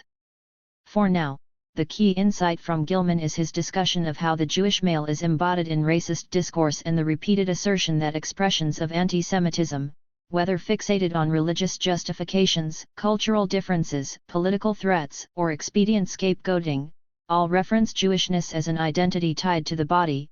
The central figure throughout is that of the male Jew, the body with the circumcised penis, an image crucial to the very understanding of the Western image of the Jew, at least since the advent of Christianity. Gilman, 1991, 5. Although Gilman has written famously and influentially on the representation of race, gender, and sexuality in the 19th century and the depiction of black women through this framework, he is adamant that the image at the heart of anti-Semitic discourse is that of a man who is defined by the lack of a foreskin. It is this representation which I believe lies at the very heart of Western Jew hatred. Gilman, 1991, 5. It is significant that Gilman places the image of the Jewish male's body at the center of this narrative. The account given is of bodily scrutiny, an endless objectification and fantasy of what the Jew's body means. To focus so intensively on the male body in this process, with little parallel energy given to imagining the nature and meaning of the Jewish female body, must indicate something about the manner of this racist characterization. After all, there has been no lack of objectification and scrutiny of the female body. In fact, Gilman himself identifies key processes of pathologization, sexualization, and objectification of women's bodies in his analysis of ideas of degeneracy. However, in these discussions the pathology of Jewishness remains focused on the male body. Jewish pathology may be seen to parallel the degeneracy of other supposedly deviant groups such as Africans and prostitutes, but the embodiment of this pathology remains insistently male. I am interested in this account of a racist mythology that is so fascinated with the bodies of the men of the despised group, not least because there appear to be some obvious parallels with present-day racisms. The anti-Muslim racism of recent times is less open in its objectification and scrutiny of the male Muslim body. The techniques used to physicalize difference in 19th-century Europe brought together anxieties about gender and sexuality, emerging popular imagination about race, madness, and disease, and the role of science in identifying social physiological dangers or anomalies. Contemporary science and culture are less overtly focused on the physicalization of difference. However, there is something in the various and intensive focus on the dangers of Muslim men that echoes those earlier constructions of Jew hating. Gilman's focus on the male incarnation of the hated identity and his insistence that it is Jewish masculinity that is the focus of anti-Semitic scrutiny and hatred is instructive for our times. Alongside this, the account of the transformation of religious culture into a marker of wider degeneracy and the implication that such degeneracy can be read through the body also echoes the accelerating demonization of Muslims in recent times. For Gilman, the articulation of anti-Semitism returns again and again to an anxiety about male circumcision. This is the marker of the dangerous Jewish man, the identifier of a suspect community who claim the right to a just nature as their cultural duty, and who personify the ability to change shape and hide inner degeneracy through physical modification. There are a number of implications in such an account. First, the suggestion that the dominant group projects sexual anxieties, not least the fear of castration, onto others who come to be embodied by their practices of bodily modification. From this, there is an implication that circumcised communities themselves come to embody the terror of castration and, perhaps even more fearfully, represent the possibility of survival in this mutilated form. In accounts of other sexualized racisms, most famously in relation to racist fantasies of the black man and his mythical penis, the scrutiny of the body of the subordinated man is an indication of the insecurities of the powerful. This is racism as a battle between men, played out through the demonstration of masculine prowess and comparison of masculine attributes. Clegg, 1994. The fixation on the Jewish male body has had elements of this sexualized competition, as shown in a host of anti-Semitic stereotypes, from wily seducer to white slave trader to spreader/carrier of syphilis to alien rapist. Although these mythologies have existed in parallel with ideas of a feminist Jewish male who is too degenerate or too cerebral to be a real man, there is also this strand of sexual fascination in racist mythologies of Jewishness. Felsenstein, 1995, Chayet, 1996. Susan Bordeaux focuses on the myth of feminist Jewish man when she highlights the representation in Nazi literature of Jewish masculinity as dwarfish, womanish, simpering, impotent. Bordeaux, 1999, 49, and suggests that these images are linked to the fixation on the foreshortened penis. Bordeaux goes on to revisit Freud's account of nursery rumors of circumcision and the explanation that Jews are hated because Jewish men seem to embody the threat of castration. However, other accounts of histories of circumcision seem to contradict this, admittedly well-known, account. More recent studies of the practice of male circumcision have suggested that this modification may impair the sexual pleasure of the adult male, and that circumcision comes to be regarded as a social good only in a framework of normative heterosexual intercourse that limits the conception of sexuality to the reproductive act. Richters, 2006. Linked to this is the suggestion that circumcision is a process that seeks to solidify and make visible the male-female dyad by refashioning the penis into a closer approximation of phallicity. In this telling, circumcision is another practice designed to render the alleged natural binary of gender tangible. Interestingly, such an attempt is linked to other practices that heighten the visibility and significance of secondary sexual characteristics such as the growing of beards. Richters, 2006. In earlier periods, circumcision was recommended for supposedly medical reasons, in part as a corrective against masturbation. Darby, 2003. The circumcised man raises the double specter of the containment of desire and the release of such desire by other means, both too disciplined and too anarchic, in the manner of the demasculinist Jew and the revolutionary terrorist. The combined strands of racist fear that have been attributed to male religious circumcision could be seen as anticipating the sexualized account of Muslim radicalization, a disorder that is presented as stemming from Muslim men being at once too insistently and inflexibly masculine and yet, at the same time, in the sexual arena not man enough. These competing myths, after all, have animated anti-Semitic rumor for centuries. In an essay considering the double markers of Jewish masculinity, circumcision, and head covering, Jonathan Boyarin reviews some representations of the place of circumcision in marking boundaries. Consideration for a moment of the fact that for a long time Europe's others consisted of Jews, Turks, Saracens, and Moors all circumcised, of course yields the surprising implication that uncircumcision becomes ultimately the diacritic of Christianness. Boyarin, 1996, 41. The bodily modification of circumcision thus serves as an indicator of belonging and unbelonging in both directions, and as the factor underlying construction of mythologies of sexual depravity and sexual dysfunction. Darby, 2003, both of which are portrayed as at the root of social danger. It is tempting to argue for a parallel between these largely European racisms and the demonization of Muslims that is scurrying across and between national borders in our time. It appears to be so helpful a connection. Muslim men have come to occupy a similar space to that of Jewish men in the racist imaginary, embodying at once a dangerous hypermasculinity and a mutilated deviation from proper manhood. They too are portrayed as impenetrable, secretive, enmeshed in an alien culture that inhabits the secret places of an unsuspecting host society. Their masculinity is regarded as excessive and dysfunctional, too absolute in the internalization of restraint, too refusing of desire or of malleability, too literal in their understanding of ideal masculinity.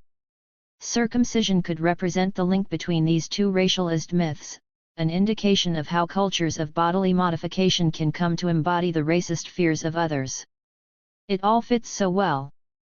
However, whatever Gilman and others may write about the centrality of circumcision to racist depictions of Jewish men, contemporary representations of masculinity tend to be less obviously medicalized and, perhaps more importantly, circumcision does not at present mark the boundary between Christendom and its others.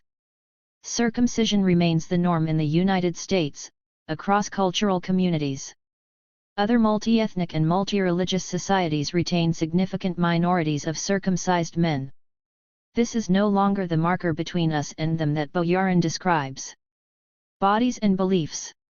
Although contemporary demonization of Muslims includes a particular mythology of the body, it is hard to discern the place of a fantastical circumcised penis in this myth. Instead, the religious racism of our time portrays sexual dysfunction and gender excess as an outcome of religious excess.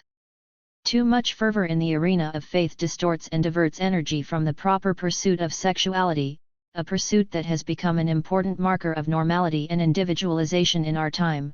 For a highly controversial presentation of these ideas see Amos, 2006, for a critique see Abu Khalil, 2001. The War on Terror contains an ambivalence about the proper place of religion. On the one hand, proponents are keen to appeal to their faith, their morality, and even their God, when presenting the case for continuing war. Green, 2003, Blonde and Pabst, 2006, Stam, 2003, Baker, 2006, Beatty, 2007. On the other, international terrorism is regarded as an outcome of distorted and excessive belief. Esposito, 2002. This is where religion can go and, in part, the War on Terror is an attempt to contain this possibility. However, this is not an easy divide between religious and secular viewpoints, although some would wish to portray it as such. Left and liberal supporters of the invasions of Afghanistan and Iraq have presented themselves as defenders of Enlightenment values of reason and progress, against the backward barbarism of stultifying religion. Cohen, 2007. However, the public pronouncements of Bush, Blair, and their allies have not proclaimed their proud adherence to the values of secularism. Although debates about multiculturalism and its backlash have reinvigorated self-identified secularists, those closer to the apparatus of global power have presented themselves as humble believers. For a discussion of secularism in international relations, see Hurd, 2004. The plethora of discussion has nudged towards the suggestion that it is Islam, and Islam alone, that represents a dangerous extremism of belief. This suggestion lingers despite the many assertions that extremists do not represent the majority of Muslims and that Islam is not in its essence an extremist tradition. Ramadan, 2004. This is a racialization that builds on the insights of anti-racist critiques and the lessons of post-colonial theory. Thus this monstrous Islam is historically specific, not timeless, forged in the messy and dishonest negotiations of the dying Cold War, with a particular material base and an explicably articulated doctrine, shaped by the inequalities and perceived injustices of globalization, altogether a demon of our times, brought to life through the careful analysis of a new Orientalism that knows to avoid the pitfalls of generalization, anachronism, and mythologization. And yet, despite all of this care and contextual information, the enemy remains an absolute and essentialist figure of Islam. Binyam Mohammed has described his horrific experiences of being extraordinarily rendered and tortured in a number of locations before being transferred to Guantanamo. Part of the frighteningly imaginative torture that he suffered for many days was a strange and truly terrifying ritual in which his penis was cut many times with a sharp scalpel. When they made cuts all over his body and poured salt solution into the cuts, they also cut his private parts, saying it would be better to just cut his penis off as he would only breed more terrorists. Stafford Smith, 2007. I began this work in response to the case of Binyam Mohammed, and, because I know his name and cannot name the thousands of others detained in the secret and illegal prisons of the War on Terror, I think of his case as emblematic of the horror and character of War on Terror torture. The terrible creativity of the violence, the fixation on genitalia, these are characteristics that can be seen in other scenes of sexualized racial violence, and I have some knowledge of both how such theatricalized abuse operates and how it can be understood as a component of a larger culture of oppression and violence. Bhattacharyy, 1998, Bhattacharyy, Gabriel and Small, 2001. I have tried to argue throughout this work that the sexualization of racism and violence is not incidental, but instead is a significant component of the workings of the War on Terror. Other incidents confirm this view. Khaled el-Masri, a German citizen, was abducted by the CIA and also subjected to highly sexualized torture, including penetration of his rectum using a blunt instrument. Reports from Guantanamo repeatedly point to the use of sexualized assault and sexual humiliation as supposed interrogation methods. Otterman, 2007. Abu Ghraib staged the war on terror through the lens of sadistic pornography. The horrific use of sexual torture and violence appears to employ a version of cultural knowledge in order to heighten the humiliation. Strasser, 2004. Well-known accounts of U.S. interrogation techniques confirm this sense that the techniques of intercultural understanding have come to inform this other world. McCoy, 2006. Despite the apparent knowingness of statements that proclaim the benefits of Western tolerance for diverse societies, the deployment of this supposed cultural knowledge in the processes of torture reveals an image of an essentialist Muslim man, a man who truly can be broken only through the cultural pressure point of sexual humiliation. This racist myth enables the dual suggestions that all other violence, however extreme, has no impact and that the barbarism of these people is demonstrated by their backward beliefs about sex. The War on Terror and Everyday Life in the West. This book seeks to show how the War on Terror functions as a cultural project to transform social relations and expectations across nations. This is not to ignore the significance of the recognizable battle sites of this war or of the continuing destruction and loss of life. However, as key proponents have asserted repeatedly, this project extends far beyond Afghanistan and Iraq and other identifiable theaters of war. The reach of the War on Terror includes such disparate aspects as domestic order debates, child-rearing practices, the reach of police powers, the exercise of the law and, only alongside all these things, explicit military intervention.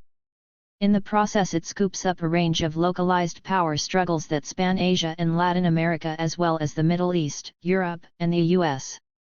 Additionally, the War on Terror represents an attempt to reshape public perceptions of threat, the role of the state, and the proper exercise of law. In practice, this reshaping can take place only through the diffuse cultural means of contestation through public discourse.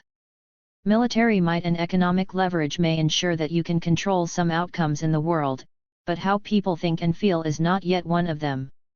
In fact, part of what is distinctive about the War on Terror is the intermeshing of representational strategies and a practical machinery of containment. Participation in the coalition of the willing has not only entailed support for US-led military interventions but also has been demonstrated through the creation of new legislation to meet the terrorist threat. Such developments are a tangible method of showing that we are in a new era.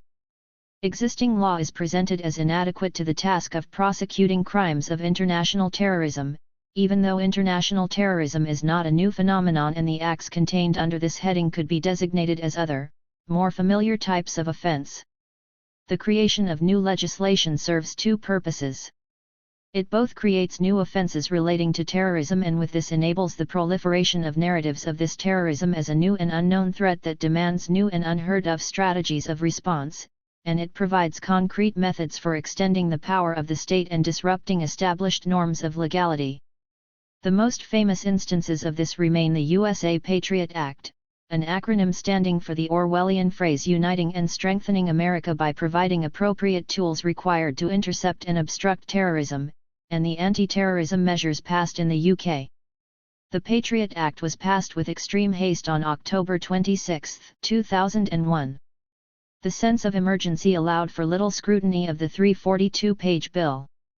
Key elements of the Act have been, to allow the FBI to investigate U.S. citizens even without probable cause if it is for intelligence purposes, to jail non-citizens on suspicion, to allow detention without charge or trial through 6-month increments that can be extended indefinitely, to expand the definition of terrorism to include so-called domestic terrorism and so submit political organizations to surveillance, wiretapping and criminalization for political campaigning, to extend the ability of law enforcement agencies to conduct secret searches, telephone and internet surveillance and to have access to highly personal medical, financial, mental health and student records.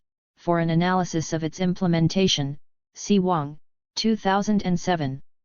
The Act grants extensive discretion to law enforcement agencies and is reminiscent of previous highly controversial campaigns against political dissent such as COINTELPRO, C. Newton, 1996.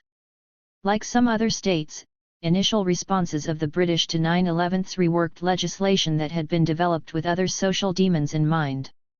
The 2001 Act was an adaptation of earlier phases of discussion that had sought to contain the perceived threat of the anti-globalization movement and other protest groups.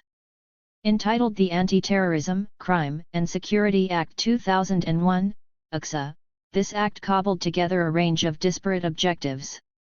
These included, cutting terrorist funding, collecting and sharing counter-terrorist information across government departments and agencies, streamlining immigration procedures, that is, making deportation easier, ensuring the security of the nuclear and aviation industries and of dangerous substances, extending police powers, meeting international counterterrorism obligations.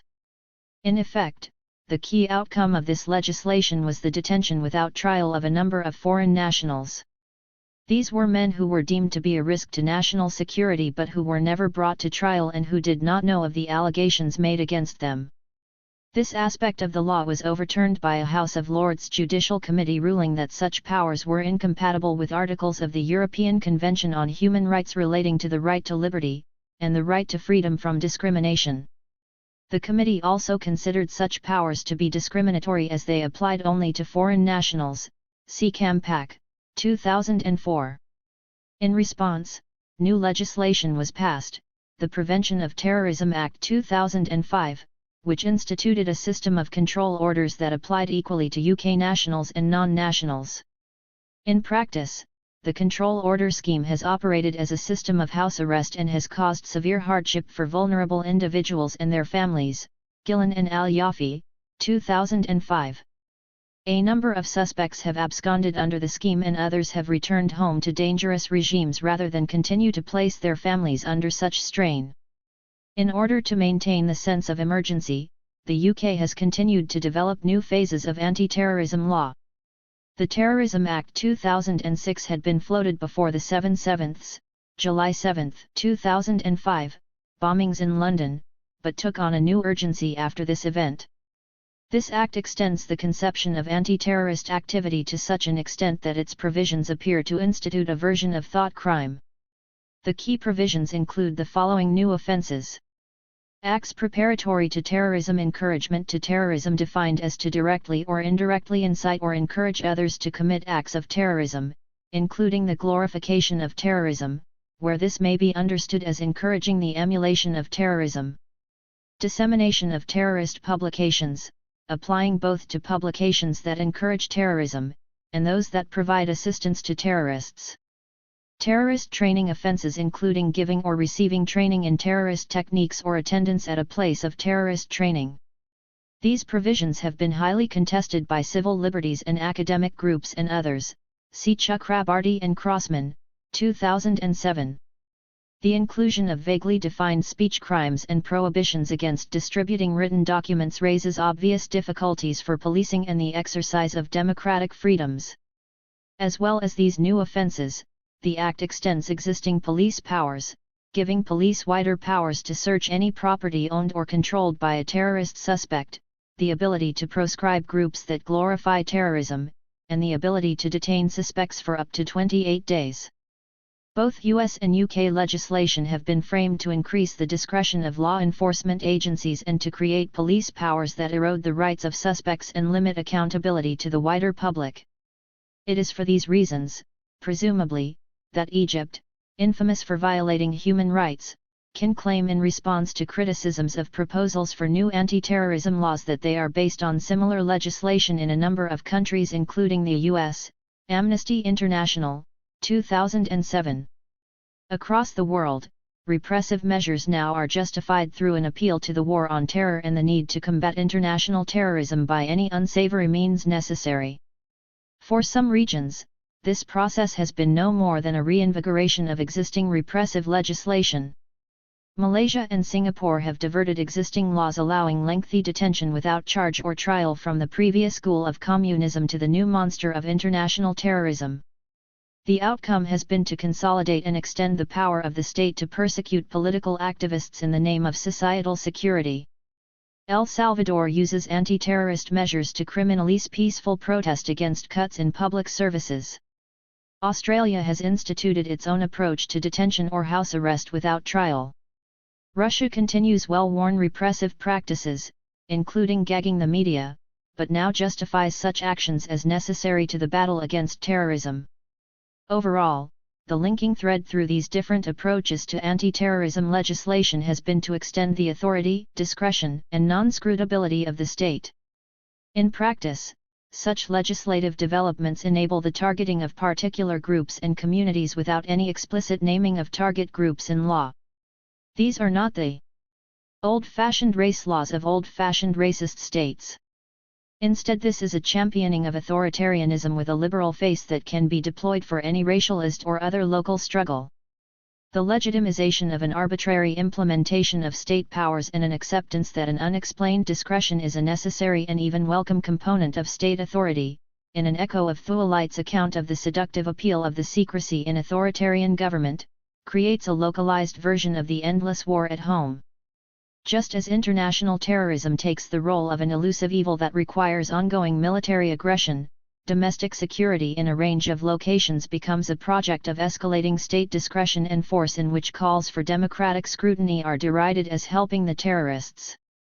The backlash against multiculturalism and imagining terrorist threats. I want to argue that the emergence of an expansionary militarism from the US and its allies infects the conduct of civilian life within these and other nations. This infection builds on previous practices of racialist policing but with an expansion of targets and an adaptation of the legitimizing narrative. Racial myths evolve so that the demonized figure of the dangerous black man becomes the dangerous brown man, an adaptation of earlier racist mythologies that may refer to the same groups of men but that enables the inclusion of more recent racialist anxieties. This is a process that continues the influence of us-defined racial politics on other parts of the world. The cultural representation of dangerous blackness in various parts of the world has been shaped by US culture and politics, and similarly the inclusion of dangerous brownness in this formulation echoes shifts in US racial politics, both at home and internationally. Winant, 2001. Importantly, there is a shift to include new communities and develop racial myths for new circumstances. In the process, there is a concerted campaign to suggest that race is no longer the issue and that those who previously suffered racism are now with us, as opposed to against us. The shift from what I am describing as black to brown myths is centered around the implied dangers of non-Western cultures. There is a reworking of long-running racist myths so the black rapist becomes the brown man from a backward and misogynistic culture. Anti-feminist, sexually frustrated by traditional culture, addicted to honor killing and viewing women as tradable objects. For a summary of some of these ideas, see Abbas, 2007. Such a narrative represents a further development of the take-up of anti-essentialism as a defense of racism, the proposition that identities are based on cultures and that cultures are separate and absolutely different enables all kinds of terrible things to be said and, sadly, believed. This is a language of racism that has learned to disavow the terms of race in order to relegitimize racist practices. For a discussion of this so-called cultural racism, see Taylor and Spencer, 2004. It is this shift that I am characterizing as the refocusing on brown men, with brown here signifying a difference that can be depicted as cultural, non-essential, beyond the horrific histories of violence against Africans, and yet enabling a continuance of the link between bodies and social meaning. None of this means that old-fashioned anti-blackness has disappeared. Bashi, 2004. However, I do think the take-up of an active language of anti-racism has altered the public framing of racist activity, and that the legitimating narratives of racism, in particular of state racisms, reach for terms that can at once maintain the effects of racial categorization while refusing the salience of the term race. Dangerous brown men on our streets. Cultural analyses of the histories of Western racisms have uncovered the centrality of the process of making the racialist body excessively visible. Hall, 1997, Gilman, 1985. This repetitive visualization and visual marking have been an important technique of othering, from the demonization of Jewish populations across Europe, Gilman, 1991, to the apparently ongoing fixation with the black body, Doi, 2000, to the titillating imaginary of Orientalist exotica, Lewis, 1996. These are conceptions of race that foreground what can be seen, with this visual coding standing in for a wider narrative of what can be understood. Central to these visually triggered understandings is the role of sexuality. This is an important aspect of what is regarded as so visually conspicuous. The racialized other in a range of settings has been presented as grotesquely and excessively physicalized, with this alleged physicality sliding easily into a slur about the sexual behaviors, predilections, and prowess of such groups. McClintock, 1993, Gilman, 1985, 1991. Such mythologies have shaped the representation of black men. Images of the suffering and/or hyperphysicalist black body have circulated to reinforce allegations of animality, bodily unreason, and lack of civilization. A variety of commentators have suggested that the more recent saleability of images of black bodies in the global marketplace retains the traces of this biologistic dehumanization. Collins, 1995, Hooks, 1992. Analyses of the playing out of such cultural myths through techniques of state racism have pointed to the work done by these conceptions of black physicality in legitimizing police violence and punitive treatment through education, welfare, and prison systems. Gooding-Williams, 1993, Neubeck and Kosanave, 2001. Racist accounts of the supposed nature of blackness are not peripheral to the hard realities of how powerful institutions subdue black people. What I am describing as the shift from dangerous black men to dangerous brown men in popular mythologies that legitimize state racism and authoritarianism builds on these histories of constraining the hypervisible black body. However, I also want to suggest that this is a slightly different twist in the development of a culture of global racism. Of course, the move from black to brown targets of vilification is somewhat illusory. The populations under scrutiny and attack span the identities of black, brown and beyond. What I am arguing is that the conduct of the war on terror has given rise to renewed techniques of state racism in a variety of locations, and this reinvigorated campaign has drawn on distinct mythologies of race and culture. In terms of repressive techniques, this culturally sensitive version of state racism very much continues the strategies of earlier times. However, the mythology of difference that accompanies these actions is distinct. On the whole, this is not a narrative of racism that centers on such familiar tropes as physicality or hypersexuality. Instead, the fixation on Muslim bodies takes a somewhat different form. It is not the Muslim body that populates global media culture or that serves as the canvas across which national and transnational anxieties can be staged. Within European nations, Muslim bodies have entered public consciousness as entities that are too veiled, too bearded, too covered. It is this refusal to participate in the public cultures of commodified physicality that marks out the Muslim body in this popular imagining. I am not suggesting that this is a new phenomenon. Fascination with the body that is veiled or hidden has been a well-documented element of Orientalist fantasy. Del Blotto, 2002. However, this fixation has been with the veiled female body. The story of Orientalist titillation has been that these delectable women are hidden from the world by killjoy menfolk who wish to control women's movement. Grow Richard, 1998, Alala, 1986. The implication of this telling is that women desire physicality, exposure, and libidinous release, and this is why men feel compelled to contain women's visibility and movement. In this narrative, there is no implication that Muslims or other Orientals are without desire. If anything, these myths are echoes of the race science-inspired stories of black animality and sexual excess. The East that is characterized by purdah and harems is a place overrun by libidinous drives and licentious physical excess. The fact that such activity is hidden only heightens the fascination. Lewis, 2004. At no point in these Orientalist accounts of Eastern practices of bodily constraint is it implied that the Orient refuses a sexual freedom that is enjoyed by the West. If anything, it is the East that is portrayed as consumed by sex and unable to exercise the discipline of Western manners. must resort to more substantial constraints.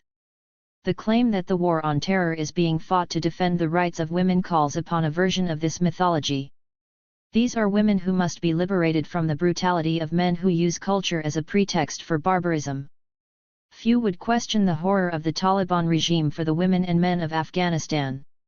However, the rationale for military intervention used here is based on the belief that the women of Afghanistan and other Muslim nations wish to enter a freedom that is demonstrated by physical openness. The recent hysteria in Europe that has surrounded issues of veiling reveals a fury at the idea that any woman might choose to cover herself. It appears that such an internalization of the need for feminine modesty presents a different kind of affront to supposedly Western sensibilities. Atasoy, 2006, Thomas, 2006, for a groundbreaking account of the politics of the veil, see Mernisi, 1992. Despite the extensive debate about multiculturalism and the status of women, it is the assertion of cultural identity by Muslim women in the diaspora that has enraged self-styled liberal critics. The often repeated argument is that such an acceptance of constraints on their appearance and movement by some women endangers the ability of all women in that society to exercise such freedoms. For a review of some European examples of this view, see Fakit, 2006. The fact that until very recently feminists questioned notions of freedom that demanded that women become, even more, sexualized but not empowered has fallen out of public debate. For an overview of some of these debates, see Siegel, 1994. Throughout all of this, the male Muslim body has remained intangible. It is the ephemera of beards and clothing that indicate its difference. There are few public portrayals of this form of physicality. For a welcome collection analyzing representations of Muslim masculinity, see Uzgani, 2006. In this, there is a racism quite distinct from the obsessive and intensive objectification of African bodies that informs European racisms. This is the process that Bell Hooks identifies when she writes, "The black body has always received attention within the framework of white supremacy, as racist/sexist iconography has been deployed to perpetuate notions of innate biological inferiority." Hooks, 1994, 127. Against this, she characterizes black liberatory politics as mounting a counter-hegemonic discourse of the body. 127. Black peoples have learned to fight through and with discourses of the body because racist cultures have been so over-invested in racist conceptions of black physicality. Whether this fight takes the form of a self-conscious repression of all bodily expression or of a parodic celebration of bodily excess, black diasporic identities have been articulated through a relation to the body. Although recent demonizations of Muslim peoples also build on many centuries of varying contact, antagonism, and competition, the image of the Muslim body is less central in this history. Armour, 2002, Armstrong, 1994. However, I do want to argue that the war on terror has heralded a new visibility for the Muslim body, albeit through various techniques of indirect disclosure and, of course, for racist ends. This is the discussion of the next chapter. It may be more accurate to describe some of these events as emerging from a racialized state as opposed to the racist state itself. The culturalism that has come to influence a range of state practices in the US and Europe inserts a version of racial categorization into liberal conceptions of proper state working. These developments represent, of course, the outcome of complex struggles for recognition, patronage, and routes to fair treatment by different communities and the resulting take-up of various local understandings of the need to consider cultural identity as a component of citizenship and entitlement. However, an additional consequence of these struggles has been the insertion of an everyday version of cultural difference talk that can come to racialize any social situation. For a review of debates about racialization, see Solomos and Murgy, 2005. The relatively rapid construction of an everyday mythology of what Muslims are like, including detailed narratives about their purported beliefs, histories, social habits, and alleged proclivity for violence, builds on this popular familiarity with culturalist accounts of identity and behavior. For some examples, see Rippon, 2005, Kahn, 2003, Lewis, 2004. In a context where explicit racism has ceased to be respectable and where the allegation of racism is regarded as a profound personal slur, the take-up of complex culturalist accounts of difference enables racist antagonisms to be voiced in a different and seemingly legitimate manner. Whereas race as physical identifier continues to be naturalized, and it is on these terms that racism is bad, irrational, and unfair, because people cannot help the color of their skin, the objectionable behavior and values of other groups is presented as legitimate justification for discriminatory treatment and antagonism. The various statements that are used to present this position, including government and policy pronouncements, media representations and a range of everyday conversational statements of varying status, tend to be structured to refute the accusation of racism while presenting the legitimacy of unequal treatment or of antagonism to a group. For example, see Cook and Smith, 2006, Calouf, 2005, for a critical analysis, see Carr, 2006. I am indebted to the analysis of Roger Hewitt in his work on white backlash to multiculturalism for this formulation. Hewitt collates and analyses a series of responses to racist attacks and murders among white groups, in particular demonized areas of South London, and finds that such utterances contribute to a complex and shared counter-narrative about the racist character of the incidents and the role and status of white inhabitants of the area. Overall, he finds that there is a shared narrative circulating that asserts that these acts of violence were not motivated by racism and that whites suffer similar levels of racist attack by other groups, but that this is not recognized by public authorities or the media. Hewitt summarizes the term counternarrative as having the appearance of being proffered in response to a previous story or stories, and of anticipating further narrative moves by others. Hewitt, 2005, 57. He goes on to explain the role of such strategies in more general race-related discursive production. What specifically characterized race-related discursive production during the second half of the 20th century was that it was increasingly dialogic, in being not only intertextual, having reference, meaning and resonance within a corpus of discursive material, but in being fundamentally demonstrative of its own relation to that corpus. Race-related utterances increasingly addressed their discursive others, and not uncommonly in agonistic forms. This Bakhtinian dimension was increasingly evident as multiculturalist discourse gradually established its legitimacy and prominence. Race-related discourse of all political hues from the 1960s onwards was redolent with alternate and pre-existing voices as it strove to counter the process of unwelcome attribution. Race-related narrative was also frequently party to this kind of conversation. Hewitt, 2005, 72. The various disavowals of racism that occur in the name of the War on Terror and the related activity of reclaiming state racism as a legitimate response to dangerous differences of belief and culture could be seen as embodying a wider backlash against the analytic status of race and racism as structuring forces in society. Instead, the rhetoric of us and them portrays this new battle of ideas as rooted in differences of values, beliefs, and ways of life. If the other is hiding their adherence to a demonic, violent, and destructive culture and set of beliefs, it is not racist to use the surveillance and categorization techniques of a modern state to limit the threat that this poses. We are back to deciphering bodies, but now in order to discern adherence to these dangerous beliefs. Religious identity occupies a different status to ideas of race, and there have been claims from different quarters that religion is the new race and that ideas of social justice should be reconsidered in the light of this shift.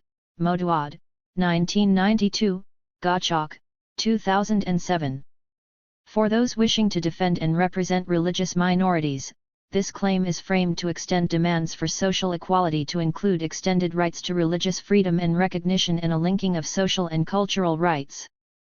For others, the same claim is presented to argue that racism has been eliminated precisely because it was recognized to be an unnecessary and irrational social evil, but that antagonism towards the practices and values of religious minorities is not and cannot be racism because religion is an issue of belief and free will. Seeking to accommodate the beliefs and practices of minorities in the name of equality is a bad thing for society, because some beliefs and practices make bad things happen and are bad for society. The continual return to the alleged status of women in Islam and/or in the conception of those professing various strands of political Islam could be seen to represent one process of counter-narrative. In implicit, and sometimes explicit, response to the allegation that Muslim minorities are marginalized and face social exclusion in Western societies. A counterclaim is made that alleges that these groups cannot expect equality when their own cultural practices deny equality to women.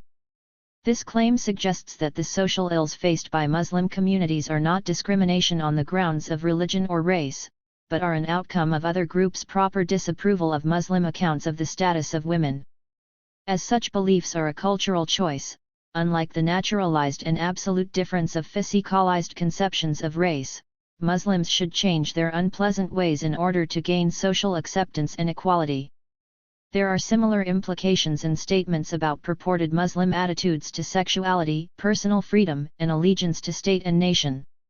Therefore, counter-narratives include the suggestions that granting equal treatment to Muslims would entail condoning discrimination against lesbian, gay, bisexual and trans people and a general unleashing of sexual repression against all, that Islam denies personal liberty and therefore any accommodation with Muslim communities would lead to an erosion of personal freedom for all, that Islam demands a transnational and mutual allegiance between Muslims that overrides the claim of any national law or allegiance, and therefore Muslims must be scrutinized and persecuted if national security is to be defended. At the heart of each of these narratives is the assertion that unequal treatment is not only justifiable, it is necessary for the greater good. In the process, racism is resurrected as a respectable and also necessary practice, but now on the grounds of the dangers of insurmountable cultural difference. The demonization of Muslims serves as a model through which to rework racial difference as a matter of threatening cultural difference and the need to preserve social goods such as women's rights, sexual freedom, and personal liberty. Thus, while old-fashioned physicalized racism is derided, yet another new cultural racism emerges to explain the misfortunes of minority communities in the labor market, criminal justice, and education systems and at the hands of their neighbors as an outcome of their own illiberal, repressive and discriminatory culture, which makes it impossible for them to integrate with the more progressive majority culture and leads to their self-segregation. Muslims are the most identified focus of such narratives, but similar allegations transfer easily to other groups who face disadvantage. At the same time as the shift in popular racist mythologies calls upon earlier tropes of the sexually predatory other, representations of political/religious extremism imply a refusal of westernized sexual cultures, an alternative set of myths about those who refuse the pleasure-centered commodified depravity of the West. This is portrayed as a highly suspect perversion, one that leads to outbursts of frustrated sexualized violence or, alternatively, that uses sexuality as a tool in a larger ideological battle. The dangerous brown man of the War on Terror is a sexualized figure, but this is a different sexualization from that of the mythically phallic black man. The cultural narrative of terror also relies on an idea of sex, as an explanation for inhuman behavior, as an extension of the fear of violence, as the narrative that can imaginatively embody the otherwise faceless demons of the War on Terror. The next chapter will consider the workings of sexualized representations in this war. This chapter will examine accounts of the transnationalization of torture and abuse in the pursuit of the Long War. This examination will include a consideration of reports of detention, extraordinary rendition, and the use of torture by the United States and its allies. I look at the cultural myths that enable this machinery of abuse and argue that the transnational circulation of this ugly knowledge plays an important role in the construction of a global public. The documents considered here present a picture of dehumanization and abuse that links sexual torture and humiliation with the incorporation of racism and religious attacks into the conduct of physical violence. From these accounts, it appears that the War on Terror continues the long and ugly tradition of torturers from many regimes who have included highly sexualized forms of violence in their repertoire of brutality.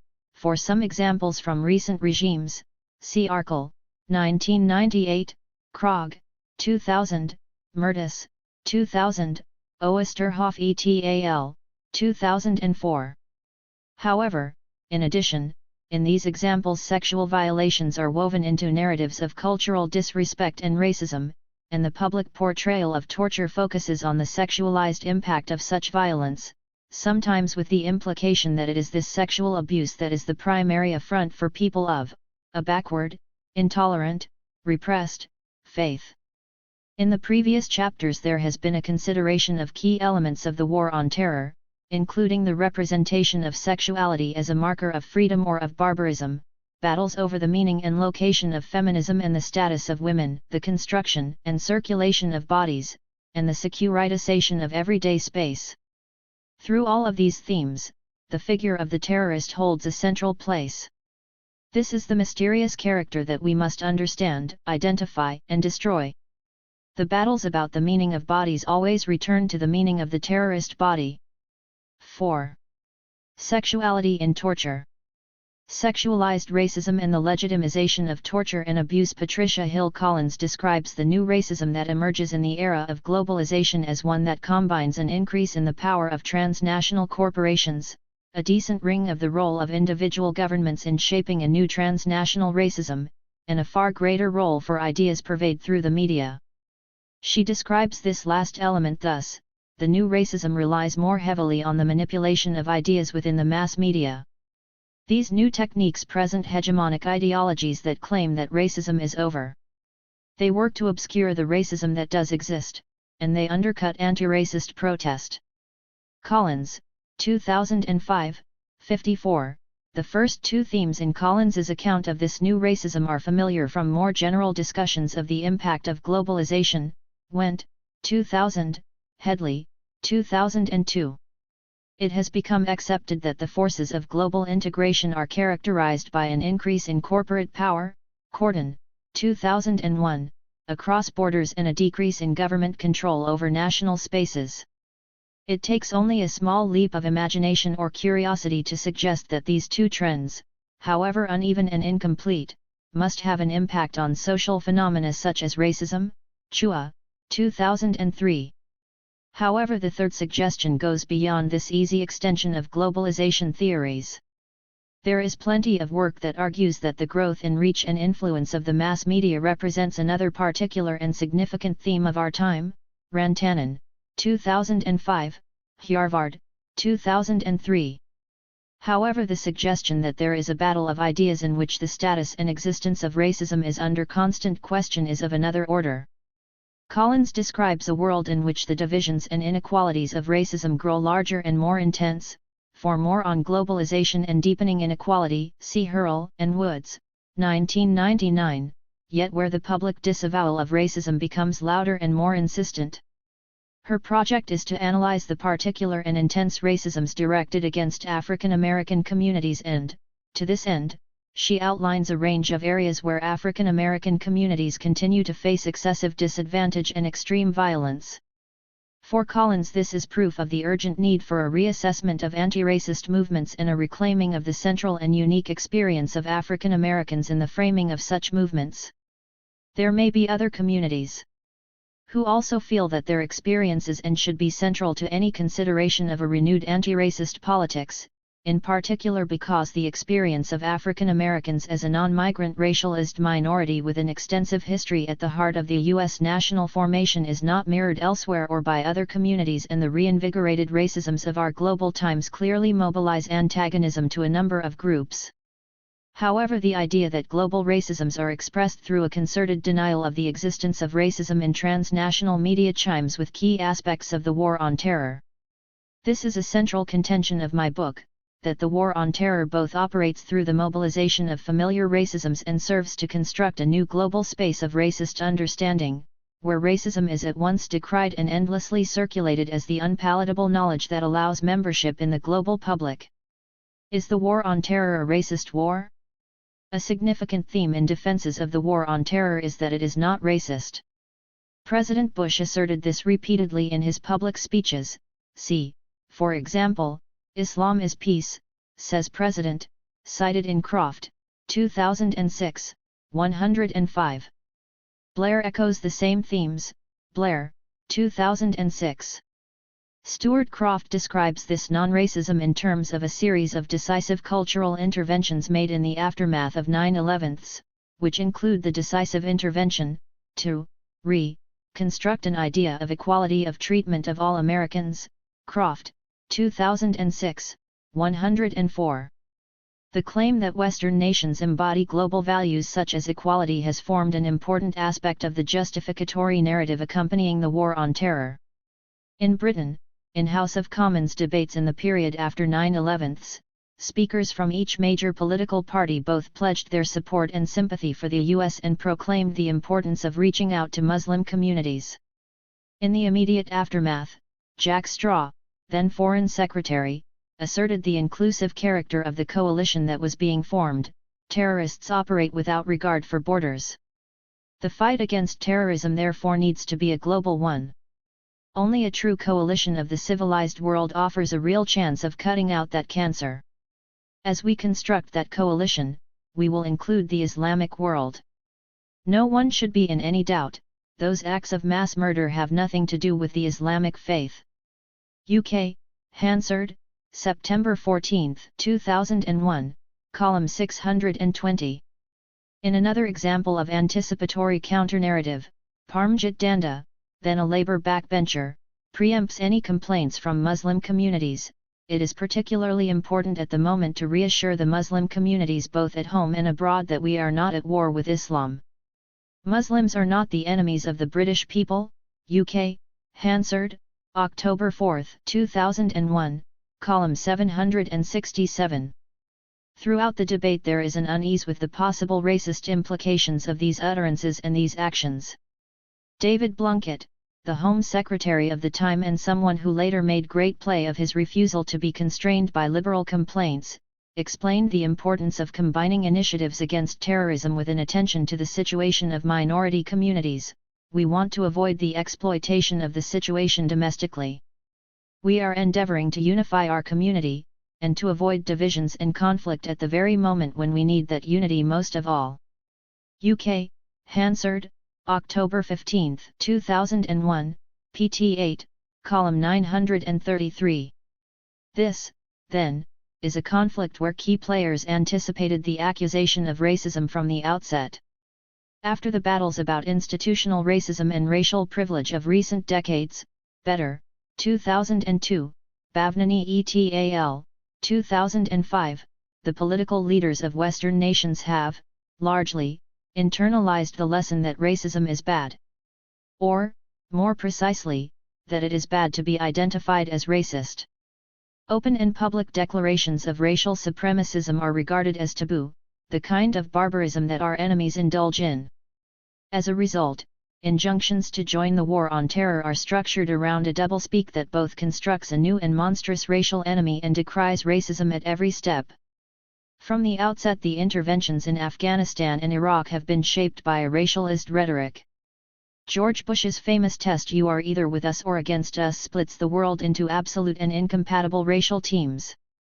If this test appeared to echo the political divides of the Cold War, this was because that ideological contest had itself been transformed into a racialist conflict against a Soviet bloc characterized as innately authoritarian, corrupt, soulless, and racially other to the happily diverse individualism of the West. For an account of Cold War cultural representations, see English and Halperin, 1987. The important aspect for our purposes is that a battle of ideas or politics can take on a racialist character if the conflict is understood to be based on an absolute and impassable difference, not of ideas but of being.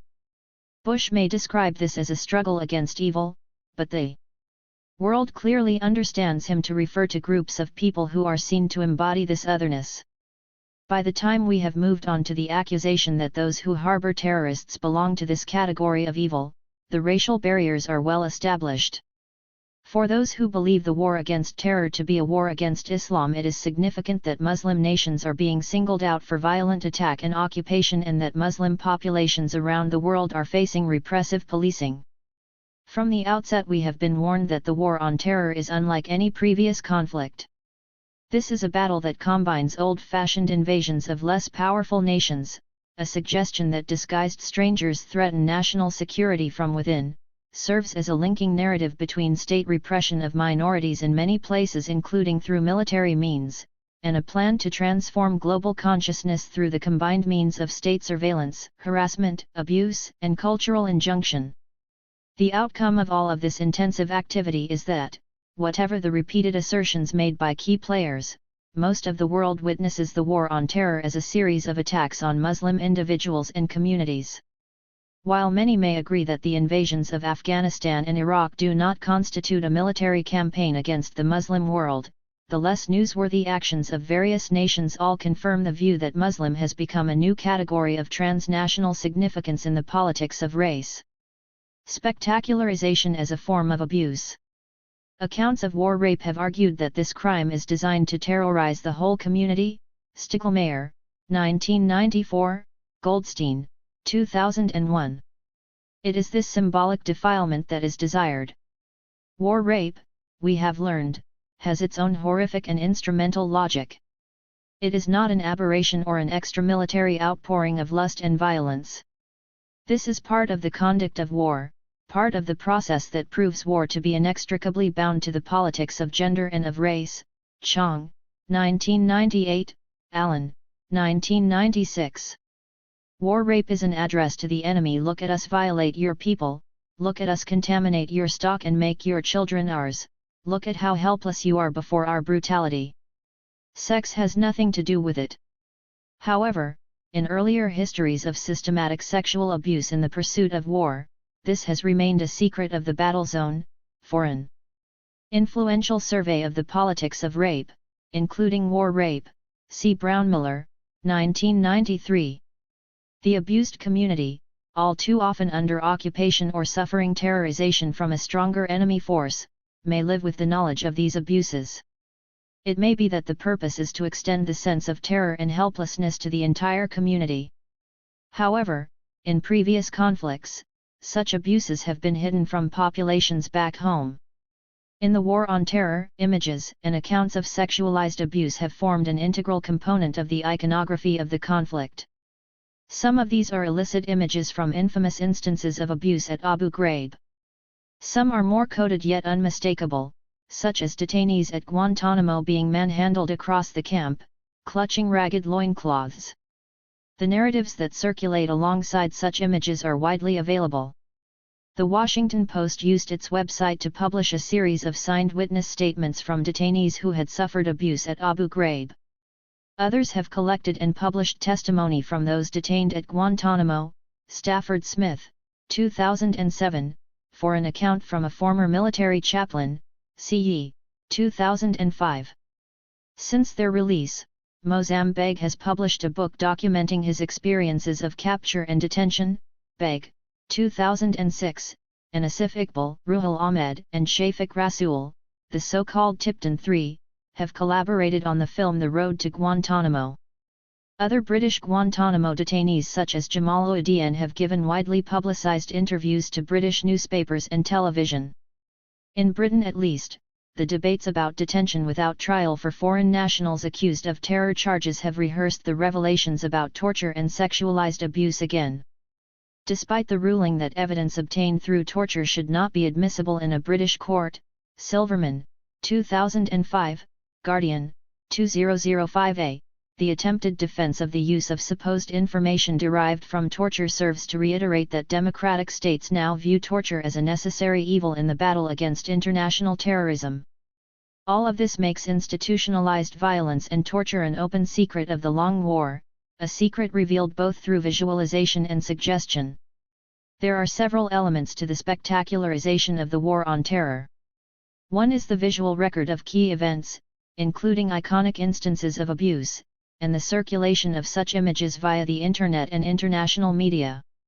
Linked to this visual recording is the suggestion that this is a war that requires the active demonstration and theatricalization of power, shock and awe. This intimidation through images has been answered, perhaps predictably, with the emergence of the gory genre of jihadi videos. Key elements of the visualization of Guantanamo such as the orange jumpsuits and the hooding of kneeling figures have been replicated in recordings of kidnapped Western hostages. At their worst, these recordings have shown the murder of their victims in gruesome and spectacular manner to be broadcast via the Internet.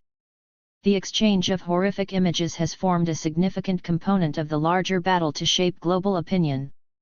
However, alongside the relatively explicit calls to make this war visible, other, more coded accounts circulate among the global public.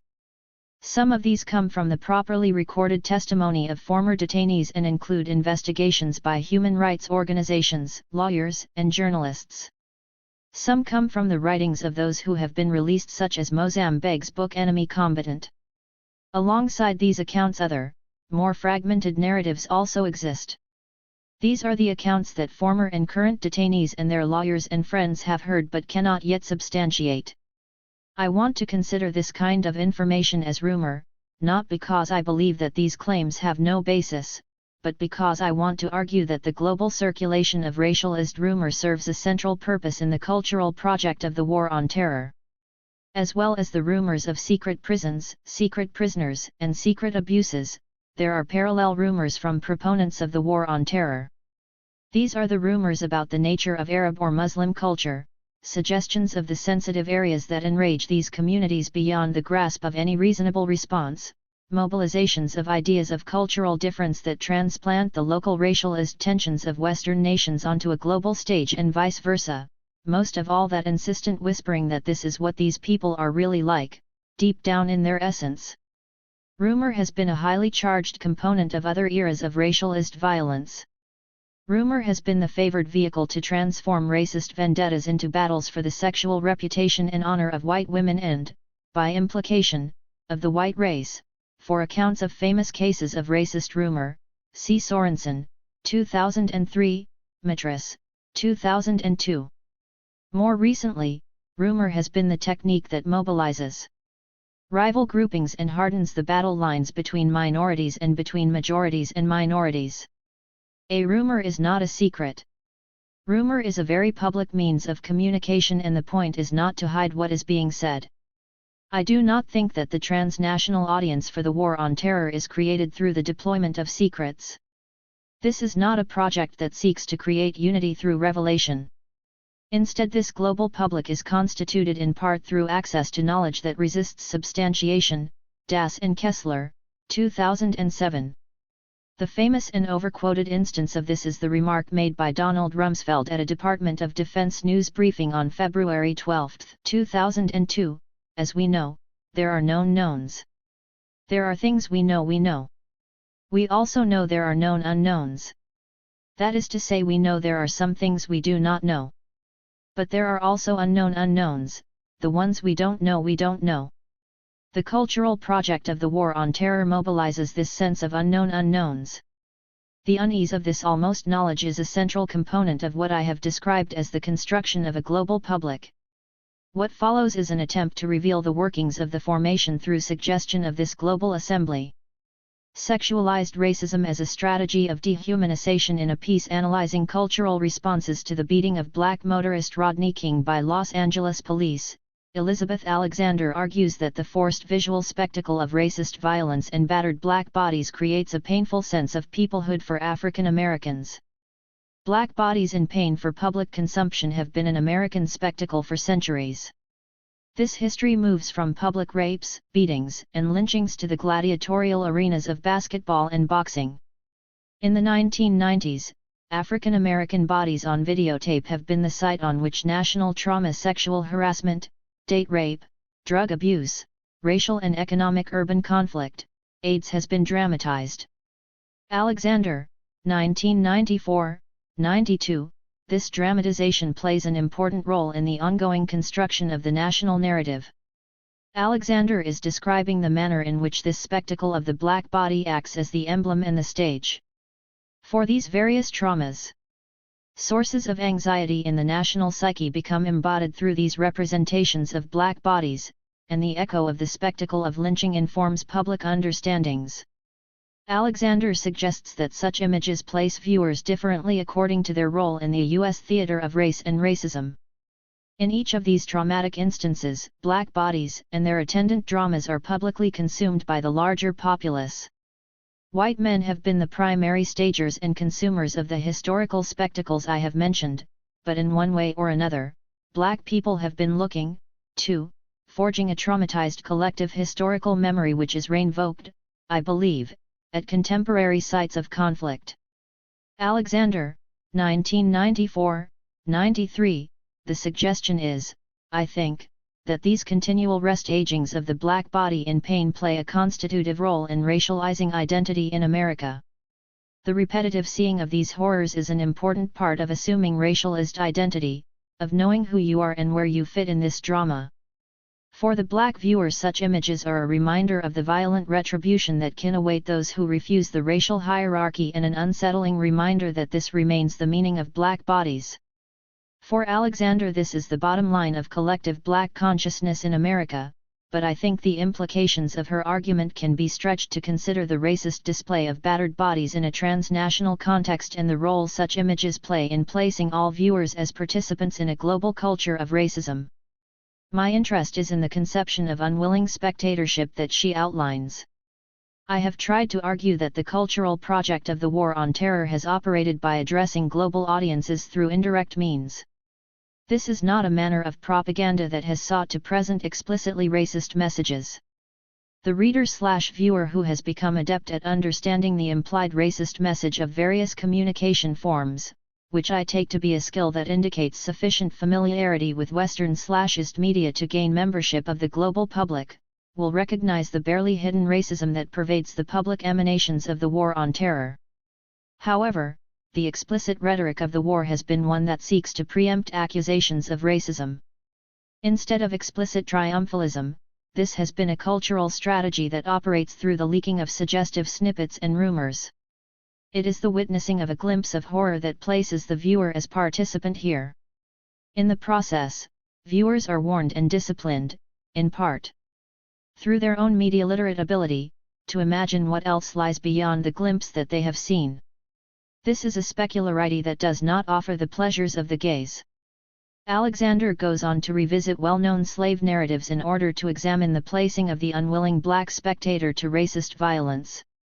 She cites the recorded memory of Frederick Douglass as he watches another slave, an own aunt of mine, whipped, and his phrase, "I felt doomed to be a witness and a participant."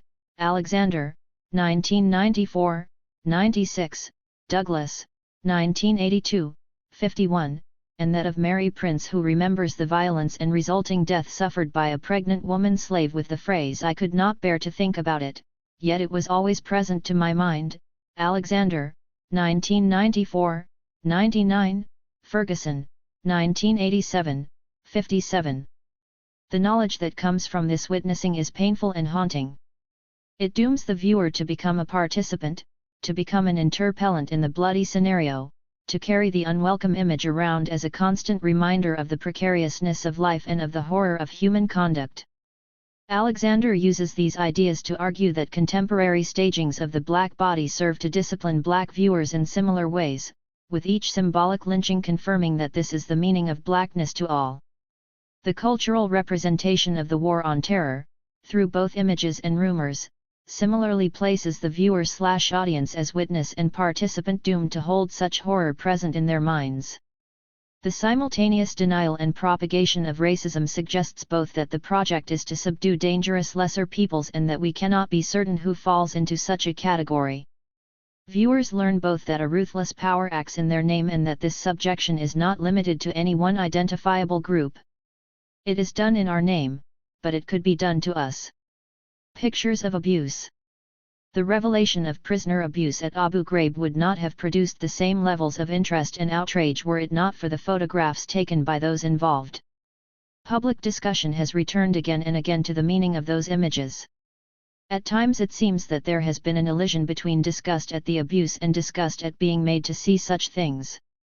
The resurrection of an international and very public debate about the place of torture in the security armory of legitimate states has, among other things, brought forth the suggestion that the privilege of not acknowledging the horror carried out to protect citizens of liberal states cannot and should not be sustained.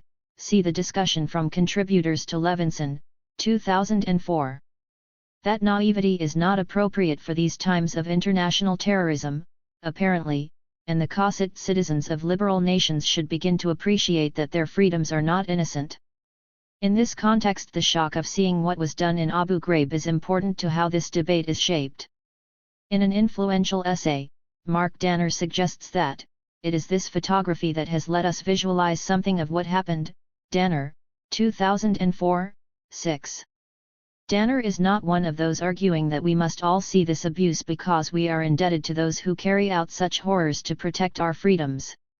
However, he does suggest that, despite the considerable information available about abuse of war on terror detainees in Iraq and elsewhere, photographs bring another level of engagement and awareness in the viewer.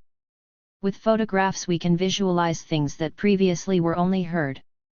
Unlike the drawn-out rhythm of narrative accounts, the image can force the viewer to take in the whole story in an instant. Once you have looked, it is too late to stop it.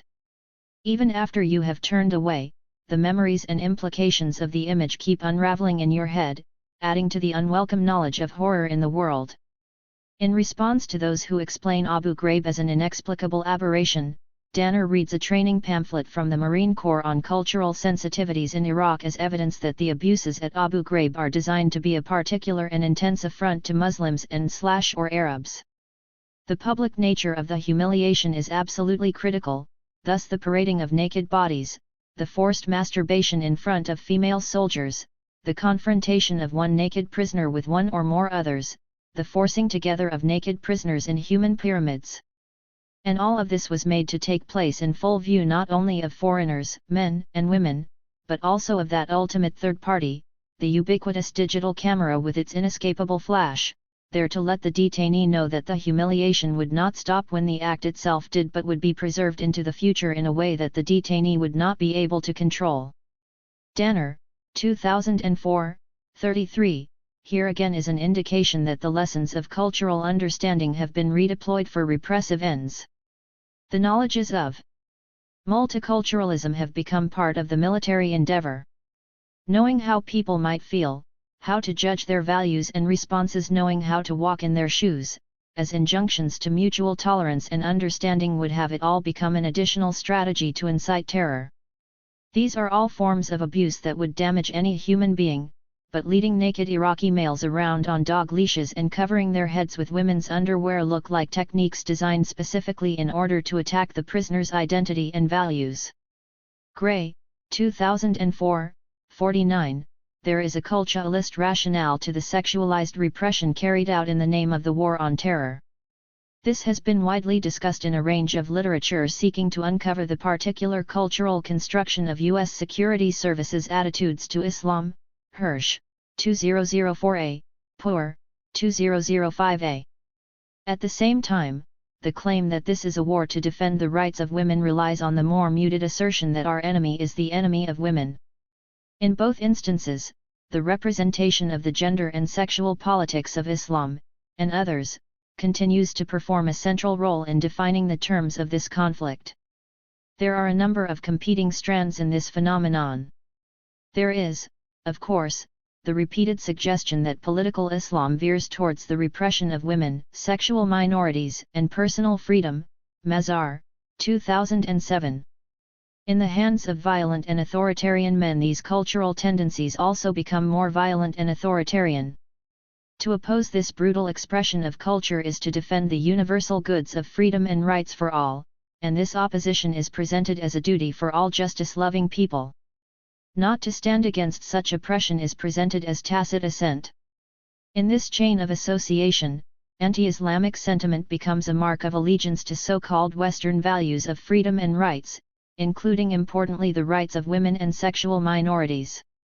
At the same time, such culturalist arguments are themselves an outcome of a version of cultural sensitivity.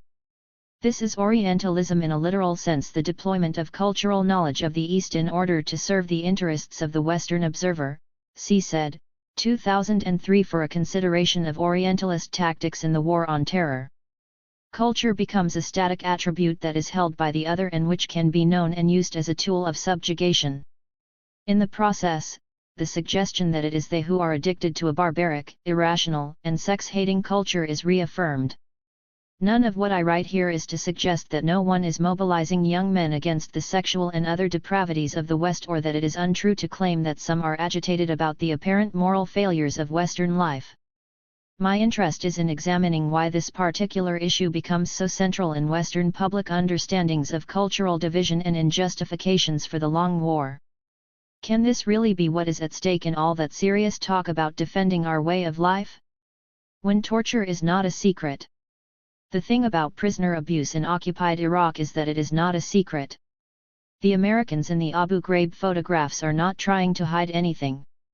Quite the opposite, they are recording these events for their own pleasure, as souvenirs of these occasions.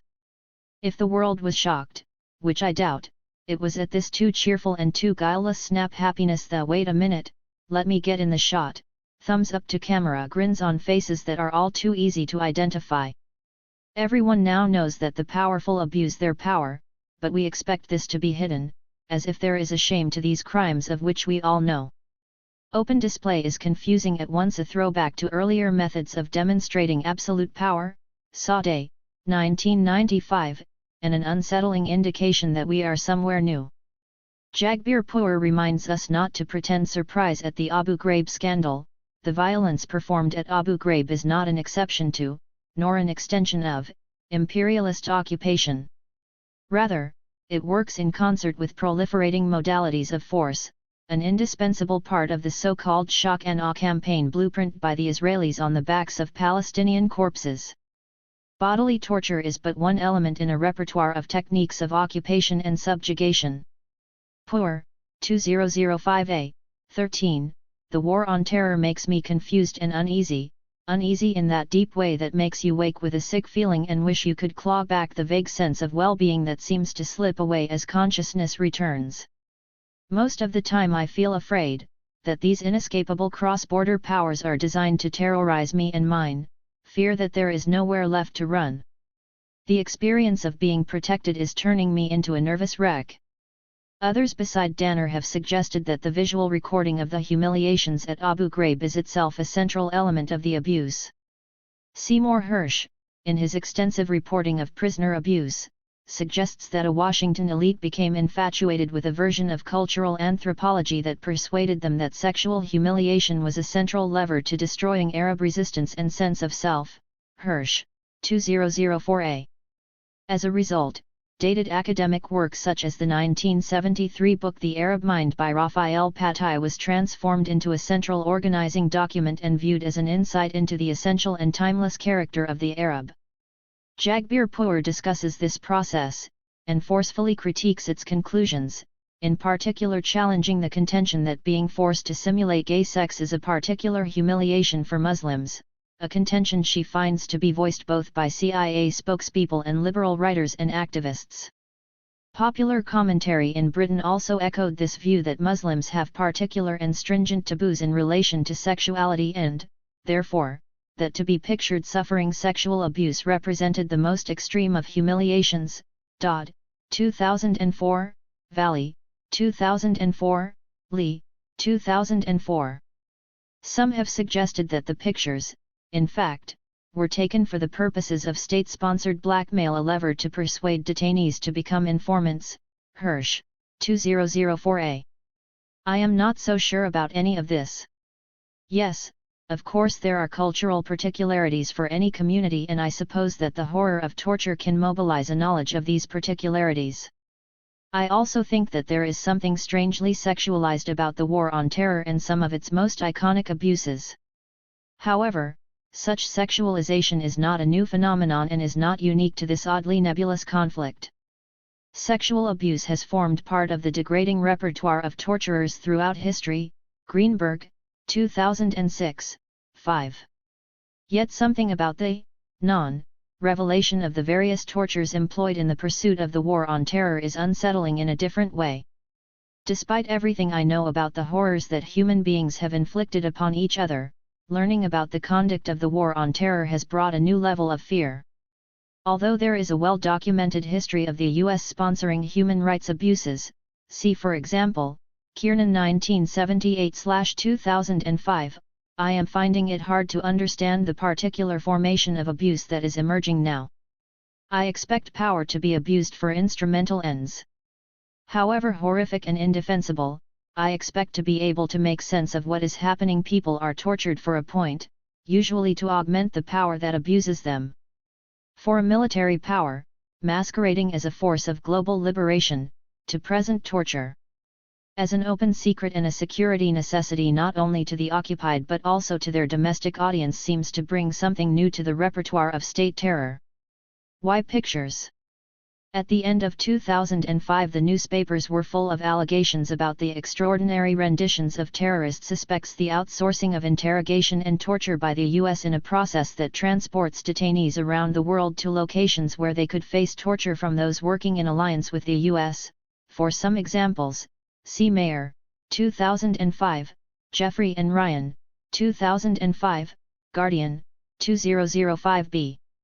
In response, at the outset of an official visit at the close of 2005 to build bridges with Europe, U.S. Secretary of State, Condoleezza Rice, delivered a carefully constructed statement in order to answer concerns that CIA-sponsored torture flights were using European airports for such transportation. Her carefully prepared statement merits close attention as a public declaration of the workings of the War on Terror and as a lesson in navigating, or perhaps bypassing, international law. Rice is careful to defend U.S. conduct, but her defense is strangely formulated. She denies that the U.S. could be involved in transporting people for the purpose of torture, but at the same time seems to suggest that in such extreme circumstances extreme responses may be acceptable. One of the difficult issues in this new kind of conflict is what to do with captured individuals who we know or believe to be terrorists.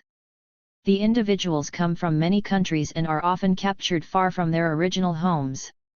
Among them are those who are effectively stateless, owing allegiance only to the extremist cause of transnational terrorism. Many are extremely dangerous. And some have information that may save lives, perhaps even thousands of lives. The captured terrorists of the 21st century do not fit easily into traditional systems of criminal or military justice, which were designed for different needs.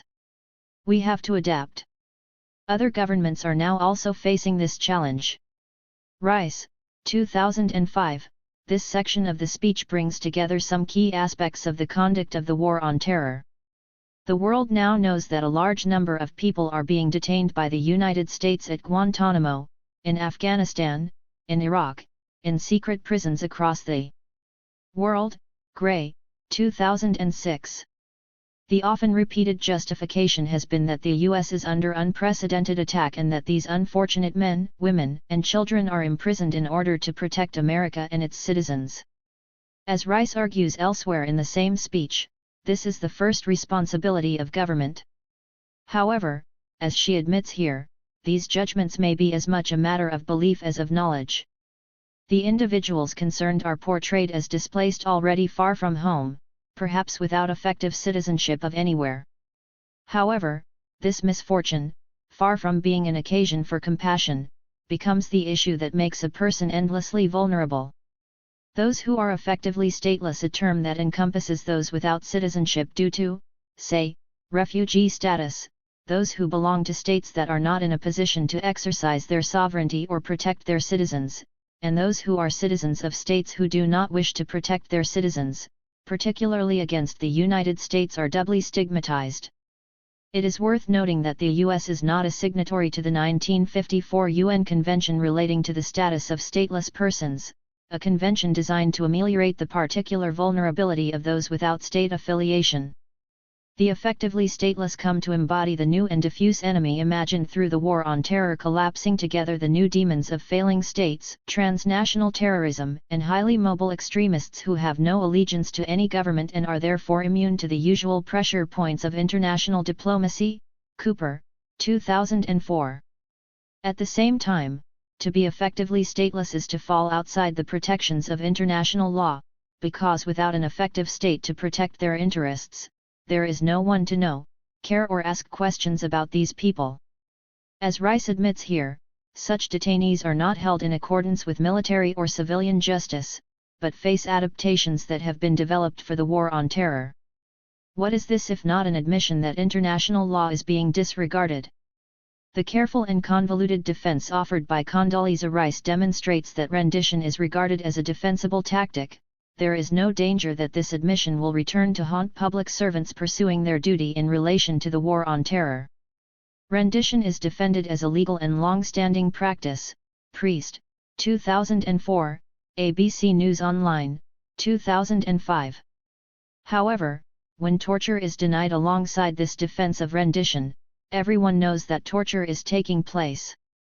The only question is whether the US or its allies can be held accountable for enabling and instigating this torture, not morally, which is beyond question, but through any meaningful legal or diplomatic channel. There is little attempt to hide what is being done, only to deny culpability. The War on Terror has brought a series of such non-revelations, horror upon horror, all of which are admitted, yet presented as necessary. Abu Ghraib and Bagram, Guantanamo and Belmarsh, extraordinary rendition and the strange oxymoron of the officially ghosted prisoner, all of it revealed to the public with the defense of combating terrorism. See Begg, 2006, Gray, 2006. John Pilger argues that this is the distinction between the occupation of Iraq and his earlier experience of reporting from the Vietnam War. The difference today is that the truth of the equally atrocious Anglo-American invasion of Iraq is news. Moreover, leaked Pentagon documents make clear that torture is widespread in Iraq. Amnesty International says it is systematic.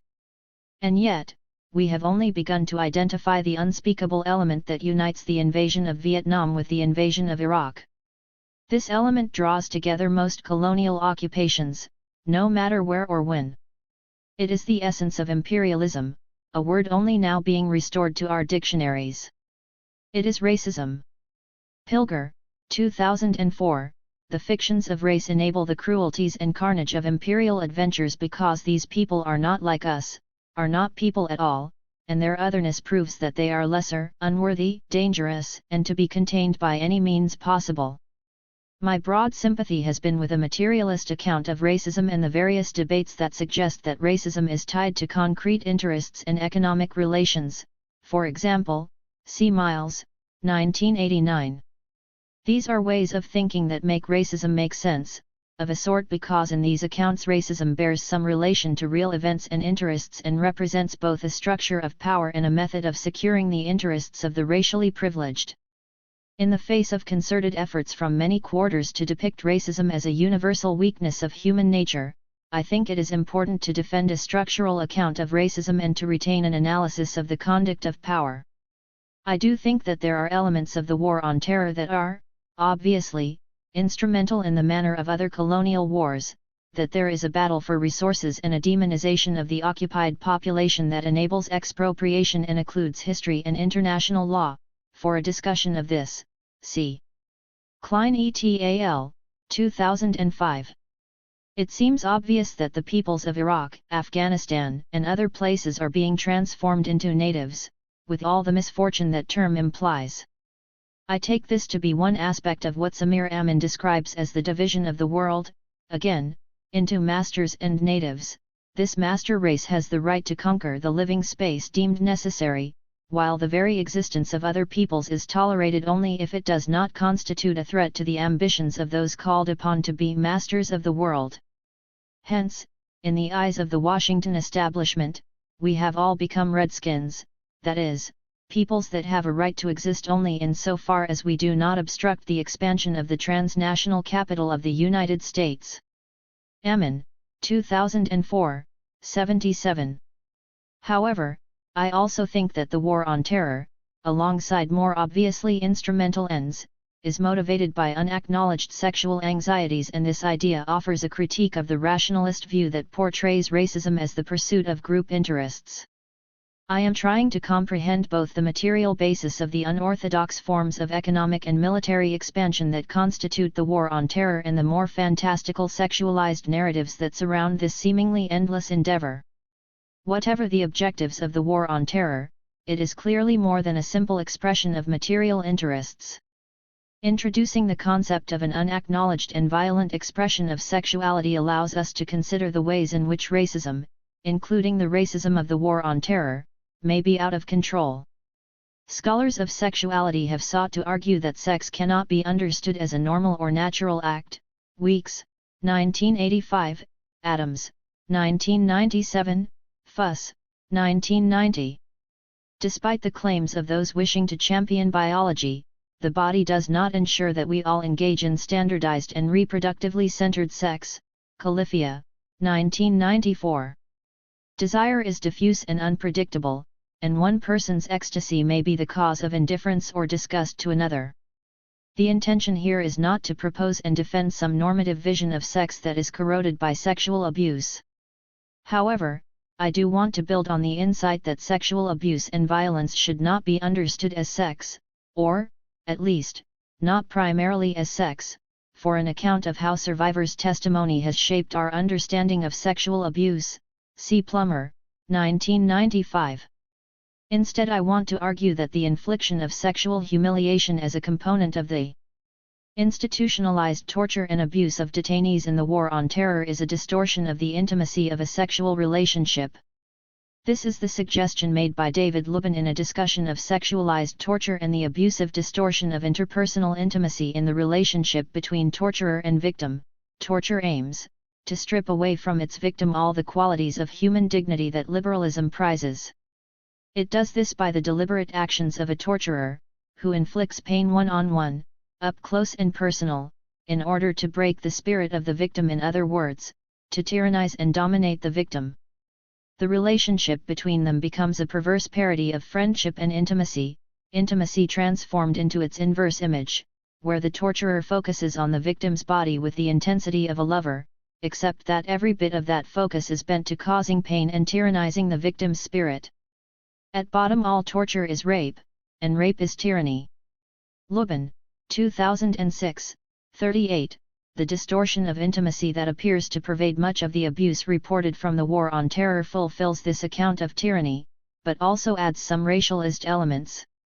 The combination of sexual abuse, sexualized violence, and defamation of religious objects and scriptures seems to link these affronts along a continuum where cultural knowledges are employed by the torturers in an attempt to heighten their ability to create a tyrannizing intimacy.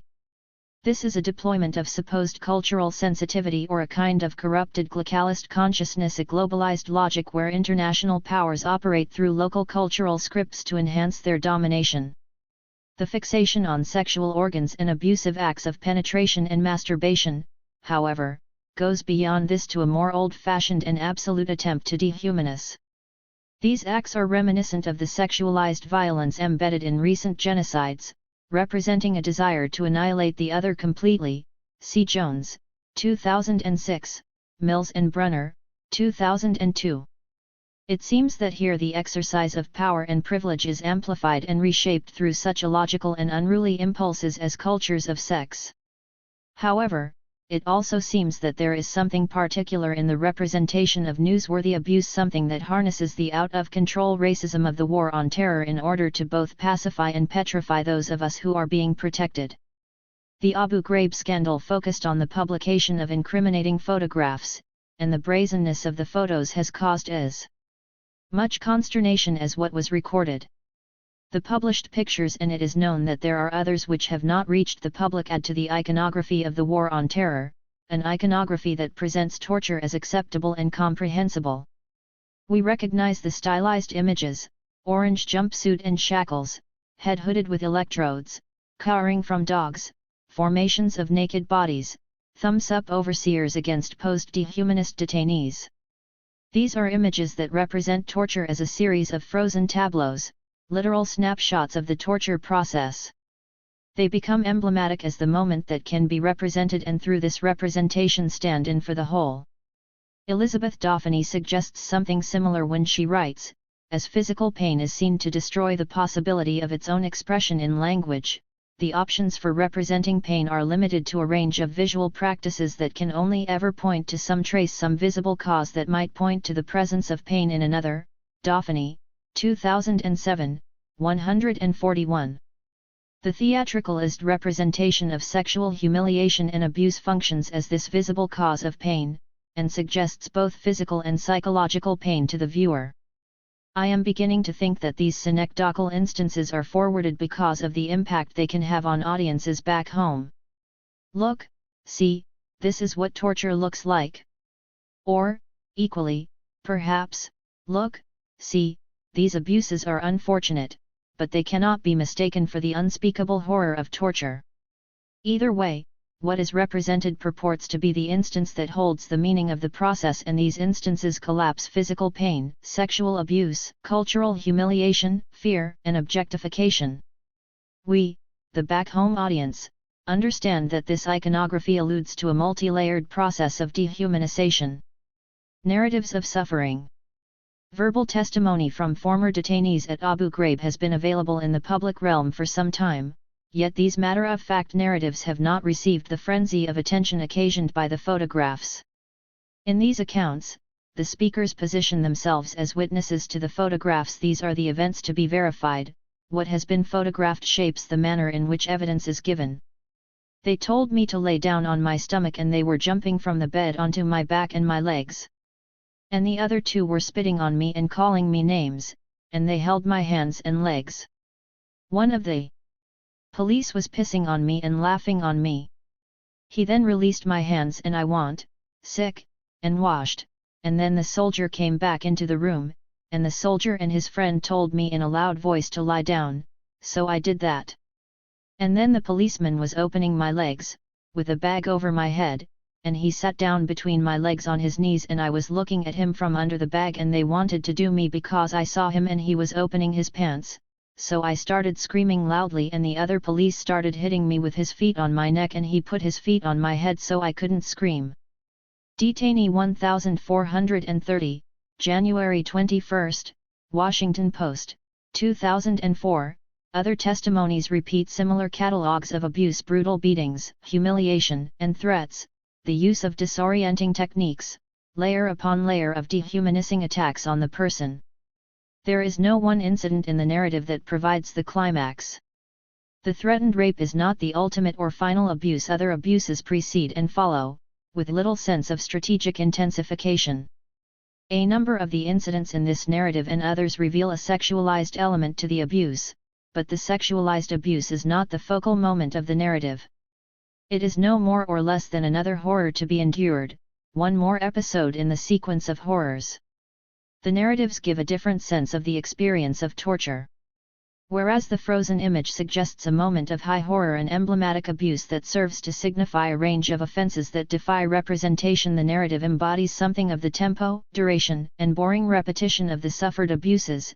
After they took off my clothes, I saw an American female soldier in front of me. They told me to stroke my penis in front of her, and then they covered my head again, and as I was doing whatever they asked to do, they removed the bag off my head, and I saw my friend, he was the one in front of me, on the floor. And then they told me to sit on the floor facing the wall. They brought another prisoner on my back, and he was also naked. Then they ordered me to bend onto my knees and hands on the ground. And then they placed 3 others on our backs, naked. And after that they ordered me to sleep on my stomach, and they ordered the other guy to sleep on top of me in the same position and the same way to all of us, and there were 6 of us. They were laughing, taking pictures, and they were stepping on our hands with their feet. And they started taking one after another, and they wrote on our bodies in English. I don't know what they wrote, but they were taking pictures after that. Then, after that they forced us to walk like dogs on our hands and knees. And we had to bark like a dog, and if we didn't do that, they start hitting us hard on our face and chest with no mercy. After that, they took us to our cells, took the mattresses out and dropped water on the floor, and they made us sleep on our stomachs on the floor with the bags on our head, and they took pictures of everything. Hayadar Sabar Abed Mikshub Alaboudi, January 20, Washington Post, 2004. This account collapses together a whole range of torture strategies and presents them as a seamless shopping list of events. This is the story of this torture. They did terrible things to me, one after the other, without discernible logic, apart from the logic of repetition and excess. There are some incomprehensible innovations writing on the body that cannot be understood. There are some sexualized elements that fit the official account of breaking the spirit of Arab men by mobilizing cultural taboos around sexuality. Forced nudity, being photographed nude, being forced to simulate sexual acts in front of women, being forced to simulate sexual acts with other prisoners, including friends, being placed and photographed in degrading poses with other prisoners. All of these could be regarded as exemplifying a peculiarly sexualized mode of abuse that posits sexuality as the weak point of the enemy Muslim. Of course, in other ways there is nothing innovative or peculiar about any of this testimony. Each element is familiar from previous imperial encounters, from the hooding and water torture to the animalization of the detainees. Writing of French-occupied Algeria, Fanon reminds us that dehumanization can become animalization all too quickly. At times this Manichaeism goes to its logical conclusion and dehumanizes the native, or to speak plainly, it turns him into an animal. In fact, the terms the settler uses when he mentions the native are zoological terms. Fanon, 1967, 32. Fanon's account of colonial torture and its impact anticipates many of the debates and tactics of the War on Terror. Marriages are corrupted by the sexual violence experienced during torture, massacres are conducted as a demonstration of the imperial might and as a warning to would-be insurgents, torturers themselves become unwell and dysfunctional, carrying violence into their domestic life. Fanon, 1967. Fanon teaches us that torture and abuse are not unfortunate anomalies, the result of a few bad apples among the occupation forces. The spectacle of occupation requires such depravities in order to assert its power. The testimony of Hayadar Sabbar Abed, Mikshub Alaboudi and others from Abu Ghraib describes a frightening, but not unfamiliar, catalogue of prison tortures. The accounts of beatings, sexual assaults, variations of shackling and water torture, could be taken from the testimonies of victims of a host of repressive regimes. The emblematic images of the War on Terror are horrible, but they are not unusual. If anything, the public focus on the pictured sexual assaults detracts from a recognition of the range, extent, and institutionalization of the abuse. Accounts from Guantanamo provide other emblematic but non-visual instances of abuse. These are the glimpses of information that illuminate our understanding of the War on Terror and its uncertain battle lines. It is telling that a range of commentaries on the so-called detention facility at Guantanamo speak of black holes and other figures of the unrepresentable. Johns, 2005, Stein, 2004, Lincoln, 2007. The use of sexual reference points is presented as an expression of contempt for Islam. Our methods can make you no more than an animal, whatever your faith tells you. They brought pictures of naked women and dirty magazines and put them on the floor. One of the interrogators brought a cup holder for 4 cups with 2 coffees in the cup holder. He then deliberately placed the Quran on top of the coffee. He put his folder on the desk and then grabbed the Quran with his feet up on the table and read it like he was reading a magazine. He made jokes about the Quran. Testimony of Tariq Dergol, quoted in Human Rights Watch, 2005, 8. The suggestion that the US and its allies have been using displays of disrespect towards Islam and desecration of the Quran as an intimidatory tactic has been repeated in a number of contexts and has been the occasion of international protests. Watson, 2005, CagePrisoners.com, 2005. The juxtaposition of pornography and sacred texts reinforces the message what you hold sacred means nothing to us, or it represents only another means of humiliating you. Religious belief, bodily integrity, control of your own sexuality as a precious and private thing, the ability to regulate your own bodily functions, anything that may be of personal value or a measure of dignity can be used as a focus for dehumanizing abuse. Dergol also said he would be chained in the interrogation room for long periods of time, eventually I'd need to urinate and in the end I would try to tilt my chair and go on the floor. They were watching through a one-way mirror. As soon as I wet myself, a woman MP would come in yelling, "Look what you've done. You're disgusting." Human Rights Watch, 2005, 8. The dubious legal advice asserting that only acts equivalent to those likely to cause organ failure, impairment, or death constitute torture sought to gloss over these more elaborate and theatrical encounters, combining physical pain, stress, and humiliation. Greenberg, 2006. The testimonies from Guantanamo and Abu Ghraib describe multifaceted cultures of abuse, serial violations that move from beatings to stress to sexual assault to abuse through bodily functions, all of it punctuated by insults, shouting, bullying and threats. I often refused to cooperate with cell searches during prayer time. One reason was that they would abuse the Quran. Another was that the guards deliberately felt up my private parts under the guise of searching me. If I refused a cell search, MPs would call the Extreme Reaction Force. The actual name is the Initial Reaction Force, who came in riot gear with plastic shields and pepper spray. The Extreme Reaction Force entered the cell, ran in and pinned me down after spraying me with pepper spray and attacked me. The pepper spray caused me to vomit on several occasions. They poked their fingers in my eyes, banged my head on the floor and kicked and punched me and tied me up like a beast. They often forced my head into the toilet. Testimony of Tarek Dergul, quoted in Human Rights Watch, 2005, 21, in this account, the ongoing threat of sexual assault is not made part of a larger narrative of supposed cultural humiliation. There are no snapshots for souvenirs. Instead, this is the more familiar use of sexual violence as a reminder that the detainee has no rights, no recourse, no comeback. Sexual assault does not represent the essence or true meaning of this catalogue of abuse. It is not the worst element, or the one that is designed to break the prisoner's spirit because this is the ultimate cultural humiliation, or the climax of a series of actions. It is just one more horrific assault, not more and not less than the others described. This is part of my overall argument that sexual assault does not represent the meaning of these attacks, and that to regard the sexualized element as the central component is to misunderstand the range and viciousness of these abuses. The sexual element is important not as the ultimate humiliation faced by victims, but as the comprehensible abuse relayed to international audiences. In the absence of a language to convey pain, or the sensations of prolonged stress, sleep deprivation, or sensory assault, the representation of sexual abuse signals that this is torture to an audience who must be made to understand that this is being done on their behalf to protect them. There is something like a cultural studies literature about torture, albeit a slim one, focusing on the troubled question of what can be communicated about the horror of the body in pain.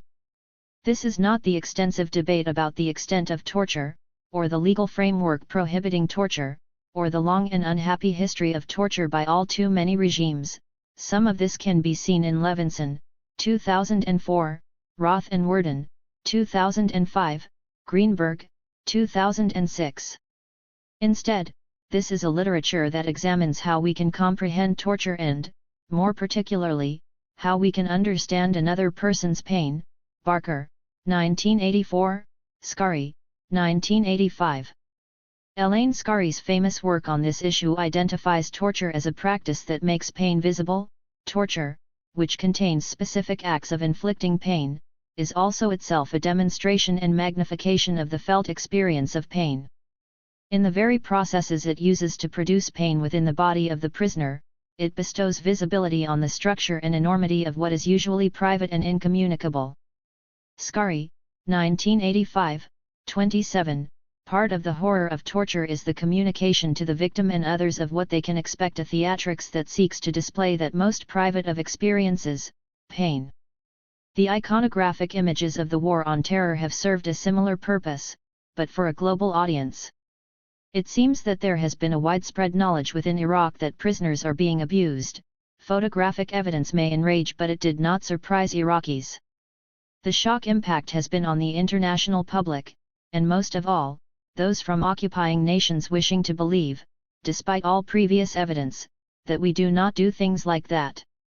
Although I am not suggesting that the leaking of torture images forms any planned aspect of the War on Terror, I do not think that this is a case of colonial discipline gone global in order to warn the whole world that this fate awaits those who resist. I do think that the fact that it is no longer considered important to keep abuse secret is an indication of some shift in the techniques of global power.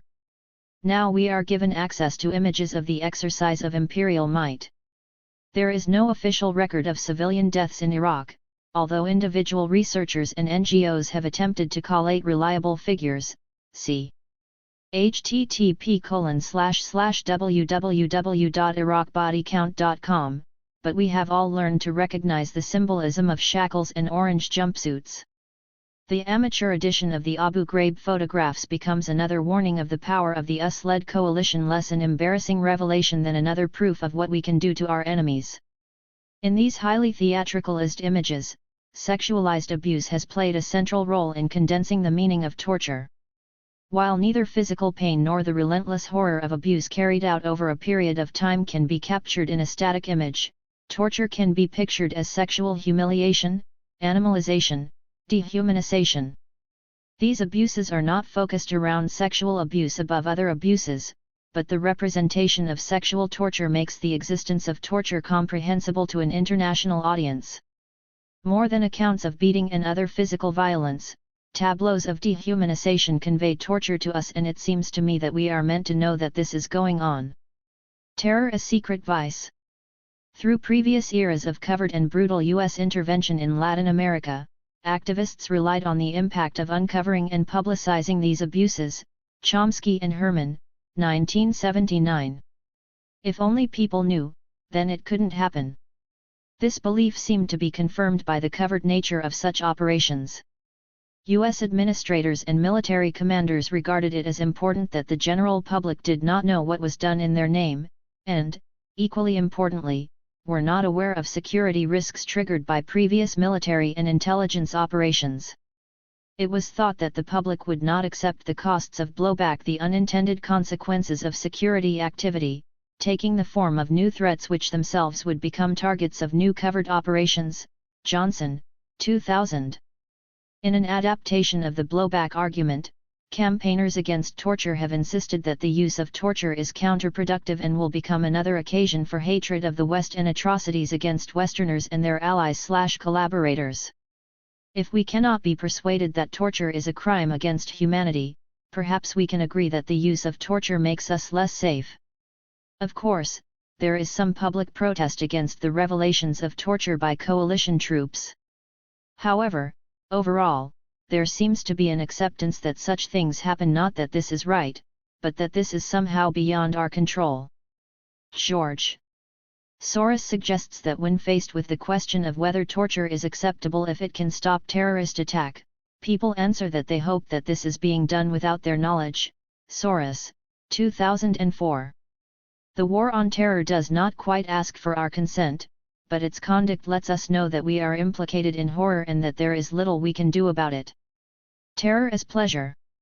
Perhaps this is pure evil, the unpleasant impulse to hurt because you can. In a recent discussion of the character of terror, Terry Eagleton reminds us that evil has been understood as horror with no meaning. This is cruelty as an end in itself. More than just an unhappy byproduct of some ideological endeavor or political campaign, this is barbarity for the sake of fun. The evil are not just prepared to wade through blood, but actually relish the prospect. Eagleton, 2005, 118. Eagleton quips that, in our time, the excessive violence occasioned by the will to absolute power is known for the most part as U.S. foreign policy. Yet he is careful to clarify that, however unpleasant they may be, members of the U.S. administration are not evil in the sense that they unleash carnage for fun. These actions are supposed to be necessary in order to pursue some larger projects, such greater goods as infinite freedom, or the battle for our way of life. And yet, even so, there is usually something in such power which is self-delighting, sadistically superfluous, maliciously excessive of its purpose. Eagleton, 2005, 118. The sexualized excesses of the war on terror seem to exceed any instrumental purpose. To authorize such abuses in so open a manner seems to go against previous understandings of state security. Surely it would be wise to be more discreet? Yet the various revelations of abuse carried out in the name of the war on terror merit only the most half-hearted of denials, accompanied by warnings that such actions are necessary. If anything, these most horrible displays of power are a cause of pleasure. From Bush's laughing cowboyisms to the grins of prison guards, this stuff is presented as fun. Slavoj Zizek has compared the manner of the photographed incidents at Abu Ghraib to the ritual initiations of U.S. campus societies. The torture at Abu Ghraib was thus not simply a case of American arrogance toward a third world people. In being submitted to the humiliating tortures, the Iraqi prisoners were effectively initiated into American culture. They got a taste of the culture's obscene underside that forms the necessary supplement to the public values of personal dignity, democracy, and freedom. Zizek, 2004, in her insightful piece on torture, Poor expresses unease at this limp analogizing, because although she agrees that proliferating modalities of violence need and feed off one another, there is an easy disregard of the forced, non-consensual, systemic, repetitive, and intentional order of violence hardly attributable to rituals that have gone overboard. Poor, 2005a, 32. However, I am less sure that Zizek's analogy is trivializing. His suggestion is not that frat boy culture is the sole or archetypal representation of American culture, rather he argues that this physical abuse represents, as he says, the necessary supplement to the public values of such a culture. To suffer such stylized abuse is to be initiated into the logic of these values, to comprehend in the most horrific of ways that this is what the occupier holds dear and, for just this reason, may take from you. The War on Terror enables a series of fairly old-style colonial occupations, but there is an additional overarching narrative that addresses the whole world. More than any previous expansionary project, the War on Terror is presented as a universal and disinterested endeavor only the evil terrorist would wish to resist. It is this will to universalism, however fictional, that shifts the dynamic of such displays of power from the localized interaction between occupier and occupied to the global divisions of with us or against us. The suggestion that there is no alternative, only the coalition of the willing and an axis of evil that oppresses their own populations, opens the possibility that the whole world could be initiated into American culture. However, unlike the more familiar initiations of transnational media and consumer goods, this is a threatening ritual that reminds us where the power lies and of how dangerous it would be to resist. In Welcome to the Desert of the Real, Zizek evokes Agamben's distinction between the full citizen and homo sacer who, although he or she is alive as a human being, is not part of the political community. Zizek, 2002, 91. Homo sacer is the being who remains alive only as an indulgence, who should be dead already and to whom, therefore, anything can be done. Zizek ends by suggesting that the true aim of this war is ourselves. 154. It is we who must be made to understand the importance of these terrifying initiations. It is an open secret that torture is employed as part of the War on Terror. In fact, this knowledge hardly qualifies as a secret at all. It is an openly acknowledged fact that is described in a manner that protects key actors from prosecution. There is no attempt to hide what is going on, only a display that lets the viewer know that culpability cannot be proven. This is the display of an absolute power that does not need to hide itself. If we express discomfort at these necessary violations, we ourselves become suspect, in need of initiation into the imperatives of this new world. For this is a war that addresses the whole world, not only territories currently under occupation, and which demonstrates the costs of resistance both as a reassurance and a warning. In the process, torture must be denied, but not hidden. We are encouraged to comprehend this horror, to know that it is done in our name and that it can be done to anyone. We are supposed to feel protected, but I can't help thinking that we are also supposed to feel afraid. I have tried to argue throughout this book that the practices of the War on Terror are characterized by levels of sexualized intensity that go beyond anything that could be required for instrumental ends. The new imperialism clearly represents a contemporary battle for scarce resources and levers of power. However, this endeavor is supplemented by the development of newly charged myths of race and sexuality. The combination of such stark material competition and emotive cultural fantasies leads to a world where the excuse of defending Western interests can be used to legitimate all manner of brutality. Ideas of gender, feminism, and sexuality loom large in this machinery of expropriation and occupation. The mythologies of the War on Terror play heavily on the role of women and the need to intervene for rights and democracy to prevail. In the process, the imagined enemy of the West, the faceless extremist, becomes a highly sexualized figure. The battle ostensibly to defend Western values and to propagate the culture of democracy and rights is articulated as a struggle over the correct manner in which to inhabit gender and to express sexuality. In an echo of previous imperialisms, the fear of supposedly improper gendering is harnessed as a justification for violence and exploitation. The impact on understandings of feminism and progressive gender politics is extreme and damaging and infects the conduct of international relations. Once again, the West is hated for its cultural impositions, including the apparent imposition of feminism and liberal sexual attitudes. At the same time, the conduct of Western military intervention leads again to an erosion of women's rights and widespread sexual abuse. International politics continues to be cut through with mythologies of gender and sexuality, of what is proper and what is unacceptable and, once again, of safety and danger. The figure of the dangerous brown man may be no more than conclusion. The spectacle of violence. A half-acknowledged story, but his depiction reveals the fears and motivations of a West that is on the offensive again. This book has argued that an analysis of the figure of the dangerous brown man, as he appears in different representations in the War on Terror, can reveal key components of contemporary Western subjectivity and the deep fears that motivate the actions of Western powers. Racialist mythologies embody the dark secrets of the West, and the figure of the dangerous brown man combines a reworking of long-standing sexualized racisms with such contemporary concerns as the impact of religious politics on international relations. I have argued here that the peculiar and particular excesses of the War on Terror cannot be comprehended without an analysis of the violent role of sexualized racisms.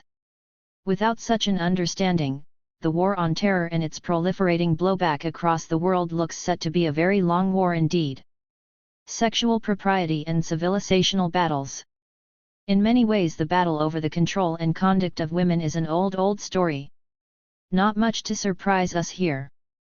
There may be some new inflections to the tussle, so that Team West cheers for a freedom embodied by the right to vote, romantic choice, and economic activity that enables participation in consumer markets, while the rest exalt purity, mutual respectfulness, and equality and protection in the family, but the battle itself replays a familiar contest. In its contemporary incarnation, this battle is informed by feminism on both sides. The terms of the engagement are shaped by ideas of freedom and equality, and both sides proclaim their superior understanding and commitment to the rights of women. Neither tends to claim women as their property, whatever we may gather from their behavior. However, other representations of sexuality in the War on Terror have been less predictable.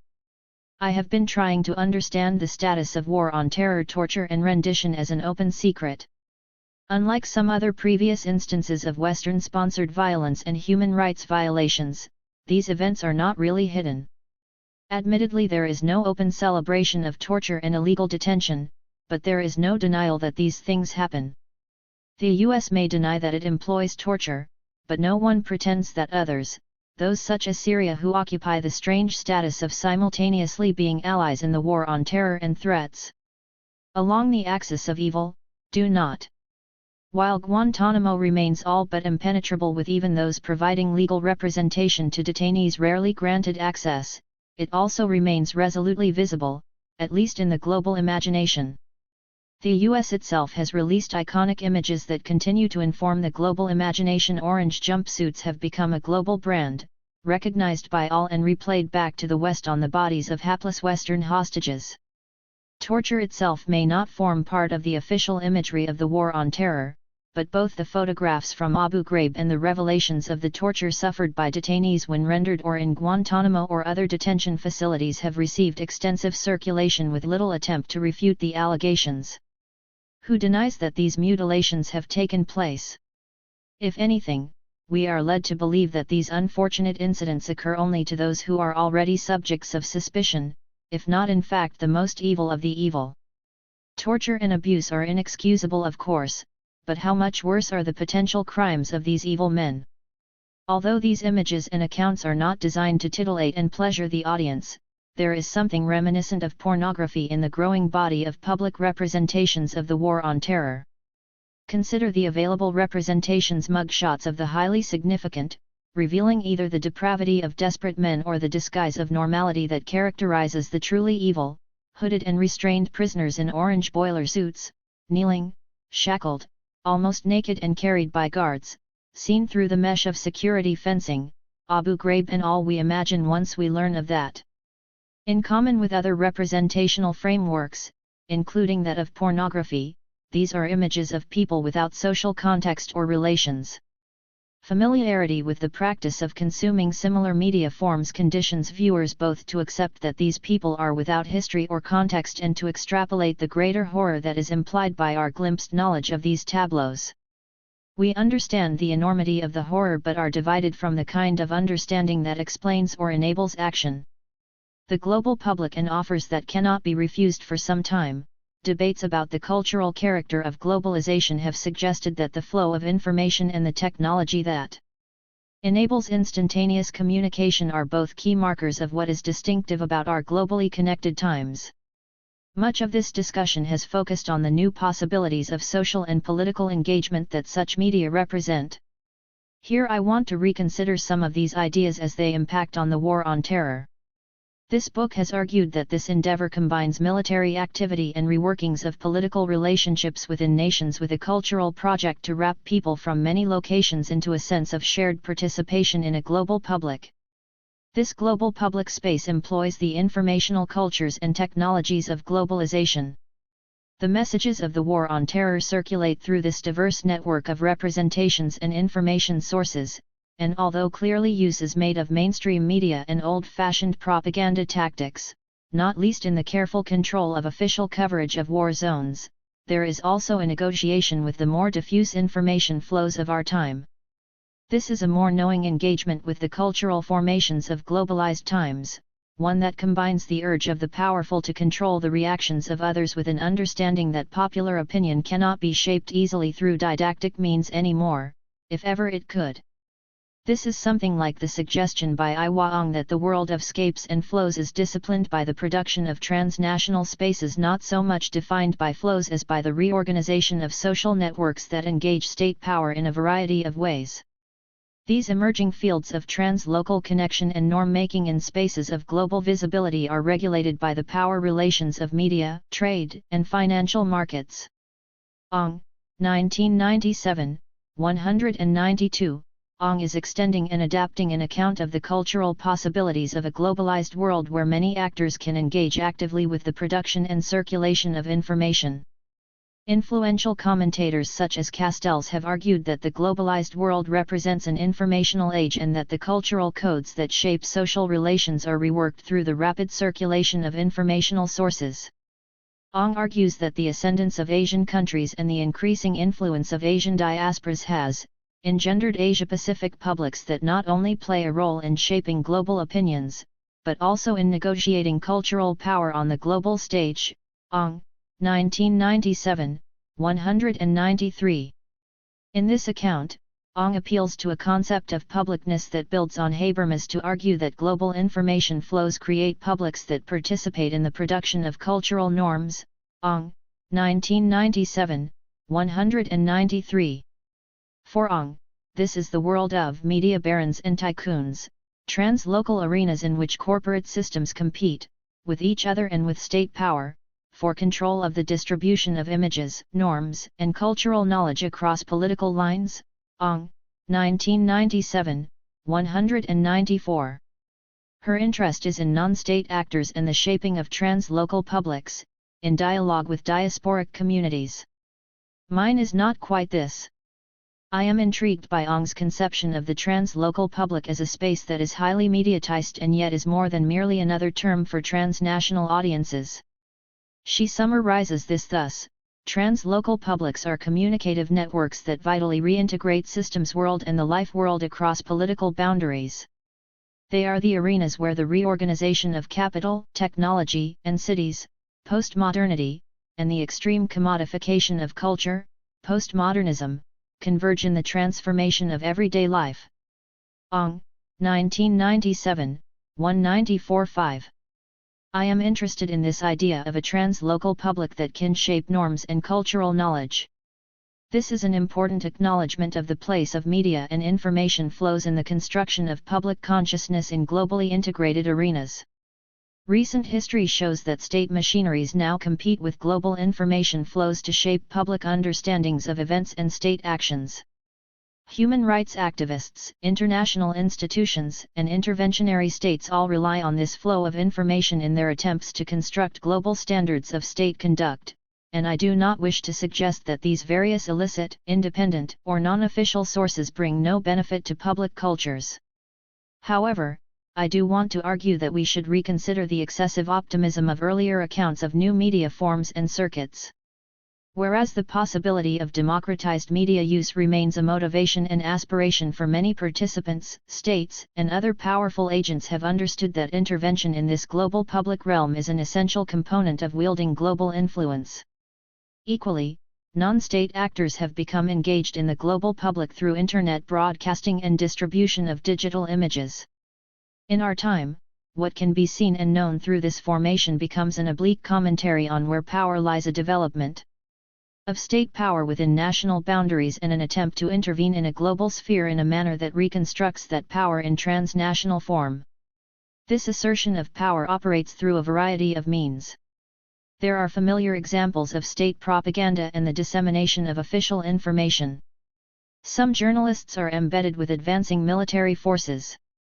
Others are ushered around carefully policed tours of illegal detention facilities. Allegations of evildoing are broadcast about people who have no opportunity to refute such slurs. At the same time, other forms of information are blocked: who is detained and where. How are war on terror prisoners transported around the world, on which planes, landing on which airstrips. Alongside all of this information management, there is another aspect to the circulation of knowledge in the war on terror.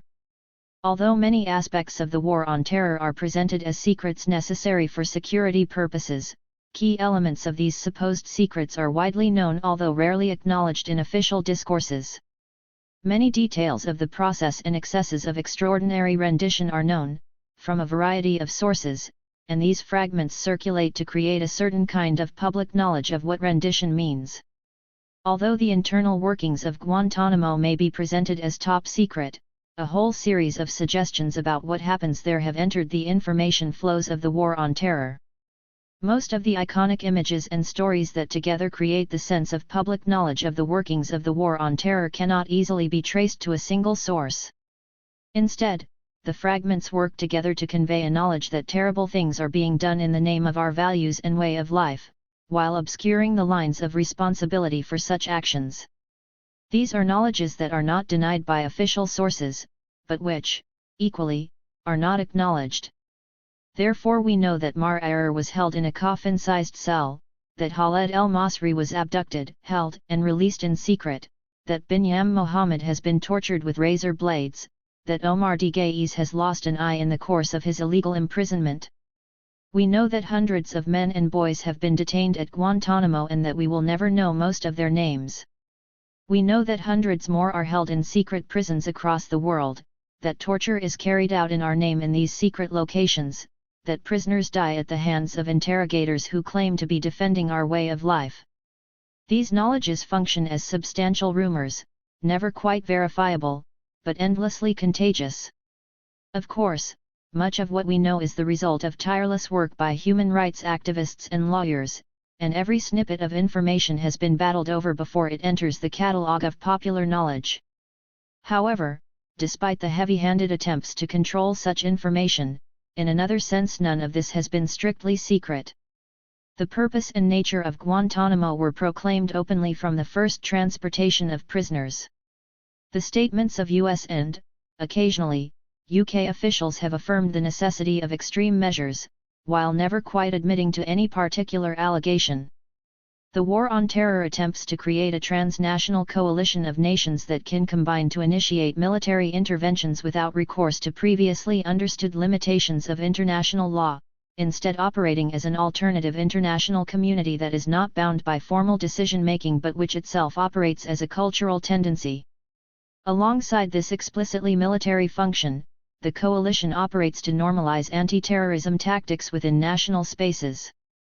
Entry into this club of mutual reinforcement and support requires cooperation in key aspects of security activity. Most controversially, the war on terror has resurrected a transnational torture and detention network, and unlike earlier incarnations of this dubious cooperation, has made the existence of this horror an open secret. The existence of illegal prisons, extraordinary rendition, and torture has become a well-known aspect of this long war, not denied, but instead not admitted but justified with reference to our newly dangerous times. It is this accumulation of horror that is not secret that leads me to argue that circulating knowledge of abuse acts as a decisive intervention in the space of the global public. This is not a dangerous secret to be exposed but serves as an active component of how the global public is constructed by powerful nations in contestation with so-called enemies of the West. The unwilling audience to these acts becomes anchored into the terms of the war on terror through the knowing manner in which coalition and other powers allow fragments of information that can inhabit a mediatized framework of spectatorship and empathy. The exercise of power also has learned from these years of media and information saturation, thrift, 2005, and the call to suitably discipline subjects of this trans-global constellation of power comes through the expert use of informational means. What we see and know and how we feel about it become central to our construction as functioning citizen viewers of the global public. Understanding and participating in these messages is one marker of what it is to be accepted as human in our time. The barbarians are those beyond this contract of circulating knowledges. I have argued that, in our time, the specter of sexuality fulfills a number of important functions in this display. Lily Choliaraki has a more optimistic view of the development of global media audiences, but she, too, understands television, and by implication other transnational media forms, as a technique of governance. At the moment when CNN or the BBC addresses the spectator as a global citizen of the be the first to know or putting news first type, that their news broadcasts also reproduce a certain version of world order, defined by spacetimes of safety and danger and hierarchies of human life. In this sense, mediation as a governmental technology is neither purely regulatory nor purely benign. Choliaraki, 2006, 61. This is something like the space of the global public that I am seeking. This interpellation of the global audience is hailed via transnational media forms, and it both positions us and opens new possibilities of interpretation. For Choliaraki, despite the governmental intervention, possibility outweighs regulation. She presents this space as an embryonic possibility of a cosmopolitan citizenship based on ethical engagement across borders. The spectators are now members of a world bigger than just the West, who develop their self-identity and disposition to act on this world in response to visions of the public that television itself proposes. Choliaraki, 2006, 190. My fear is that the response that is elicited is a kind of knowing helplessness, horror mixed with an acceptance that, of course, this is how great powers will behave. As Jacques Bricmont suggests, who really expected anything other than this sadism combined with idiocy, racism combined with ignorance, all wrapped in a covering of pretended cultural understanding? Bricmont, 2006. This is what great military powers do when subduing weak enemies, and those who live under their protection cannot pretend that they do not know this. The slogan of the anti-war movement protesting against US-led attacks on Afghanistan and Iraq has been "not in our name." The claim is that without our consent these defenses of democracy cannot be legitimate, and also that the actions of our governments are not authorized by us. The slogan also alludes more obliquely to the shifting structure of feeling that I have tried to outline here, and articulates a refusal of the emotional blackmail of the government claim that these horrors are carried out for us, with regret but as a necessary defense of our way of life. However, although I understand and support the sentiments of the slogan, I also fear that refusal is not so easy. The claim by states that horrific actions have been carried out in the name of their populations, in the interests of defending the privileges of those populations, forms one central component in the construction of a global public. It is a move that takes place alongside a range of other claims and techniques that seek to create a different relation between state, citizen, and global action. I do not dispute that many people continue to resist these processes and protest against the actions of their own and other governments. However, I do not think that stating our refusal to cooperate or to recognize the legitimacy of such actions extracts us from the suffocating disciplinary network of this new machinery of government.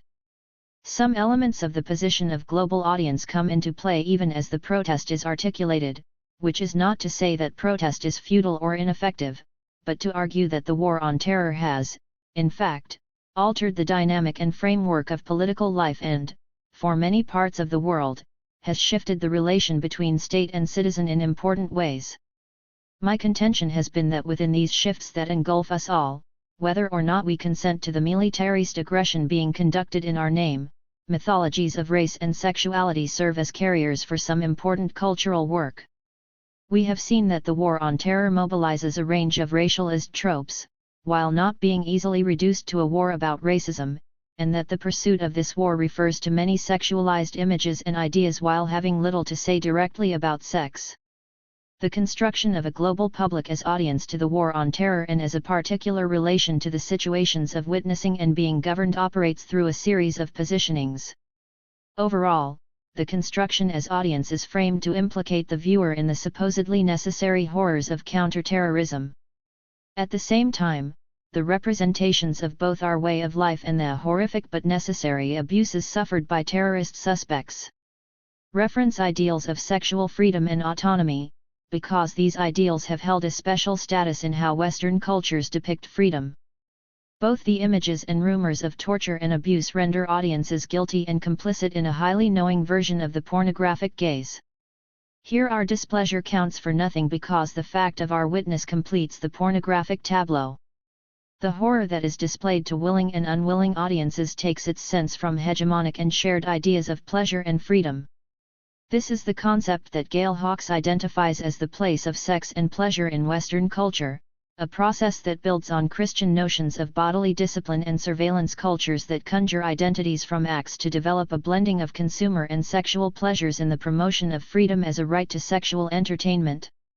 At the same time as all of this, there are violent manifestations of gender anxiety in many parts of the world.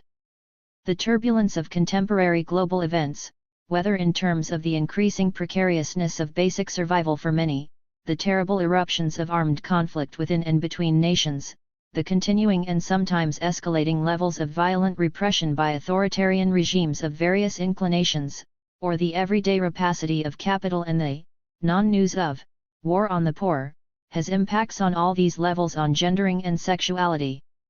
In many instances, women and girls are made scapegoats for the unhappy changes flooding through ordinary lives, and the disciplinary revenge tactics of past centuries reappear in rape epidemics in South Africa and Mexico, and the reemergence, after years of significant progress and public participation for women, of so-called traditional practices of honor killing in Pakistan, Palestine, and Iraq.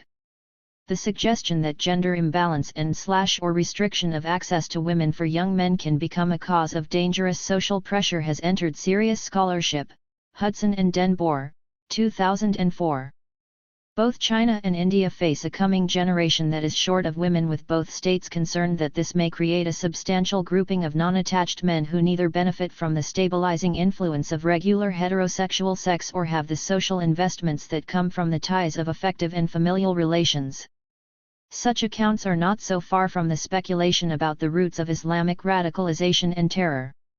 These parallel discussions point to the pressure point of unfulfilled young men, unable to marry or form relationships as a result of strict cultural codes and a lack of economic opportunities. Submerged in all of these accounts is a presumption that women serve as an outlet for male sexual urges, and that without access to this pacifying outlet, male sexual energy is likely to burst out as violence in some other arena. If the goal of humanitarian intervention has become to convince dangerous brown men all over the world that there are benefits to participation in liberal democracy, commodity culture, and women's rights, then these benefits continue to be coded through the objectification of women's bodies. At the same time, perceived threats to the West are countered through strategies of repression enabled by mythologies of sexualized racism, a set of myths that serves both to demonize the other and to corral insiders into collusion with powerful protectors. Who can refuse the values of equality, human rights, freedom, and the right freely to form effective relations as a mark of our deepest humanity? We know as we witness the horror carried out in our name that this war debases these values, but our witness is characterized by bad faith, for to defend the truth of such values must imply that this is in essence a good war, if only it could be returned to its central values. The rulers of the world do not seek to soften this dilemma or to hide it from us. Our discomfort places us in the global public as properly disciplined subjects of new processes of governance quite as effectively as gung-ho obedience. Writing of another, earlier time, which to nostalgic eyes now seems so innocent, Peter Sloterdijk describes a similar unhappy consciousness that displaces ideological critique and the belief that knowing can bring enlightenment. This is cynical reason that knows of the ways of the world but accepts that nothing else is possible. To act against better knowledge is today the global situation in the superstructure. It knows itself to be without illusions and yet to have been dragged down by the power of things. Thus what is regarded in logic as a paradox and in literature as a joke appears in reality as the actual state of affairs. Sloterdijk, 1988, 6.